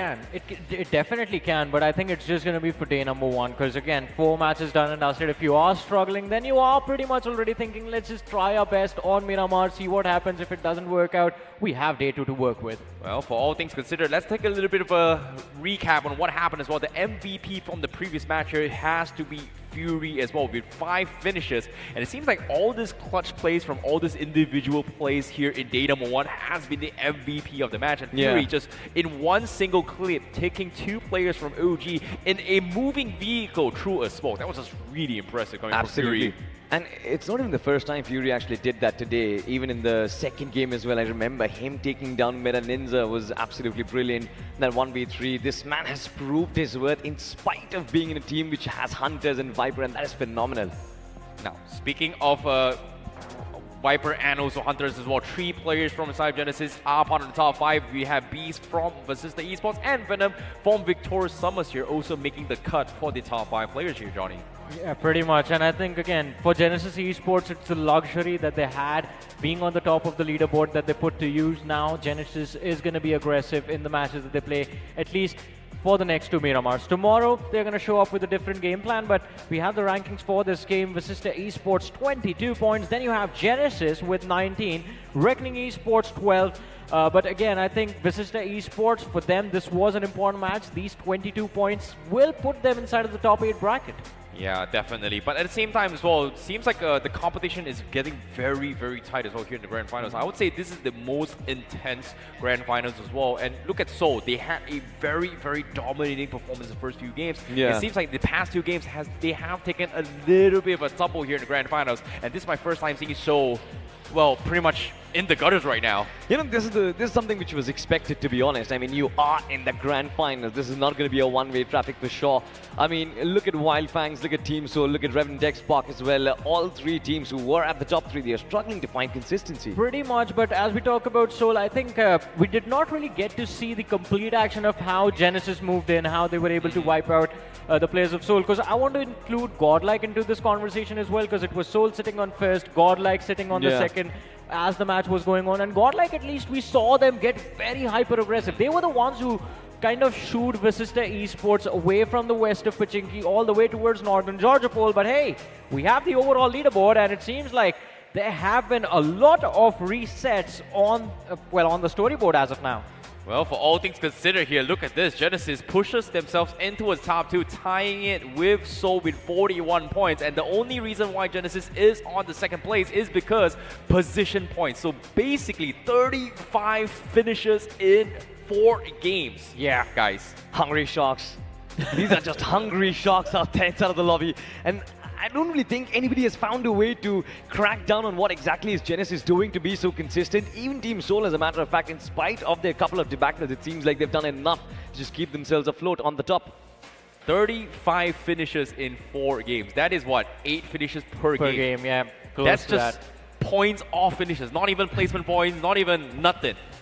That is, like, we usually see this in the earlier stages here from Wild Fangs, from K9, from everybody else, right? But in the grand finals, this is what is wrong? Like, we have to talk about what's happening with Genesis here. I think it's not something wrong. It's something that Genesis does very well on Erangel in particular. Of course, we are going to see a turnaround once we move to the maps of Miramar, because this is the same thing they did during the grind, if you remember. Genesis's positioning during the mid-game on Erangel, how they breed stage 3, stage 4, play zones is just phenomenal. They find those isolated positions. This angle was a little bit different. This one was all about aggression, and well, Genesis is good on that front. Well, speaking of which as well, we do also have a little bit of a collaboration in-game as of yet here with Kolkata Knight Riders Gold Spin as of yet on screen. You can get it now, so be sure to take it. It's my favorite team, by the way. Yeah, KKR. We actually stayed in the same hotel with them. Yeah, of course. Just brings back those memories, huh? Yeah. One day I'm going to be batting for KKR as well. Why are you laughing? You don't trust my skills? I'm going to be playing on that stage before you hey, let me tell you, in my area, people call me Mitchell Stark for my bowling, you know. Let's just talk about the grand finals, Salty. I mean, it's going pretty well so far, isn't it? Well, it certainly is. For all things considered as well here, we have to talk about a little bit of changes that is coming up right now here. Nebula Esports, we saw Rio pretty much in a situation where there was a nice debut coming from him, but now they are bringing Kratos back into action here. Seems like whatever they planned is not working out on day number 1. You know, honestly, it didn't really make any sense to actually sub out Kratos in the first place, because that man was in form inside of the survival stage, inside of the semi-finals as well. But well, Ryu did quite good enough, so hopefully Kratos can bring back that stability in the team as well. Well, seems like time is ticking. Miramar is going to be the next map in play, and things are going to be a little bit of a change coming from all these teams. And we are going to be jumping back into the game here, and more BGMI action for Game 5 for the Grand Finals as of yet. Let's jump into the game.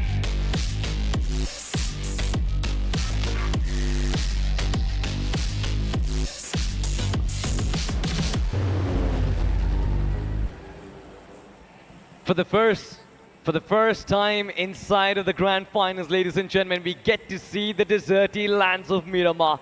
As the flight, it is right in front of us. It is going to be me, Salty, captain of the flight, along with my co-pilot, iSuper Johnny, and this time we are flying quite south of the map itself, starting in from Impala. We're going towards the Valle del Mar, Johnny. Now, this is such a flight path that is deviated towards that southern side. If you want to go towards Torre Armada, Campo Militar, La Cabrera, it's just absolutely possible. Salty, no. We are not going to talk about anything else on Miramar if we have a flight path like this. My eyes are locked in on Picardo, man. What's going to happen? I mean, it is within the reach for both the teams, for both Revenant X Park and Vasista Esports. But the question is, based on where they are on the overall leaderboard, are they willing to fight? And I guess we have our answer. Vasista Esports No early conflict needed on day number 1 itself. They are going to go for that southwestern drop towards Paladelmar and Minas del Sur. It's going to be interesting. Visista Esports switching up their playstyle, especially after the chicken dinner. I mean, understandably so. They've been beaten down at Picado quite a lot, especially in the hands of Revenant X-Spark. Yeah. But now that you see Visista making the slow climbs, I thought that that could have been the best way to keep up the momentum up high. I mean, either you can do that or you can just protect your lead. Just stay calm, stay composed, make sure that you are just focused on where you are on the overall leaderboard. And Visista Esports, yes, that was a phenomenal game. That was a good performance we just saw, but it still leaves a little bit more room for them to cover because it's the grand finals. You're just eyeing for the trophy in Visista Esports. I think day number 1, you should try and end within the top 3. Top 3, top 5, either of them, I feel like the teams are going to be happy. And have a look at this Meta Ninja. There are going to be players dropping right next to them. Roman, what is he doing over here? And why is Meta Ninja not looking to capitalize? Roman in the middle of nowhere as Meta Ninja look to take the first frag on board. He's not going anywhere. He can't really go anywhere either. Well, back to the lobby. That's where he's going to be. Reckoning Esports, a good start. A good recovery on the map of Wrangle, but the momentum falls and K9 Esports, an awkward run and comes through. The clash against the players of Meta Ninja, trades coming through from either side. It's down to Shadow and he falls, and somehow K9 Esports barely managed to survive. But why would you take the vehicle away from him? He has no HP. They needed that cover. This is just diabolical. Look at Apollo out there in the distance, watching his teammates die. There's absolutely nothing that he can do. The SKS, of course. I'm not sure if he has a scope, but for sure those shots aren't really going to do anything out there. He can do this. He can still confirm the points in the distance. So all he needs is just a few shots to make contact. But all right, Apollo, he runs back in, and K9 Esports, I can hear the sigh of relief all the way to the commentator's desk. They have barely escaped losing players super early in this game, but luckily for them, they also have 3 points to work with now. But I can feel bad for Meta Ninja. Yeah. That was not the journey that they expected for sure. Especially in this map of Miramar. Early collisions happening. All of these teams look to make their way up north. There was a massive cluster at the south as well, where everybody who could see the map feed. Have a look at this. Daddy finds that opening. Gokul has been brought down. Welt Esports in a deep world of trouble.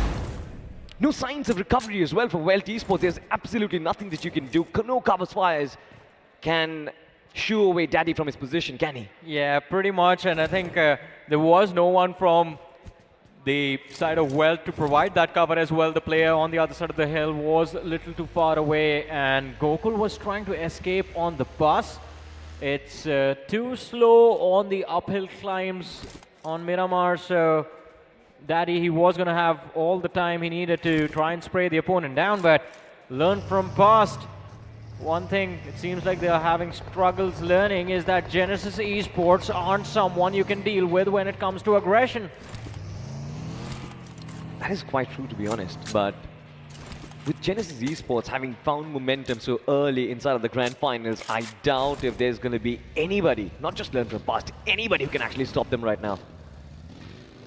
I think the only fair opponent for them has been them themselves, because we saw this inside of the semi-finals as well. Genesis after that fantastic start, they were actually brought down. The dip in form was massive. If something of that similar sort is going to happening here as well, I feel like Genesis might just be in some trouble. But for now, they are top. But have a look at this. Moving in closer to LEFP. Rush Boy in danger. 2v1. There's no way this man can survive. Yeah, this is so clean coming from the players of Genesis. Extremely clinical. They know where the players are isolated and they just bounce on them with numbers. Learn from past. They're facing massive struggles in this game of Miramar, and Genesis does not really want to let them escape. They've been chasing them down, and learn from past really need to put some distance between them and the players of Genesis and then just go into hiding.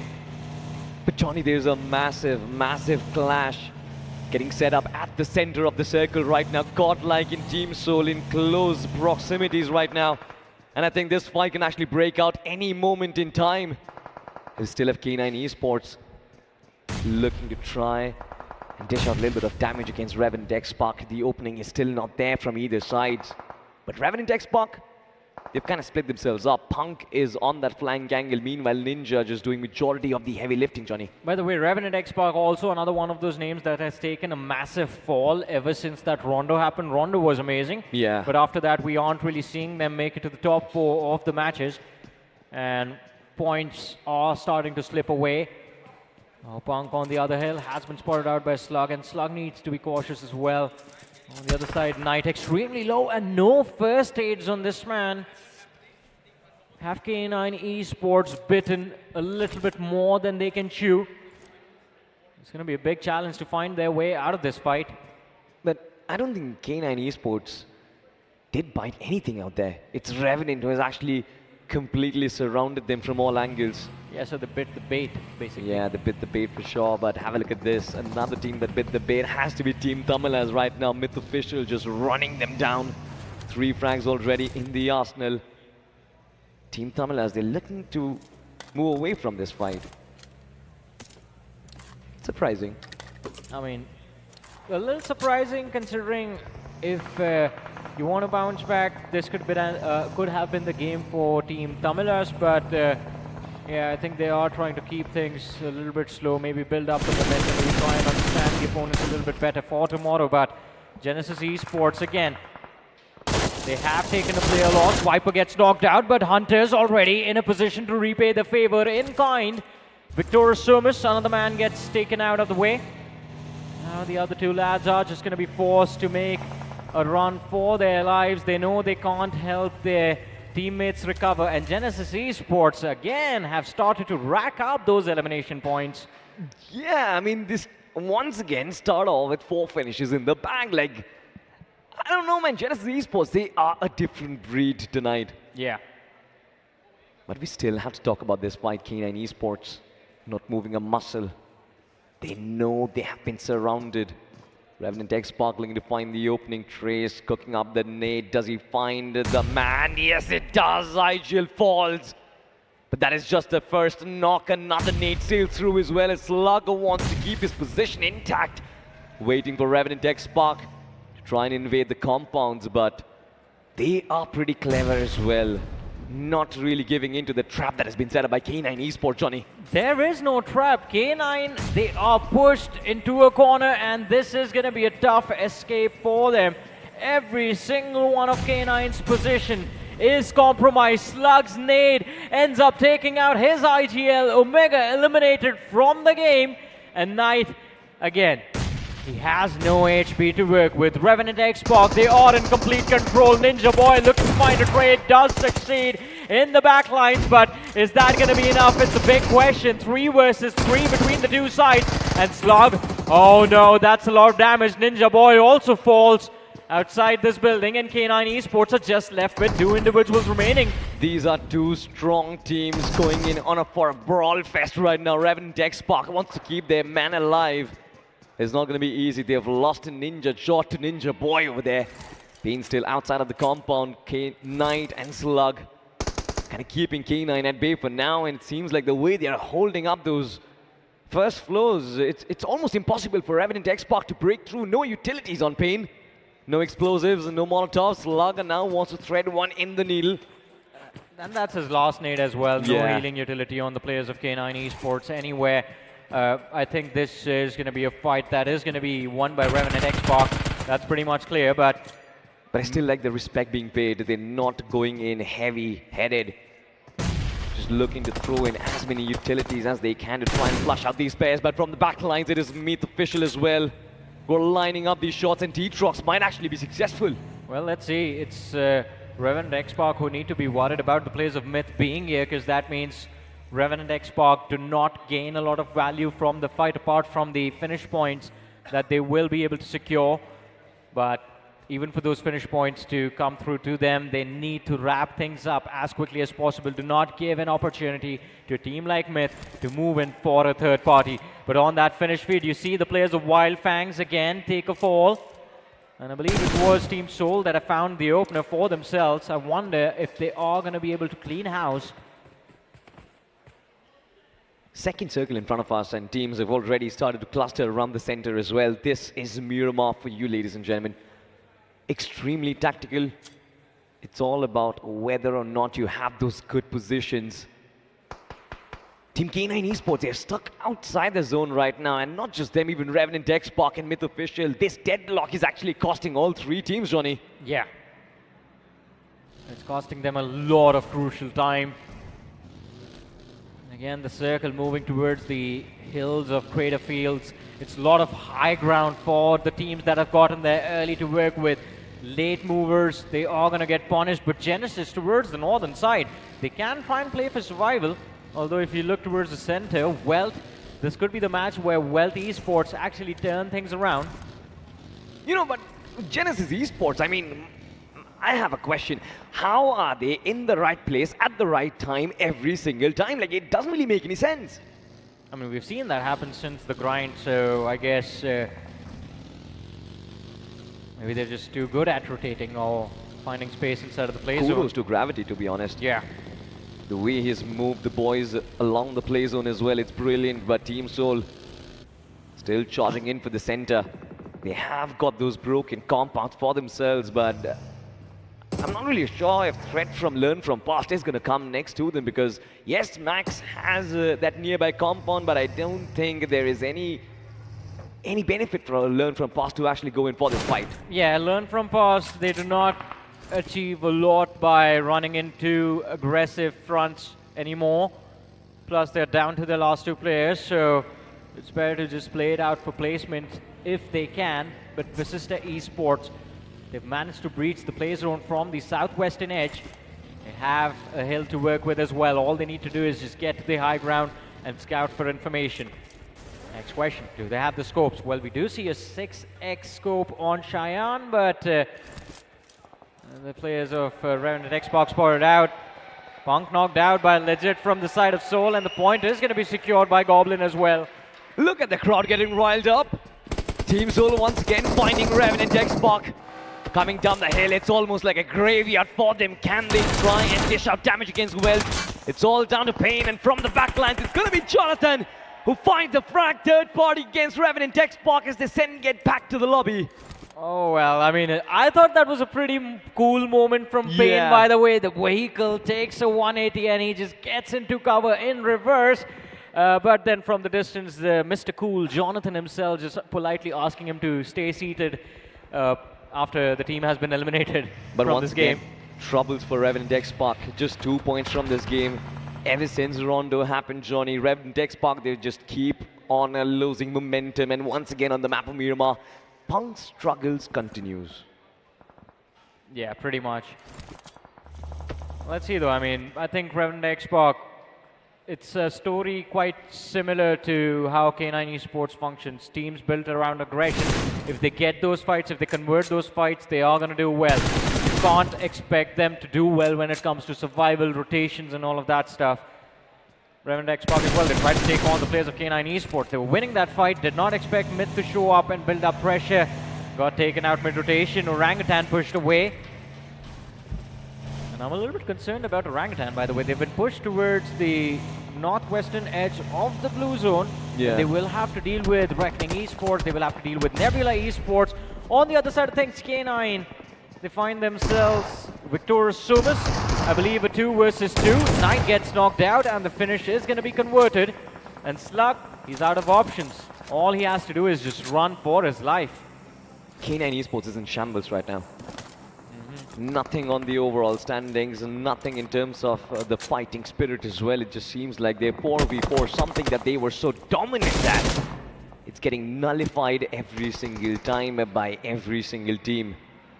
But nonetheless, this circle always favors the high grounds of Crater Fields. Visista Esports, congratulations for finding topography for yourself. Can you find the frags will be the next question. Hector, Some and Beast. Good positioning for these lads, but right underneath them, there's going to be Lavish as well from Reckoning Esports. And it seems like Visista has no idea about this presence. Yeah, pretty much. And I think this can get a little confusing for the players of Reckoning Esports as well, because as you mentioned, it's not just position, it's the number of players that they have to commit as well. You see where Sahil is. all the way towards the north of Vasista Esports, and he can't really get involved in the action anymore. The moment he gets spotted out, Vasista Esports will pile on top of him. He is isolated in on that hill. And further beyond him, you have the star player from the side of Reckoning Esports. This spread from Reckoning, it's not good, and if they aren't able to stay hidden from the players of Vasista Esports, they can be eliminated. On the other side of things, we have a recap of well, the two big giants of the lobby colliding, Revenant X-Spark against the players of K9 Esports. That collision was pretty good, to be honest. Pleased to see the Revenant X-Spark, but ever since then, INTX just could absolutely nothing. Nebula on the other side, I think this is going to be one of their first times. They are inside stage 4 right now, playing in from the edges. The northwestern edge, it seems like that is exactly where their fortress seems to lie, but right next to them will be these lads of Godlike, and I love their formation, Johnny. I mean, it's the northwestern quadrant. We know it's been dominated by Manya for years and years, and I think if there was a game that Godlike wanted to secure a chicken dinner in, this has to be where the stars have aligned. Let's see how things turn out. Nebula Esports, they kept their heads down, but it seems like all the players of Godlike are locked in towards those compounds. They know where the players of Nebula are, and they also are aware of the position of Welt Esports. Brilliant information gathering done by Godlike. But what remains to be seen is where do they aggress upon, because Nebula, they're closer to the edge of the circle as compared to Godlike, so doesn't really make any sense for Godlike to push out and take those shots against Nebula. Versus if you look at Welt, they are much closer to the center of the circle. In fact, if you talk about the center of the circle, it's on Team Soul, at least for now. And the circle shifts once again, Slug and Oasis. They are going to find the center spot for themselves, but at what cost? They've lost their teammates. Not a lot of them actually stay alive. Victoria Summers, still a two-man team. Can they try and protect their numbers at least till the very end? Well, let's see. It's not going to be easy at all. Miramar, a tricky change of pace for everyone to deal with. And Welt Esports, oh, they thought it was going to be free entry into the compounds, but before he gets eliminated, Slug, he was able to find a knock. K9 Esports, though, just 4 eliminations on the board at the end of the journey on the first Miramar. We are going to hope for a little bit better performance going into the next one, but Vasista Esports, now the control of the hills has been taken away as the play zone shifts, and they spot out the players from the side of Team Tamilas. That MG dishing out a lot of damage, and Hector is able to confirm 2 eliminations for his team, but Beast in the back lines gets traded out.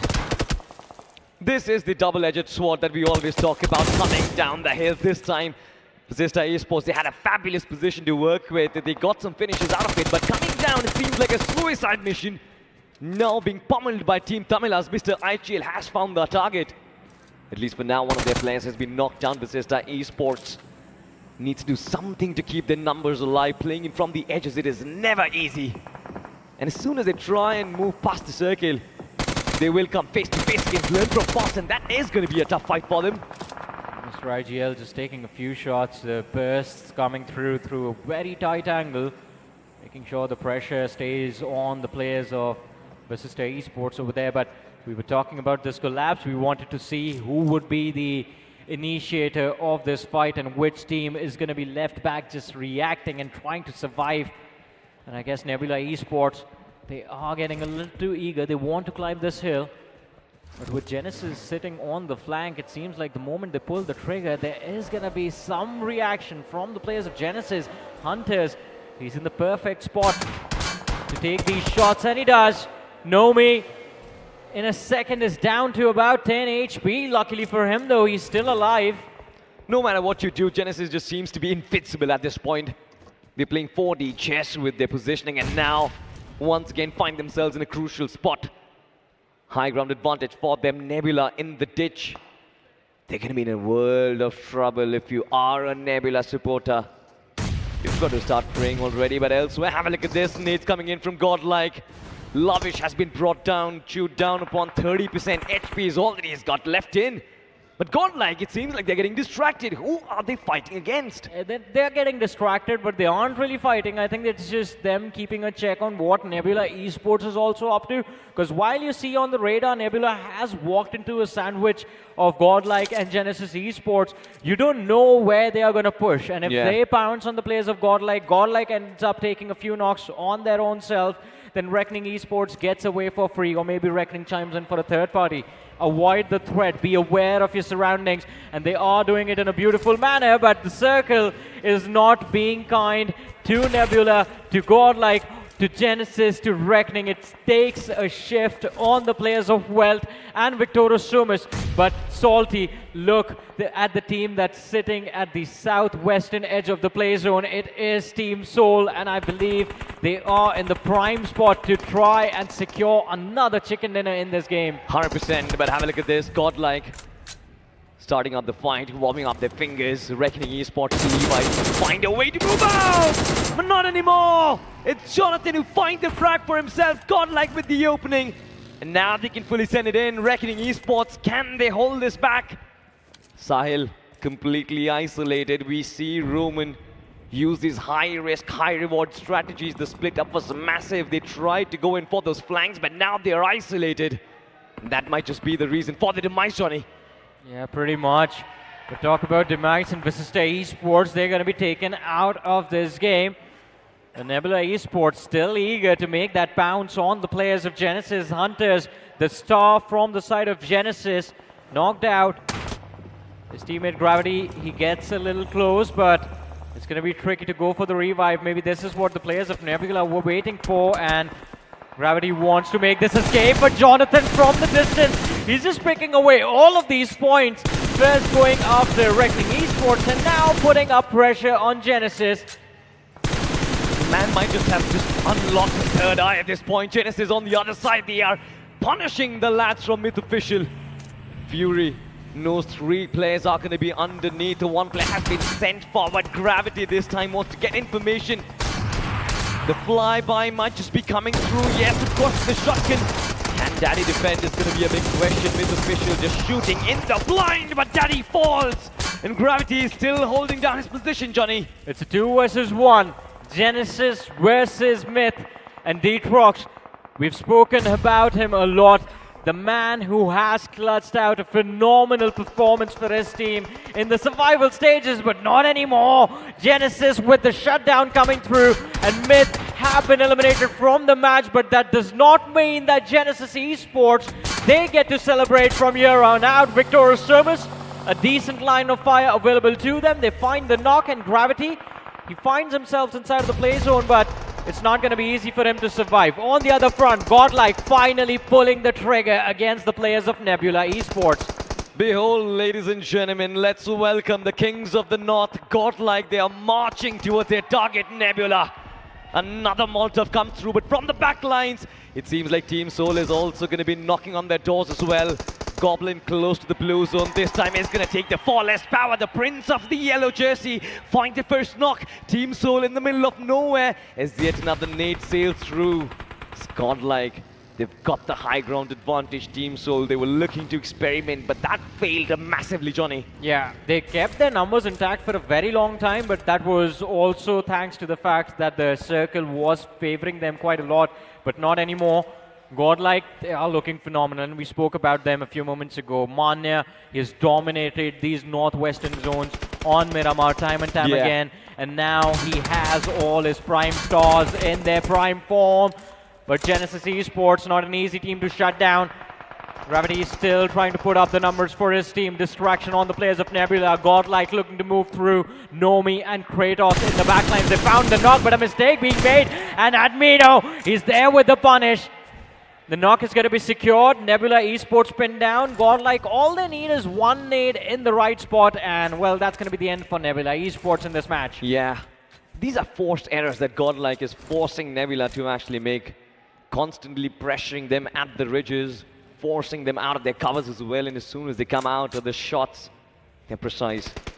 But Nebula, they have a saving grace. They once again get a second shot at life. Adi has been knocked out close to the circle as well. Moving inside to the play zone isn't going to be easy. Kratos, can he find the connection on gravity is going to be a big question, but have a look at this. Godlike descended in against Wild Esports, and the first man has been brought down. Justy still holding down the angle. One man against everybody, and Godlike, they engulf everyone.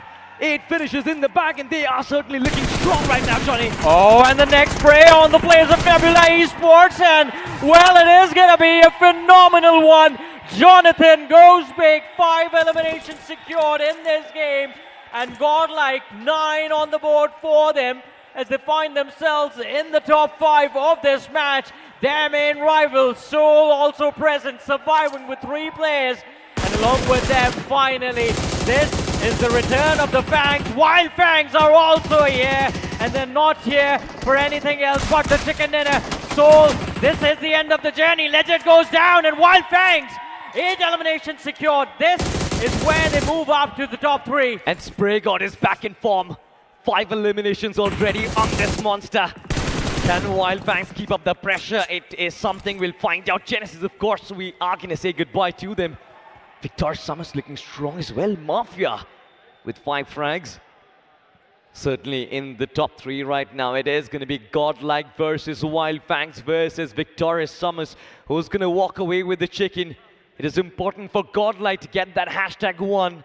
And so it is important for Wild Fangs to keep themselves alive inside of the competition. Victorious Summers, they're looking to assert dominance as well, but their numbers, Johnny, I'm not really too sure about it. Victorious Summers on the overall leaderboard as well, sit middle of the pack. So if they somehow manage to secure this chicken dinner, it is going to take a miracle, by the way. But if that miracle happens, this is what they would need to break into the top 4. Not really a miracle. I have a theory for sure. Victorious Summers, they've got the compounds for themselves. If by any chance Wild Fangs, they try and force the issue, Godlike and Wild Fangs seems to be a fight which Victorious Summers can certainly take advantage of. I agree with your theory. It's stage 8. Next stage is stage 9, and both Godlike and Wild Fangs are towards the edges. The blue will be on top of them before it is on Victorious Summers. And that is what Victorious Summers are waiting for. And well, from the POV of Wild Fangs and Godlike, I think they know there's someone in that compound, but they really want it for themselves as well. But it's difficult to make that move the moment you step out from behind the cover, which in case of Wild Fangs is that wall of smokes that they have laid out. They know they are getting shot at from the flank. They're being cautious. They are playing it slow. And I think it's just down to that last stage 9 collapse that now we'll have to see who walks away with the chicken. It's going to be a game of patience. You don't want to be the first movers inside of this final circle. You want to be the last movers. And have a look at this. Admino strikes. Spray got brought down. Wild Fangs in a world of trouble. We talked about this. They are supposed to come down the hill, but as soon as they do so, it seems like a double-edged sword, Johnny. Yeah, it could be a wrong call, because well, shots from the flank as well. Admino on the move. He gets taken out. And Wild Fangs, they have gotten a reset for themselves. Godlike now, they are sitting there at a disadvantage. S-Power also gets knocked out. Sensei finds the pick. Jonathan with the trade, a nade right behind him, but somehow manages to dodge the damage.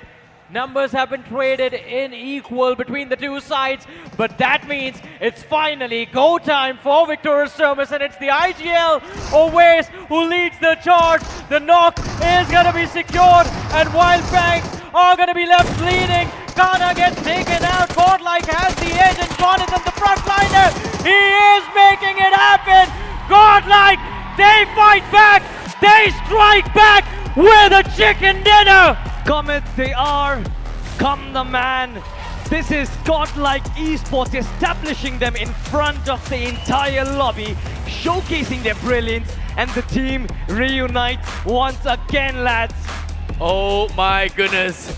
Hero Extreme Godlike looking to repeat history as Jonathan back on form, popping off hits left, right, front, and center. Hero Extreme Godlike is here to party! Well, they certainly are having their party, and Wild Fangs, they're going to be settling down the differences as well. Yeah, amongst themselves, not with the opponents. This should have been a game for Wild Fangs or Godlike, and Wild Fangs found that beautiful opening on Admino towards the end. And they got the reset as well. Sensei found S-Power over here. That's the knock. It was an important knock, but then this did not make sense. Jonathan inside that smoke, just running around. Victoria Somas with the perfect bounce. Wildfang, I do not know what they could have done to fight their way out of this situation, to be honest. After you go down to Jonathan like that, you give Godlike enough breathing room to bring their numbers back, and that is why they lost the game. You know, there was a point when Edmino was knocked out before Victoria Summers had pushed in. Yeah. There was a moment for Wildfangs to actually shine, but well, the man, the myth, the legend, the one who's shining the most is going to be Jonathan. 8 finishes, 1,066 points of damage, I see. You know, this feels like a little bit of a repeat of history of last year's BGIS 2025. When we talk about two performing teams here, it has to be Reckoning Esports and Hero Extreme Godlike from last year's performance. And guess who is performing today itself? So we have Hero Extreme Godlike and also Genesis. If you remember Viper Old and Reckoning. Gravity, Yeah. old Reckoning of last year. This feels like an exact repeat of BGIS 2025. Here in 2026. What's going on? I mean, if we are going to go that route, that does that mean that someone else entirely is just going to take away the trophy?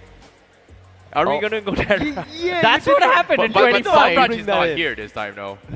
Samraj is not this time. Oh, chill, calm down. We've got to go to here. But still, at the same time, Hero Extreme Godlike now, very, very good stuff coming from them. Very consistent game again. But now we do see a little bit of signs of hope as well. So one more game from this next game is going to give them that stepping for tomorrow itself, because a lot of teams are going to be doing for those homework. Do you think they can continue on their performance here? I think of course they can, but they are going to have to make a few changes, because I believe, okay, the most interesting name, as you said, Genesis Esports.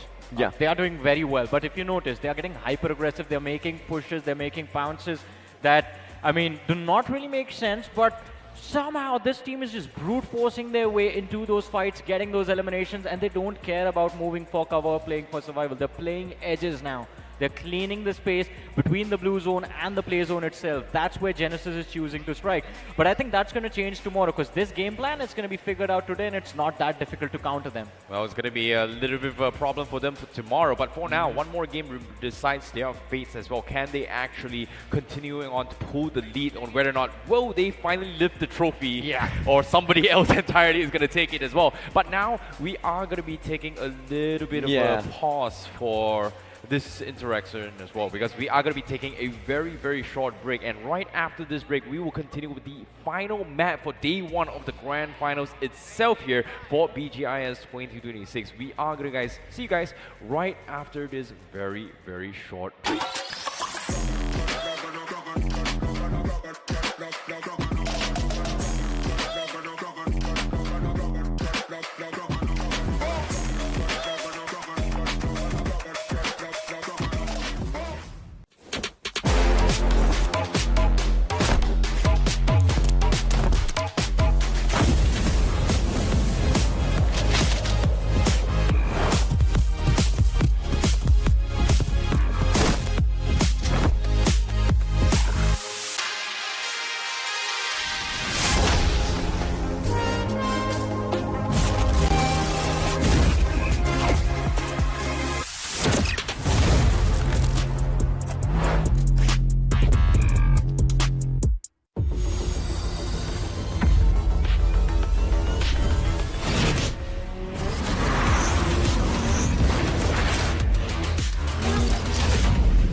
Offside তোর বাড়িতে হবে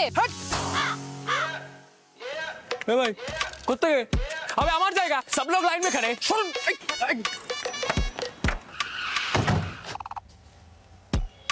पहले मैं चल निकल ticket ticket ticket ticket ticket ticket দাদা lobby ticket কোথায় আছে তো দাদা কতবার কাটবো করবো লড়বো জিতবো केकेआर है तैयार नाइट का फाइट कोलकाता का प्राइड पर्पल में दिल गोल्ड में है जीत KKR on repeat. Night हो या day, nights are here to stay. चुप, एकदम चुप। इस बार ये डिनर हमसे कोई नहीं छीन सकता, कोई भी नहीं।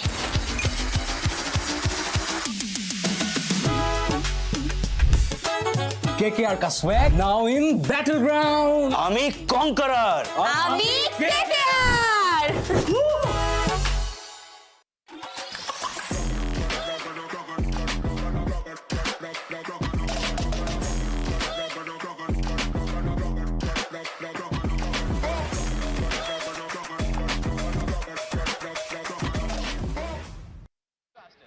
Ladies and gentlemen, welcome back once again to the English broadcast of BGIS 2026. I'm going to be your host, Salty, and joining alongside by two handsome gentlemen, Icy Baby and Necro. And this is one last game remaining for the final day, for the first day of the Grand Finals, by the way. But with Godlike getting that chicken dinner, Necro, now it seems like competition at the top, it's really starting to heat up.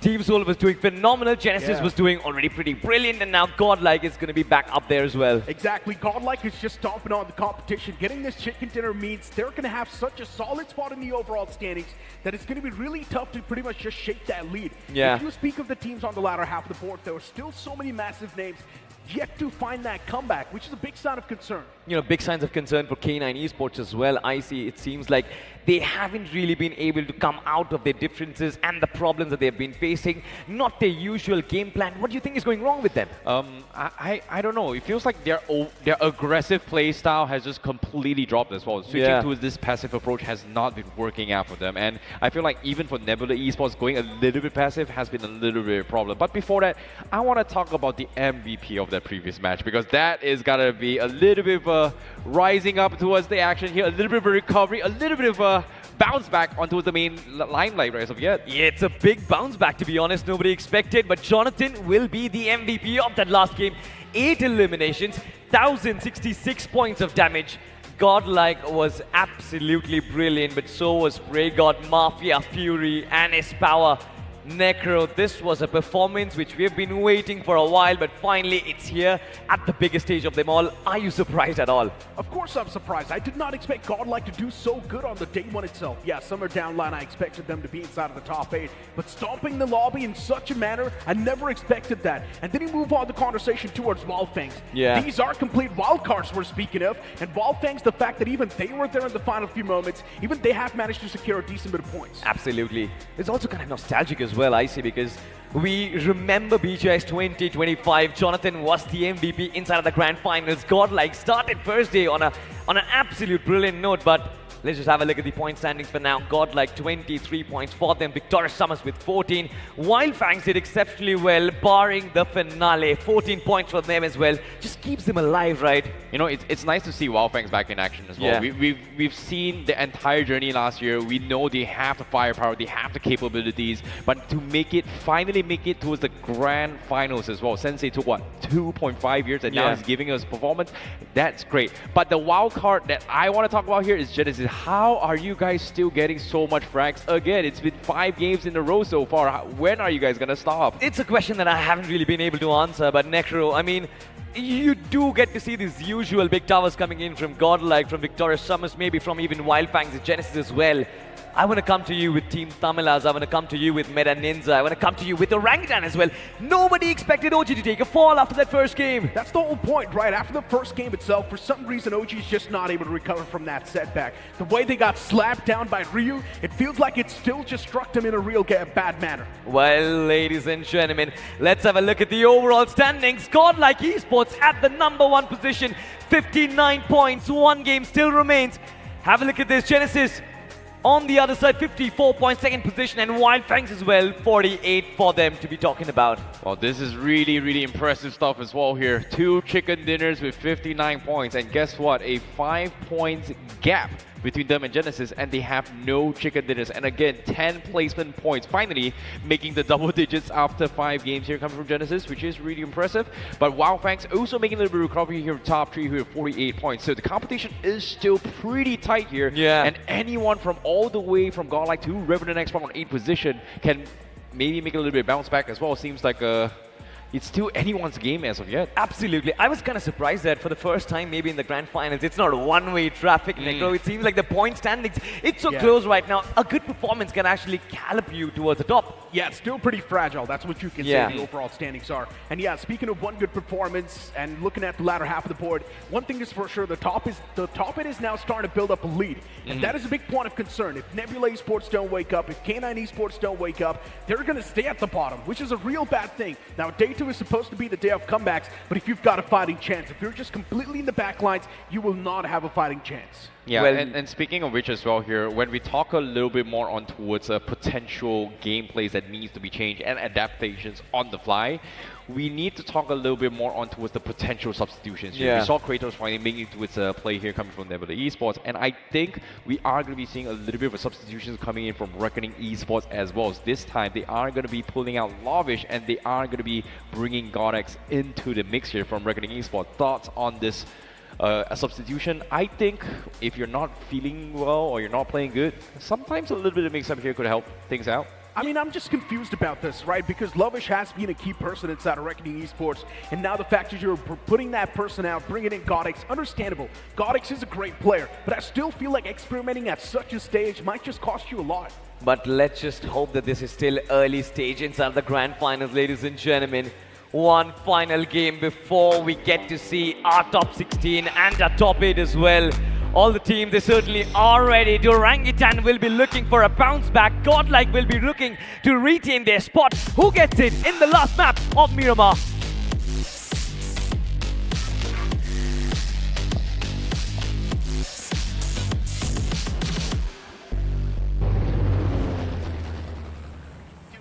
The plane's in the skies for one last time in today's day, and this plane, it's going to be a ray of hope for all the teams on the latter half of the board. If they want to stand a chance to make a comeback, this game has to be it. And the plane fly path starting all the way from Impala towards Minas Tel Valley. This one's going to be an interesting one because it's tilted all the way down south. Well, it's going to be a tricky spot to be in here. Seems like when it comes to BGIS, we have to make things up in terms of the flying path. So this is going to be a very difficult rotation for teams heading towards the north side as well. So teams in the south, they are going to be having a little bit better time, but we are going to be expecting early skirmishes for those drop spots along the highways outside of Impala, maybe even towards Picado, or maybe even towards the outskirts of Los Leones so far. So this is going to be a very, very important situation for some of these teams. Do not get picked off right from the get-go, or in this case, be like Genesis, be like Godlike, just hunt everybody down right from the start. But I'm pretty sure even that comes at a cost. What if you yourself get hunted down, and what if the tables turn? There's always pros and cons for every single situation and decision that you take inside of the game, and I'm pretty sure a lot of these teams know exactly that. And as of now, if you look at the overall plane fly path, since it's tilted all the way down south, there's a possibility we might just see some pit stop clashes. And look at this, Revan and X-Park heading towards Picado. You've got K9 Esports as well, around the same proximity. Ooh, that's going to be a little bit of a tough spot here, but Circle actually pulls with them back south. So for teams heading down to the north here, that is going to be a two-way trip for them, going back outside and then traversing back down inside as well. So that is going to be a little bit of late rotations for teams outside, but for teams who are currently inside here, Hiroshima Godlike, Meta Ninja, Learn from Past, Wildfangs, and even from Genesis, they've got all the time in the world as of yet. But the question remains here, is this going to be a good call here? Because Hiroshima Godlike's pretty much the only team so far today in terms of they don't go for the usual drop spots. They get hyper aggressive right from the get-go, and it's actually paying off for them. Yeah, and Godlike's in the close proximity of Meta Ninja. There's a chance we might just see an early clash. Victorsim is on the move, but they've only got one single buggy, which is quite unfortunate. There's a chance they might just get sprayed down, but luckily enough for them, no one's in the proximity, so it's all good in the hood. Well, ladies and gentlemen here, if you want to try and drive with a two-seater vehicle, this is exactly how you get 4 people on top. And Venom may have taken a little bit slip here with this ice coat right there. Got a little bit too slippery. Now they're going to try and readjust once more to try and find the settings. And yep, here we go once again. Finally. They have to drive very slow though. Seems like a nice and happy family. Traveling on top of that buggy. But once again, as I mentioned, they don't really have a lot of risk to deal with. Since they're heading all the way towards El Azhar, no one's going to be even close to them. So it's all good. Meta Ninja, once again, as I mentioned, they were in the close proximity of Godlike. And it's up to Godlike if they really do want to go for these early finish points. But Meta Ninja will slap back if possible. Well, it's been a while. We haven't seen Method Ninja do that as well. They have been struggling to try and make it to the zone. And it seems like things are going to be hopefully turning for a little bit better here. Circle is in their favor. They should be fine. K9 going to be making outside the zone in one vehicle. They do have a decent amount of weaponry to work with. Fortunately for them, they are able to get out of harm's way for those drop clashes. Nothing super crazy, which is good. Everybody's going to be going back to their usual drop spots. But my only concern is that will the circle shift unorthodox? And what I mean is that will they shift into the 2 islands? But on the finish feed, it seems like Hiroshima godlike. They've lost Manya. The IGL is down, and that is going to be a little bit of a tough spot here for Hiroshima godlike to continue their game. Starting things off here with 3 players to continue towards the end game. Yeah, the man was separated from the pack, and he instantly gets cut off. For godlike now, they need to start things off with just a 3-man squad, which is quite unfortunate. While Fang's in the close proximity of Team Tumulus, and Mr. Aichil, he was not able to find that death blow. But still the man's on the run. Spray God shots were taken against him, but still the man's fine. Oh no, Team Tumulus whiffing those shots. Spray God should not have been allowed to get away like that. Ooh, I'm surprised Spray God's vehicle did not spin out of control, but he is pretty much out in the woods as well. Fortunately for him, he's going to be able to get out of safety. He's still stuck in those compounds. Team Tumulus does not continue to actually go in for the hunt, so for now, he is going to be safe and sound, but he needs backup and somebody to pick him up if Team Tumulus do not let him off the hook, because as of yet, he is pretty much all by himself. And seems to be those gunshots has attracted attention. The hungry sharks, known as Genesis, or in this case, Hunter, is going to be scouting out the vicinity, hoping to get a lucky freebies, and decides, you know what, just not worth it. No more gunshot spins. They are going to be focusing on me. I'm going to back out. Yeah. Possible chance there might just be a death trap, and you do not really want to spring that one alive. Nebula Esports on the move, a team that's currently all the way on the last spot in the overall standings, completely unexpected by the way. They need to wake up, and in my opinion, as a unit, Nebula Esports also needs to be a little bit more aggressive. That's what they're known for. Elimination point, hunting down teams, and that's been their main strong suit. See, that's the thing about Nebula Esports, right? That's how they brute force their way during the survival stage. It seems like all those aggression has just completely toned down. Hopefully things are a little bit for the better. But as of yet, they need a big game. At least a chicken dinner from this game gives them a little bit of foundation for the catch-up for tomorrow if they want to try and lift the trophy themselves. And after all, this is going to be their first BGIS. And it seems to be a little bit of a tough spot for them. Yeah. And my, oh my, this is going to be the KKR skid on the buggy. I love it. Looks beautiful. While Fang's on top of this hill, everyone just getting situated, trying to get the lay of the land, understand where the final circle might just end. And accordingly to that, just situate themselves in a good spot across the centric part. But when you've got a team like Genesis Esports around you, that's going to be a constant threat. Speaking of potential threats here, Wild Fangs, they finally actually got Spray got out to safety as well, despite that early skirmish between Team Tumulus, as they are going to be rotating in, and we are going to be expecting this to be a little bit more passive for the next few circles as well, because the circle is still undecided. You can see all the teams, they are scrapping for a little bit of space, for a little bit more loot to work with as well, just because of the fact that the circle may shift into the city, and Los Leonas circles are not exactly easy to play with. Because once you go in, it's hard to come out. So they are trying to play a little bit of a safety net as well, because the circle still does include the ocean pathway. So Puerto Paraiso still in play, Impala still going to be in play as well.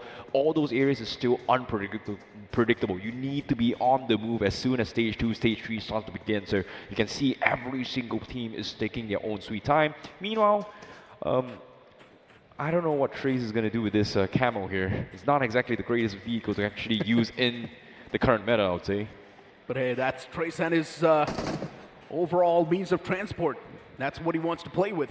I don't think they actually have a choice, considering that the majority of the vehicles was pretty much looted out in the vicinity. We also got to talk about Revenant X Park and the bit of a dip we're seeing currently inside of the performance. Revenant X Park was doing so good in the first 3 games. They're in the top 3, and now that dip is clearly witnessed on the 8th spot. That's going to sting them later on. If they keep on playing the same way, if they are going to be on a downhill curve, it's going to hurt them a lot. Hero Extreme Godlike is spotted, while Vasista Esports is also getting hunted down by Welt. That's going to be the first body or the second body hitting the deck.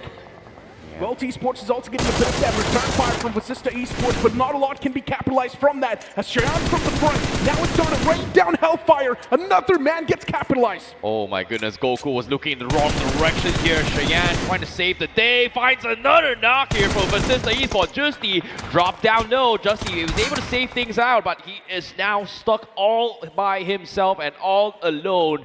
Teammates are down, he's getting completely pushed, and now Hector is going to be looking for the off angle to try and take him out. He knows he's stuck, he needs a little bit of backup as well.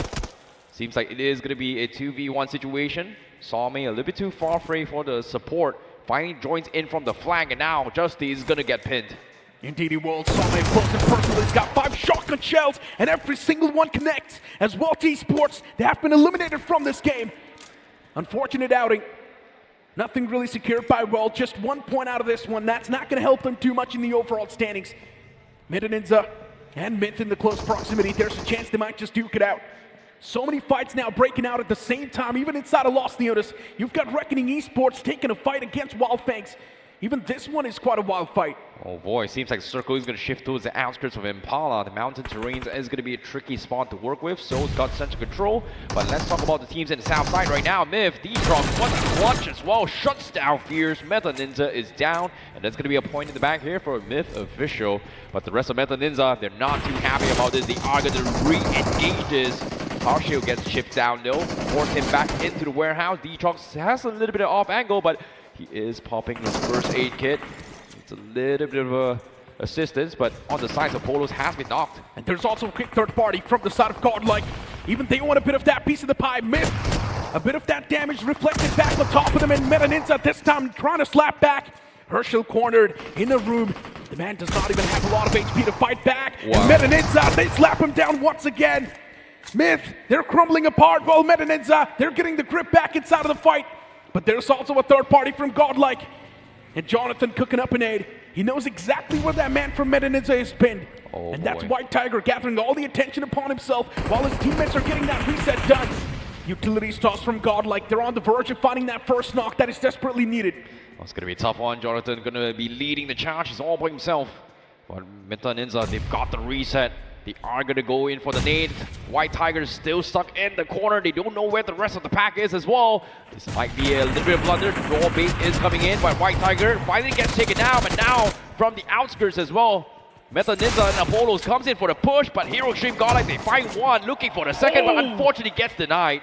What a knock that was. Meta Ninja, things could have been played much cleaner, but they still messed up. At least they're able to find that knock against S-Power. Situation down to a 1-on-2. Apollo, the only person left standing. A lot of that burden on the man's shoulder. He does not even have a first aid to patch himself up. He's only got a bandage. And there's still that man from Myth in the back lines. That's going to be Daddy. Even Vasista Esports here with a quick third party. Everyone wants to be a part of this chaos as they want to just collect the elimination points. And Daddy's number, they already have it. Oh, this is going to be a tough one here as well. They have to wrap things out. They're not exactly inside the zone. 50 seconds left before the zone pushes in, and everybody needs to push up north side. Hero Extreme Godlike, they thought they were able to capitalize on this, but seems like Vasista Esports may take advantage of this, try and rotate away, but Myth, they were stuck. They were the team that had to defend, and they were shut down, and now both teams from Myth and also Meta Ninja has been completely denied here. And now Godlike goes out and they are on the hunt and they find the 2 players from Meta Ninja. And that's going to be 2 points here for Hero Extreme Godlike. Meta Ninja wiped out of the lobby. Another team taking an early exit. That too, a team like Meta Ninja that was supposed to do a lot better. Oh my goodness. That's the 5th party. Orangutan is also going to be chiming in. This is just so tough here for the teams in the south. It's just too chaotic. Oh my goodness. Now the clock is ticking. Stage 3 is about to shift in. They've got 2 minutes to get inside the zone. Fights after fights breaking out in Orangutan. They already do find the opener. That's the first frag on the board. Orangutan, now the confidence is going to be all-time high. 4 finishes on the block already. And the circle is going to take a curveball and shift away from them. It's another shift. K9 Esports, they've found themselves in the best possible spot. A date with destiny for them. Learn from past breaching inside of the circle, while teams like OG, Vasista Esports, and even Godlike, they need to just disengage and move inside of the circle. That has to be the main priority. Well, seems like OG was able to start a little bit of commotion, stir things up, mix the pot, and then just dip out of the situation. Unfortunately for them, even Godlike of Sister Esports is going to take a little bit of temporary truce to try and rotate in. But the problem is, right now, Amino is taking a rotation pathway to try and stop Sister Esports. It seems like Amino is going to try and take a peek here. Hector, he might be in a little bit of trouble. OG doesn't have the line of sight. But it seems like Hector is going to be able to get out of safety. Finds a small little pocket to work with inside the zone. Seems like he doesn't want to overpick those compounds here. Salme Usu going to be safe and sound. OG and Vasista Esports makes it into the zones first, and Hero Stream Godlike still outside the zone. Yeah, and they're going to collide in the same compound, by the way. And there's also Godlike in the mix, so let's not count them out. Vasista Esports. Oh, what a knock that was from Aru. Threats the needle. That's the first man down for Godlike. S-Power already out of commission. Getting that revival is going to be impossible. From the side, it's also Vasista just pouring down bullets. Godlike can't go anywhere. They're just completely trapped. They're pinned. All the outcomes now just completely blocked, and Godlike, they have to fight their way out of this position. Oh my goodness, this three-way showdown is hurting Hero Stream Godlike. And 10 seconds left, stage 4 in play. Godlike, the health is going to deplete so fast, and Vasista Esports, they're doing a fantastic job and just holding them off the fort.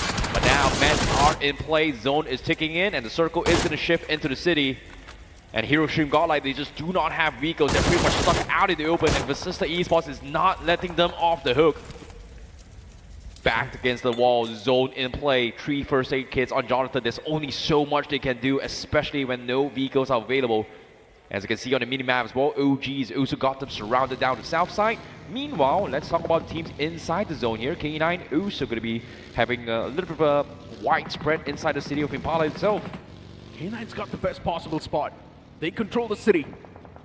But still, even Victor Sumas, they've got the high ground to play with. So they could definitely be the dictators. Orangutan, 5 finishes on the board. It's been a decent start. And this is the exact game OG's searching for. They just need to keep on moving up with the same momentum. If they do manage to convert the last game itself, then OG for them, it's going to be a perfect start for tomorrow's day. Team Tumulus and Recting Esports right next to each other. This one's going to be a concerning fight. And Tracy's able to find that first pick against Levi. Out of nowhere, Trace Scott is the person to actually make sure that Reckoning Esports' life, it's going to be even more miserable. That has to be a 350-meter shot coming from Trace from all the Timbuktu. That was really, really far. Meanwhile, on towards the edges on the zone, inside the zone on the south side here, we've got Team Tumulus and also Soul looking to gate keep, but Hero Stream Godlike, they barely squirm their way into the zone, and Vasista Esports just let them off the hook, and Hero Stream Godlike, they live to tell another day. Yeah, not a big fan of what's happening here. Godlike does not have a proper vehicle as well to pull off that rotation. And we all know rotation's going to be filled with too much risk. You cannot just pull it off with a buggy and 2 players. Orangutan, they've got a solid hole around the edge. Now Godlike, they're looking forward to make sure that they're going to be ramming their vehicles around this warehouse. And luckily enough for them, Soul just took an exit from this vicinity. So Godlike, they're going to be safe as of now. Oh my goodness, Vasista Esports, they pushed them back in. But like you said, Soul, as soon as they were about to leave, they heard these commotions and they are going to join the fight. And Goblin gets the knock and Amino is down. It's down towards Jonathan here. He is going to get surrounded. He tries going for the clutch. He gets the knock on Knuckle, but gets shut down. And Soul denies them their chance of survival. And Hero Stream Godlike will bow out on 13th place. They want that first spot in the overall standings. And now Nebula Esports. Oh, Kratos fights back with the MP45, but now he's also going to get dealt with. Nebula Esports. Today's day has been filled with a lot of blunders. And once again, another game down the drain. No performance accumulated. But from the side of OG, even they lost out on AKOP. Yeah, but at the same time, this is the recovery that OG needed as well, considering how they have been taken out games after games and the situations they were put in. This is a small little bounce back that they need. However, it's not towards the finish line yet. There's still a long way to go. 8 finishes is great, but there's still 11 teams remaining. And they are right on the edge of the zone. Soul is going to be the next one to gatekeep the Team Tumulus in the far fray. And while this is all happening, teams on the far horizon on the north side here, there's just so many teams looking at them as well. So that is going to be a little bit of a tricky spot to work with. But it seems like Soul, well, here lies the remains of Jonathan, I'll say. Soul, they're not done yet though. Now they shift their target on OG. And this time they're here to rip them apart. First man already knocked out. Soul, they've got the man advantage inside of the fight. The utilities, even they land on the perfect spot. Goblin, he's got the MP45 to back him up, and just like that, what remains is nothing of OG. Eliminated from the game with 8 finishes. That was still a decent performance, but Seoul, they seem like they're on fire. Well, seems like Seoul, they finally got back the momentum that they kind of lost as well. When we talk about consistency, Seoul is the most consistent team throughout the entire BGIS, but until the grand finals, seems like even gods can bleed, I would say. But as of yet, can they pull the long gun as well? And right now, Genesis finally taking a little bit of full stop in this final game for day 1 of the grand finals. 0 finishes after 6 games. Finally, one time to slip up. Seoul, they know there's too many teams around them, and they cannot really make a lot of wicked moves yet. They cannot be crooked. They have to be well organized, like a well-oiled machine. And Goblin, an 8 tossed out against that man from the side of Team Tumulus. Another one in tandem with that. Is that going to find the knock? No, it's going to be the answer. But the nade parade is not going to be stopping anytime soon. Mr. Igil is taken down a critical amount of HP. And Team Tumulus, with a 3-man squad, there's a lot they need to prove. Currently lacking in the overall standings as well. And Goblin now just peeking over that ridge. Team Tumulus, it's not a good look. A perfectly placed Molotov is going to flush out that player, and that's going to be the first knock. Team Tumulus, it's not a great stance. 1 man already confirmed, but even a return knock is there. Yeah, Legit was taken out from the other side as well. Goblin needs to go in for a little bit of reset. It seems like he is going to reposition. He got the confirmation. He is going to try and reset his health. But fortunately for them, this is stage 5. That means the zone rotates in very slowly. So they have a lot of time to work with to try and squirm this out. But it seems like after taking that finish onto his Team Tumulus, they are going to try and rotate into the zone. And as you can see, Nako has made his way in, Joker as well. And calling Goblin back in is going to give them a little bit of technical advantage. But right now, their biggest plan is shutting down Team Tumulus and also crossing the road. So still just looking to find that opener. That 1 man who's going to open a string of opportunities, and they can just spring back to life. But it's the 2 players from the side of Team Tumulus really just barricading their way off. But it's all about breaking the boundaries. And Seoul, they're not going to be stopping anytime soon. A 2-on-4 scenario, Seoul with the maximum advantage. And they're just going to keep on pressing up on the matters even more. A nade tossed out, the confirmation instantly follows up. That's the opener they were searching for. But Goblin gets knocked out as well in return. So it's a bit of a back and forth that's going on, but still Seoul's got a man advantage. Yeah, but at the same time, the moment Seoul clears out Team Tumulus, they can cross the road and figure out what's next. But the one that actually got the knock onto its Seoul here is actually Victorious Summers, who was on top of the mountain terrains, very far away. They do have a little bit of line of sight, but I'm very surprised they were able to spot things out. Meanwhile, Reaper going to be inching his way through stage 5. It's going to hurt. Eventually gets scouted out. That is going to be another point in the bag for Seoul. But Team Tumulus, that is going to be back to the lobby. Back in the grave. Seoul. Oh, look at them. They know. There's someone right in the front. Scouting out the ground still. Just trying to get the intel. They've got the sights locked on the target. Victorious Summers from this high ground just raining down hellfire on Vasista. A nade parade coming through from Reckoning Esports against Seoul. They want to stop him in tracks, and Roman is going to find that opener. Seoul a bit of a halt in that aggression now. Roman's position is also compromised, and Victorious Summers from the top as well, peppering those bullets against Seoul. Not a lot of ways they can get away from. Yeah, they're pretty much pinned as well, so they are going to try a little bit of rotations here to try and buy a little bit more time. Seems like they are going to group up, reset, and then find for an opportunity, because as of yet, Reckoning Esports seems like they are going to get third party from the far fray. They're not exactly in zone. Revenant X-Park also going to be taking a shot. But it seems like they were able to spot out Reckoning Esports that backed off, so this might be the opportunity for them to go for the push. So now, going to try and make an attempt here. Victorious Summers, they are looking for an opening. Mafia can't keep the spot out. Here he comes, shots coming in. Seoul, will they survive? And seems like they will. The shots were taken, they were quite deadly. And now Seoul Goblin, even he's on the run out in the open. It's not the best possible spot to be in, but Reckoning Esports, they're still in the way. And Seoul, they will run over them. It does not matter who stands in the way. Seoul is not going to be stopping anytime soon. Revenant X-Park out in the open, not a lot of ways. Even they could move inside of the circle. And Reckoning Esports, they're munching up on the points. Oh my goodness, Roman was left behind intentionally to punish people. They've lost 2 players, but because of that rotation. Revenant Export got caught off guard, and now Soul's got the line of sight here. Roman gets the knock, and now Soul is going to have a little bit of trouble here. But the question remains, now Roman has gotten a knock on Soul. But it's going to be a 1v3. Soul should be able to get the reset here, I would say. And there's also Victor Sumas on top, so let's not count them out. Victor Sumas can definitely play a spanner in the works. And Roman is the only person left standing for Reckoning Esports, and no man advantage on Reckoning. Oh. Just one man against the entirety of Soul. Can he really stand a chance? That's the question. Smoke tossed out, and it just blooms out. It's going to give his position away as well. Yeah. So now Soul knows exactly where Roman is. Yeah, but at the same time, Soul doesn't want to overcommit, knowing that Victor Summers is still on top of those mountains here. They are going to try and lay low, knowing that there's still a lot of teams still alive here. 9 teams, 22 players left alive, -4, that's going to be 18 players remaining. Do they want to take the risk? It seems like they are going to try and go for a tandem kick here. And I think they spotted out Roman from the far right. Goblin going to go for straight, and that is going to be the confirmation, and that is going to be another point. However, K9 Esports spots this out from the far horizon. Oh no, it's not looking too good for Soul. That's going to be legit knocked out in the open. And look at K9 Esports, they've got no idea that there's a man from Myth in the close proximity. Slug, you need to be careful, there's Daddy right there. And he can punish you anytime.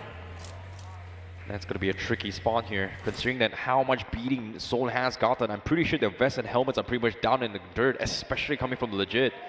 But seems like Victor Summers, they are descending from those mountains. They are going to try and choke Soul out in the corner. And it seems like Legit and Knuckle, seems like they are pretty much stuck. The vehicles are fuming, and Venom is going to try and pepper their shots here to try and cut them off from the tracks.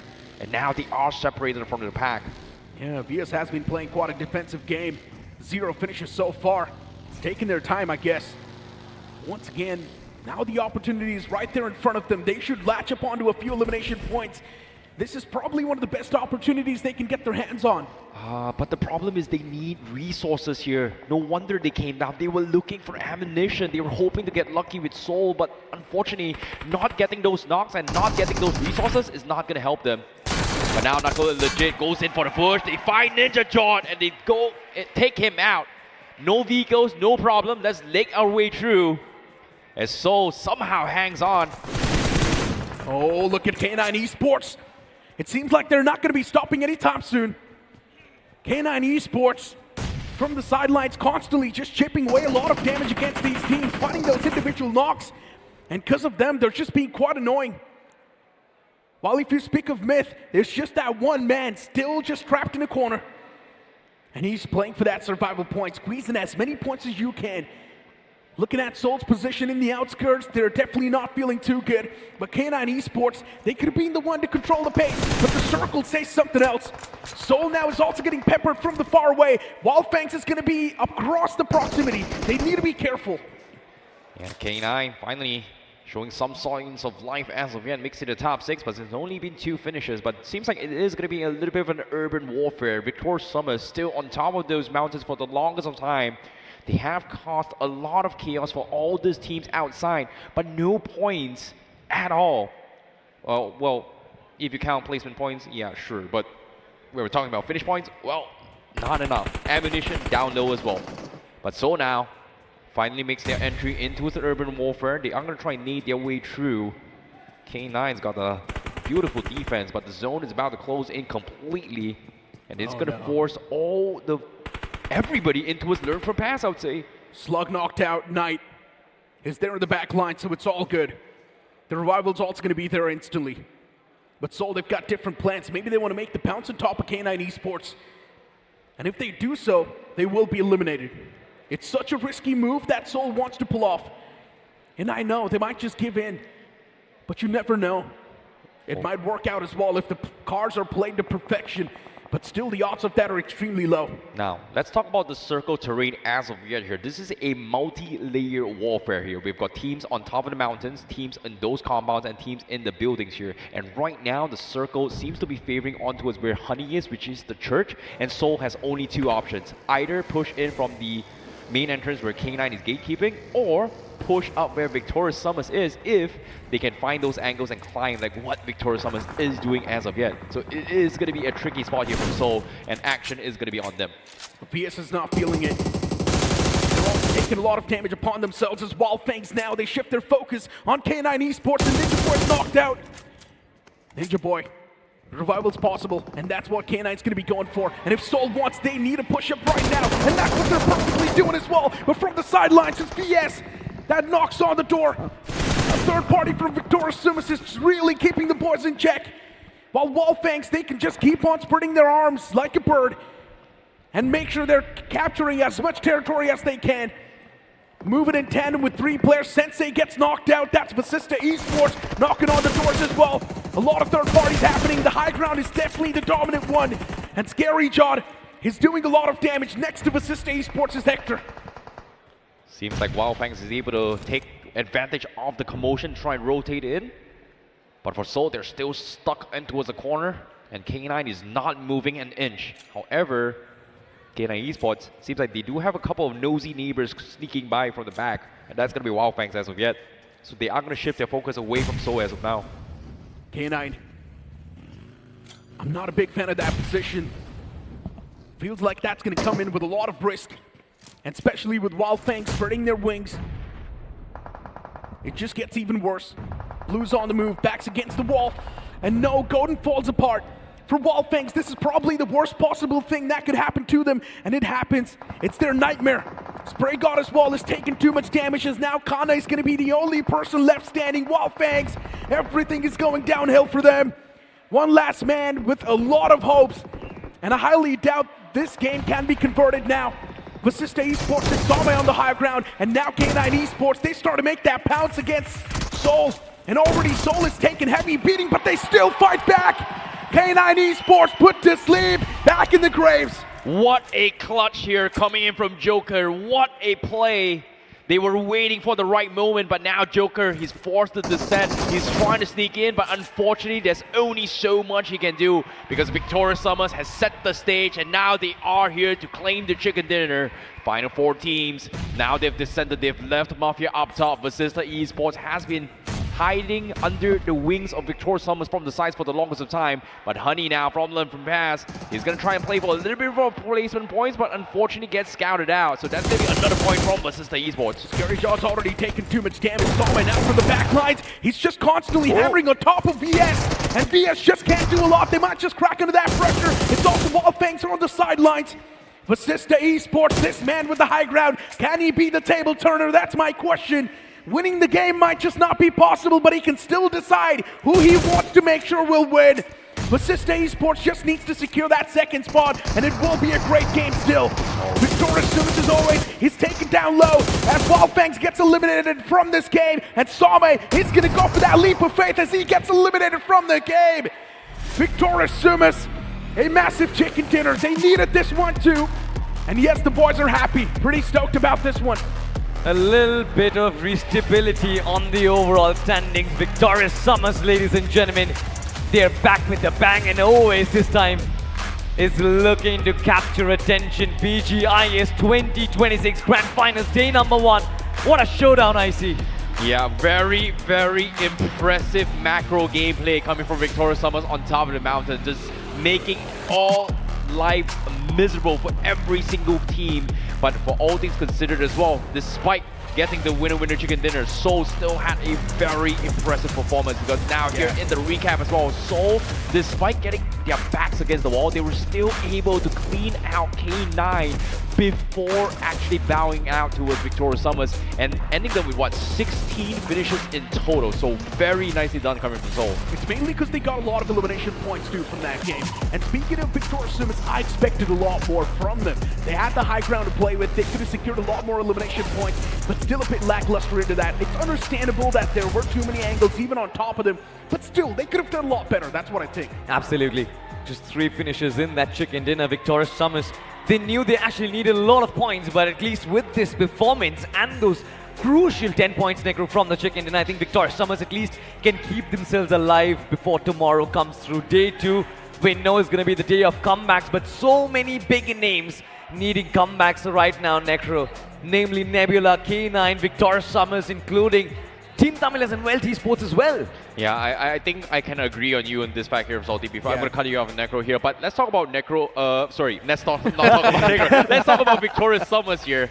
Think about it this way: they are top 5 in the overall standings. So I would say this 12 points is not a big, crazy 20 bomber that we usually see from Seoul, from Genesis, from Hero Extreme Godlike, which surprised enough in the Grand Finals. Were we expecting this kind of numbers today? Not at all. Personally, no. Personally, me neither as well. But I was also not expecting the teams were sitting at the bottom as well. Once again, the focus on that Necro. What are your thoughts? Day 2 is usually touted to be the day of comebacks. But with the way these teams are playing, it seems like it's not just about a comeback. It seems like an entire reshuffle needs to happen. Yeah, for some reason, I don't really have a lot of good feeling about K9 Esports and Nebula. I'm not sure if we're going to see that comeback from them.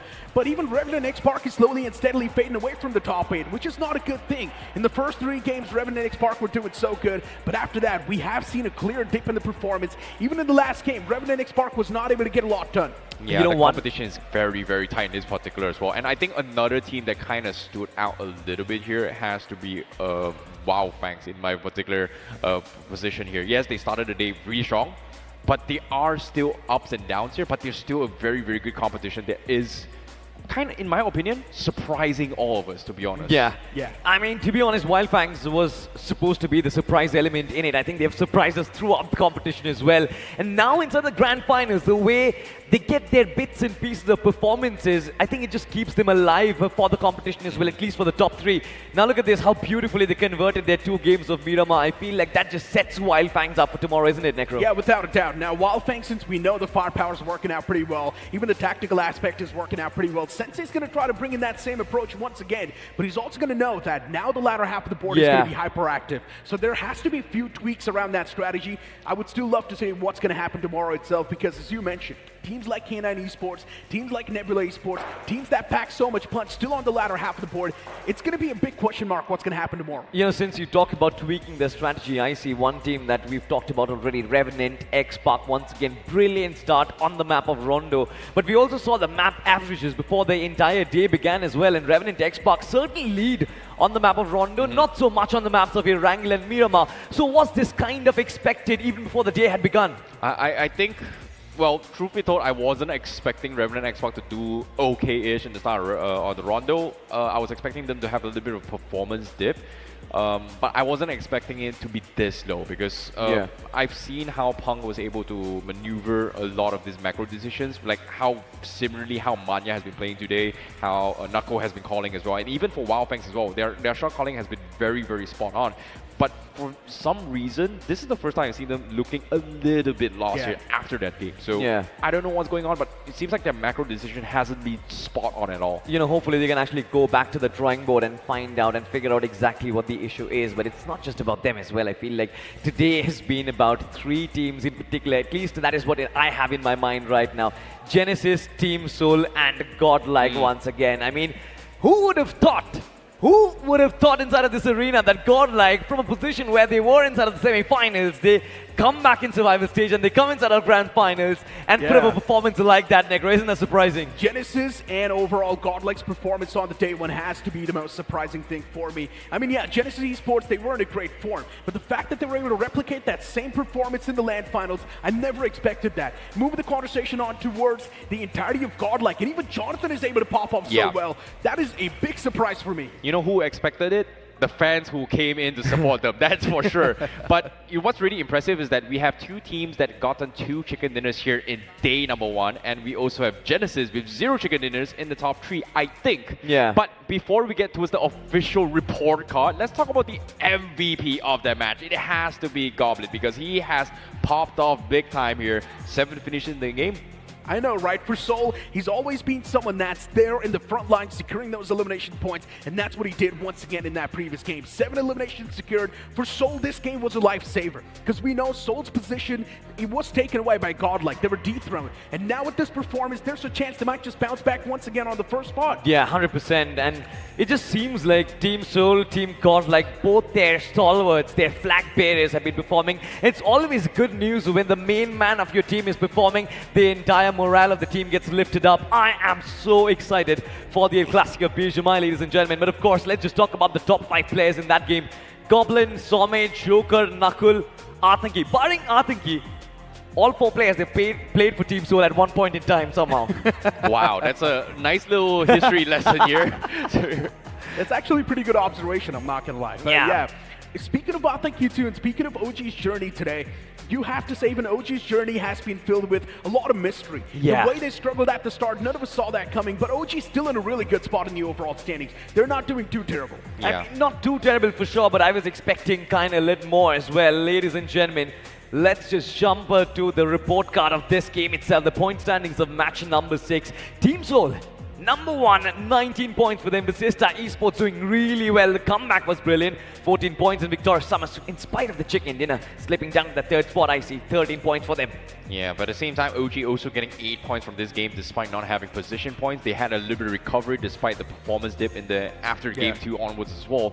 But Basista Esports, I think this was a very, very good benchmark for them to actually set the stones for tomorrow to actually try and push through for the podium as well. Because truth be told, at the start of the day, me and Necro will be in the same boat where we weren't expecting Basista Esports to do too much as well. But now, getting chicken dinners, you know, now having a decent amount of points with 14 points, I think maybe they are part of the top 5 right now. Yeah, Basista Esports is going to be a part of the top 5 because they're so consistent.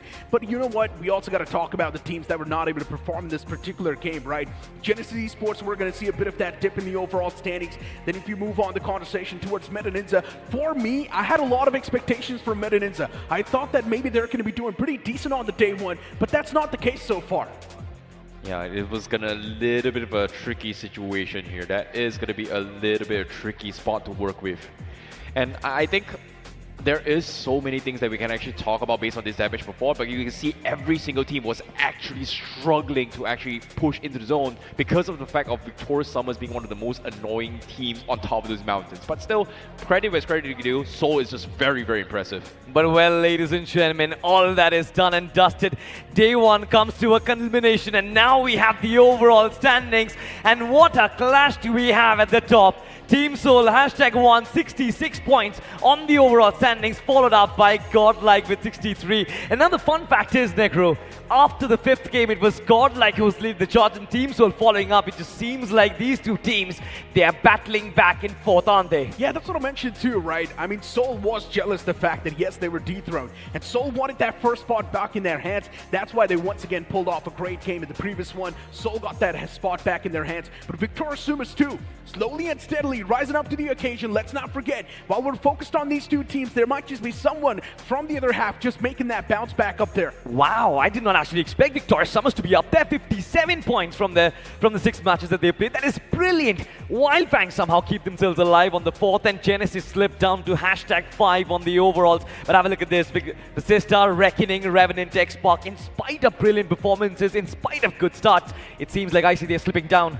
Yeah, but at the same time here, you can see based on this report card as well here, it feels like the competition is just extremely close for the #1 spot. Like Seoul, Godlike, Victor Summers, they're obviously going to be close. Wildfangs also has a chance as well. One great game coming from Wildfangs and they're back on top. Same can be said for Genesis, same can be said for Basista Esports, so it's still uncertain, I would say. Absolutely, but uncertain also for the second half of the leaderboard as well. You've got Orangutan, Meta Ninja, K9, Myth, all these teams will look to come back in day 2, but for now, ladies and gentlemen, let's have a look at the best IGL. For now, it is still being led by Knuckle from Team Soul, a rating of 1.78. Look at those average points, by the way, as well. 10.82, 5 chicken dinners, 13 placements inside of top 5s. Scintillating numbers, Necro, which I don't really think can be replicated. Soul has been incredible today as well. So yes, that spot cannot be taken away from Knuckle. But then you've also got Oasis now making that climb to the best IGL list. And you love to see it. Even Mane is right there on the 4th spot. And yes, Learn from Past Honey is also there. But I'm pretty sure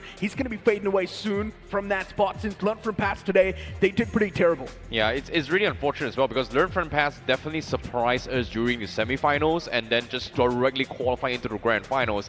But I want to see how the top 5 players for the tournament MVP as of yet. It seems like Joker still holds the #1 spot. There is nothing that you can actually do to take down these 3 players. Joker, Goblin, and Legit being 3 players inside the top 5. This is brilliant news for Team Soul, but they are also being chased by Hunters from Genesis Esports. And today, what a performance it has been, Necro, for this lad.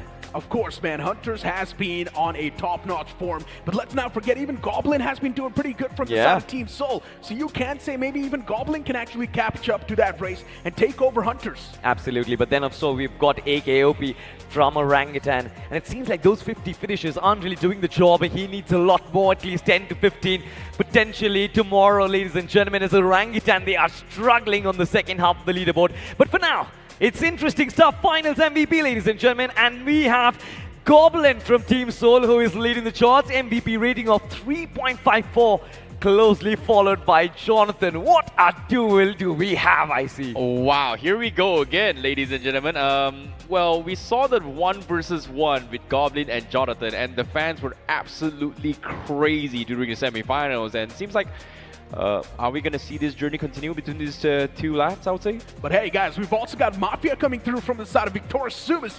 For me, that's going to be a big surprise. Did not expect the man to be there in the top 5 finals MVP. But yeah, one thing is for sure, the headlines are going to be Goblin versus Jonathan. These guys way too close, just one frag separating each other. Yeah. What do you guys think? Tomorrow, will Jonathan overtake? Potentially, there is a high chance, honestly. But I also have my eyes set on one lad over there, Fury from Genesis Esports. Nobody's talking about them, and this lad always just avoids the limelight, but the way he has been the backbone of Genesis throughout today's matches, it's incredible. So it's interesting to see how Genesis is performing, right? Like throughout the entire journey from the start to end here, we've always seen Viper, we've always seen Hunters doing really well, very consistently. We rarely see Fury, but today it was just the Fury show coming from Genesis. Yeah. You know what? The fun fact is, Fury wasn't even in the playing four for Genesis when the tournament started. It was Zap who was actually playing in his place. But now look at the way he has showcased his potential.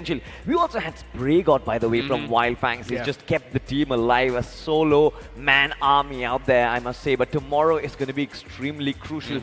What are your thoughts, I mean, for once again turning back the conversation towards the Nebula Esports? If you were Nebula Esports right now, how do you try and bring back your glory? That's a really good question, actually. And Nebula Esports, it just feels like they haven't really found that groove yet. And by that, I mean the fact that they were making those changes inside of the playing field, that's still a big question mark for me.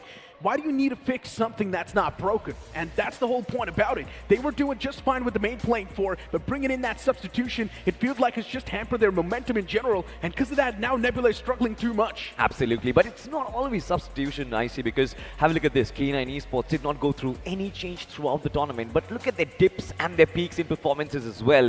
In some days, they just absolutely outshine the competition, and in certain games, it just feels like K9, they're a shallow version of themselves. It feels like they just tried a completely different play style. Like, think about it this way. Last year, the entire journey in 2025 is all about full-on aggression, but almost near identical roster, right? The only difference is going to be Knight and also Beast, who's currently in the sister. But again, ever since then, everything was just a little bit of a question mark, because we thought this is going to be the same K9 from their grind debut, aggression, aggression, aggression. But coming into the quarterfinals and semifinals here, we saw this performance dip coming from K9, which was weird. Why are they playing so safe? We've seen multiple instances where I think Knight and Omega was clutching big time here, you know, almost narrowly snatching away chicken dinners, clutching multiple situations. This all comes down to Knight. It feels like the team just doesn't function as a team, which is weird, in my opinion. I think you guys forgot. It's day one, and K9 Esports is testing the lobby. Come on. On day one, they never performed. Probably on day two, we are going to see that comeback. But jokes apart, they're way too far back in the overall standings. And now the amount of points they need to actually be there in the top 5, it's too much. They need probably 2 massive games. And yes, they will be there comfortably. But still, for a team like K9 Esports, it's possible. You know, once Ninja Boy wakes up, once Slug wakes up, and even Knight starts to perform, yes, the entirety of K9 Esports is going to look good. You know, it certainly is possible, and I personally feel like these players, they've got the caliber as well. But the real question is, of course, we know that BGIS is supposed to be a platform for all our undergods out there, and the teams coming in from the in-game qualifiers, Myth and Loyalty Esports. I was expecting big performances, big promises coming in from these squads as well. Myth did showcase a little bit of that glimpses. They had their survival instincts going in as well, but still not enough points, I see. Ooh, well, it all comes down to LAN experience, right? Semifinals was a good taste, but now now Grand Finals is the real deal. Yeah. Things are very, very different with Grand Finals. You can see the competition has kind of taken a step a little bit on top here. Yeah, absolutely. I've always been a believer in the fact that home crowd buff does not work. And once again, Welt and Team Tamalas are proving me right. Because look at their performances all the way on the latter half of the board. There's no such thing as home ground buff, man. Yes, might just be something that's going to support your mentality. But at the same time, looking at the lobby and looking at the way Team Tamalas and Welt are playing, man, I'm not sure if tomorrow we're going to see anything better. You know, hopefully we actually do get to see something better coming in from all of the teams, ladies and gentlemen. But with that being said, day one of BGI's 2026 Grand Finals did come to a close. And it seems like Team Soul, Team Godlike, they're taking some punches and some jabs against each other as well. Well, as we know already, day two is supposed to be the day of comebacks. Tomorrow we'll find out, can the second half of the overall leaderboard get back? But ladies and gentlemen, for now, it is it from our side. The desk signs out. Over to you, Rohit. Casters, of course, it is the end. Well, let me correct that. It is not the end. It is just the beginning of this amazing Grand Finals. We come to an end of day one, but what a day it has been. And right now, we have Team Soul leading the leaderboard after day one. So let's have a quick chat with Nakul, who's the IGL of Team Soul, and try to understand what's working so beautifully for Team Soul. So I would like to welcome on stage the IGL of Team Soul, Nakul. Nakul, what a day. Congratulations for the amazing day.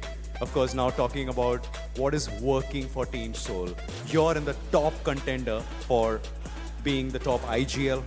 Your team member, Joker, is the top contender for becoming the tournament MVP. Another team member, that is Goblin, who's one of the top contenders for becoming the finals MVP. Itni sari cheezein ho rahi hain. So what exactly is working so beautifully for Team Soul? First of all, I'm really happy for my players that they're in the list, and I guess वो चीज़ matter नहीं करती उतनी. आज भी हम लोग काफ़ी अच्छा कर सकते थे. We could have done better, but काफ़ी mistakes हुई. उससे lead हम नहीं बना पाए उतनी, but हम try करेंगे कि कल और better कर सकें. And Nakul, ये ट्रॉफी अब ज़्यादा दूर नहीं है, तो मैं चाहूँगा कि आप थोड़ा सा और नज़दीक आ जाइए इस ट्रॉफी के, क्योंकि 2 दिन बाद हो सकता है कि जिस चीज़ का सपना आपने देखा, जिस चीज़ का सपना आपके फैंस ने देखा, ऑफ कोर्स हमने देखा कि किस तरह का ब्यूटीफुल सपोर्ट मिल रहा है इस समय चेन्नई में. So tell us about that, the support that you are getting from your fans.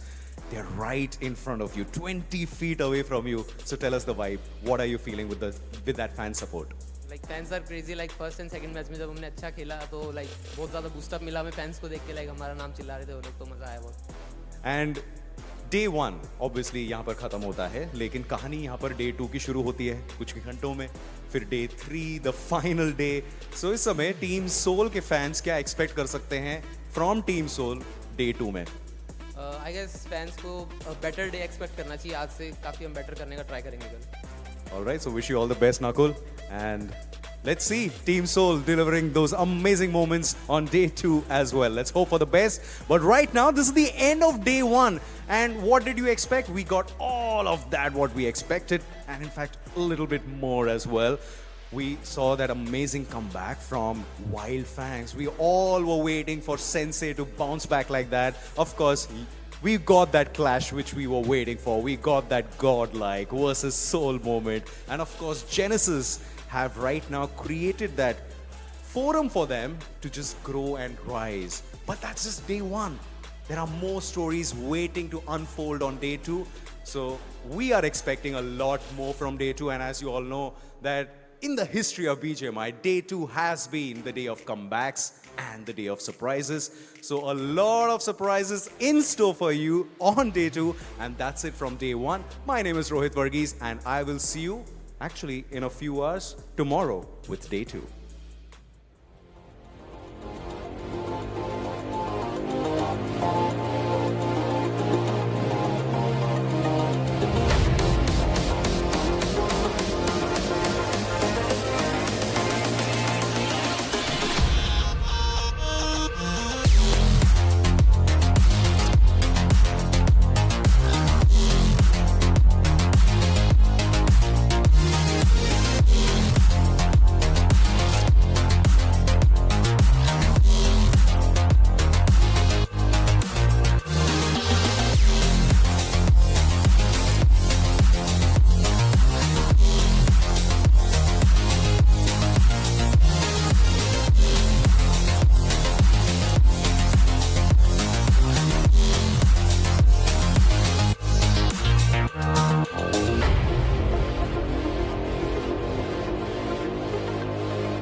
ऐसे पे मैं तो रिएक्ट भी नहीं करता। बीजीएमआई क्रिकेट लीग का विनर है, रोज खेलता है, आप भी ट्राई करो। अबे असली का 650 करोड़ देगा फिर भी नहीं करूंगा इस खेल में ना। सिर्फ टीम सपोर्ट करनी है बड़े भाई। जीत गया छोटे भाई। ये देख, BGMI पे टीम सपोर्ट करो और ग्लेशियर जीतो।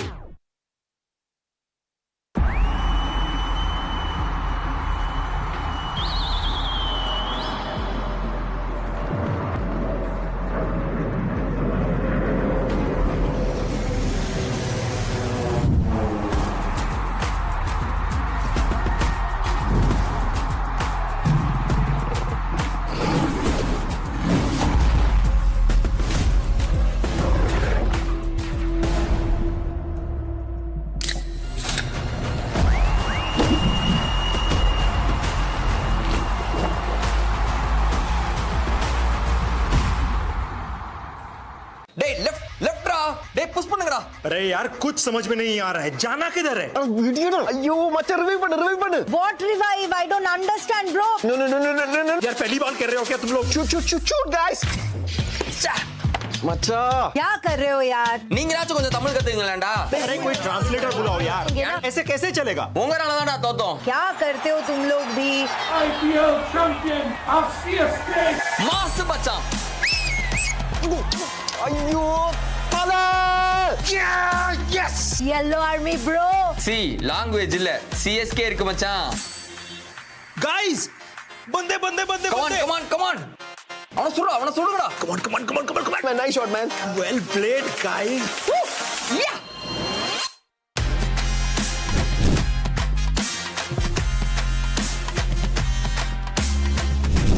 bro CSK skins இது நம்ம கொலாபுடா। Now we don't need call outs, just whistle podu. BGMI ஆடு, whistle போடு.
Offside তোর বাড়ি বের হবে।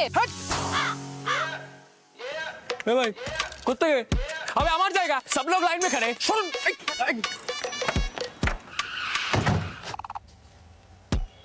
पहले मैं, चल निकल। टिकट दादा लबे टिकट कत है? আছে তো দাদা, কতবার কাটবো? করবো লড়বো জিতবো।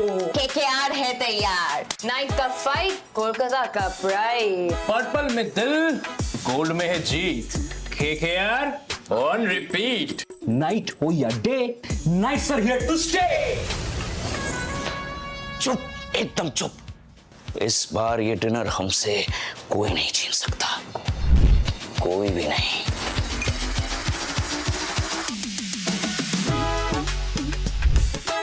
KKR का swag now in battleground। आमी कॉन्करर, आमी KKR।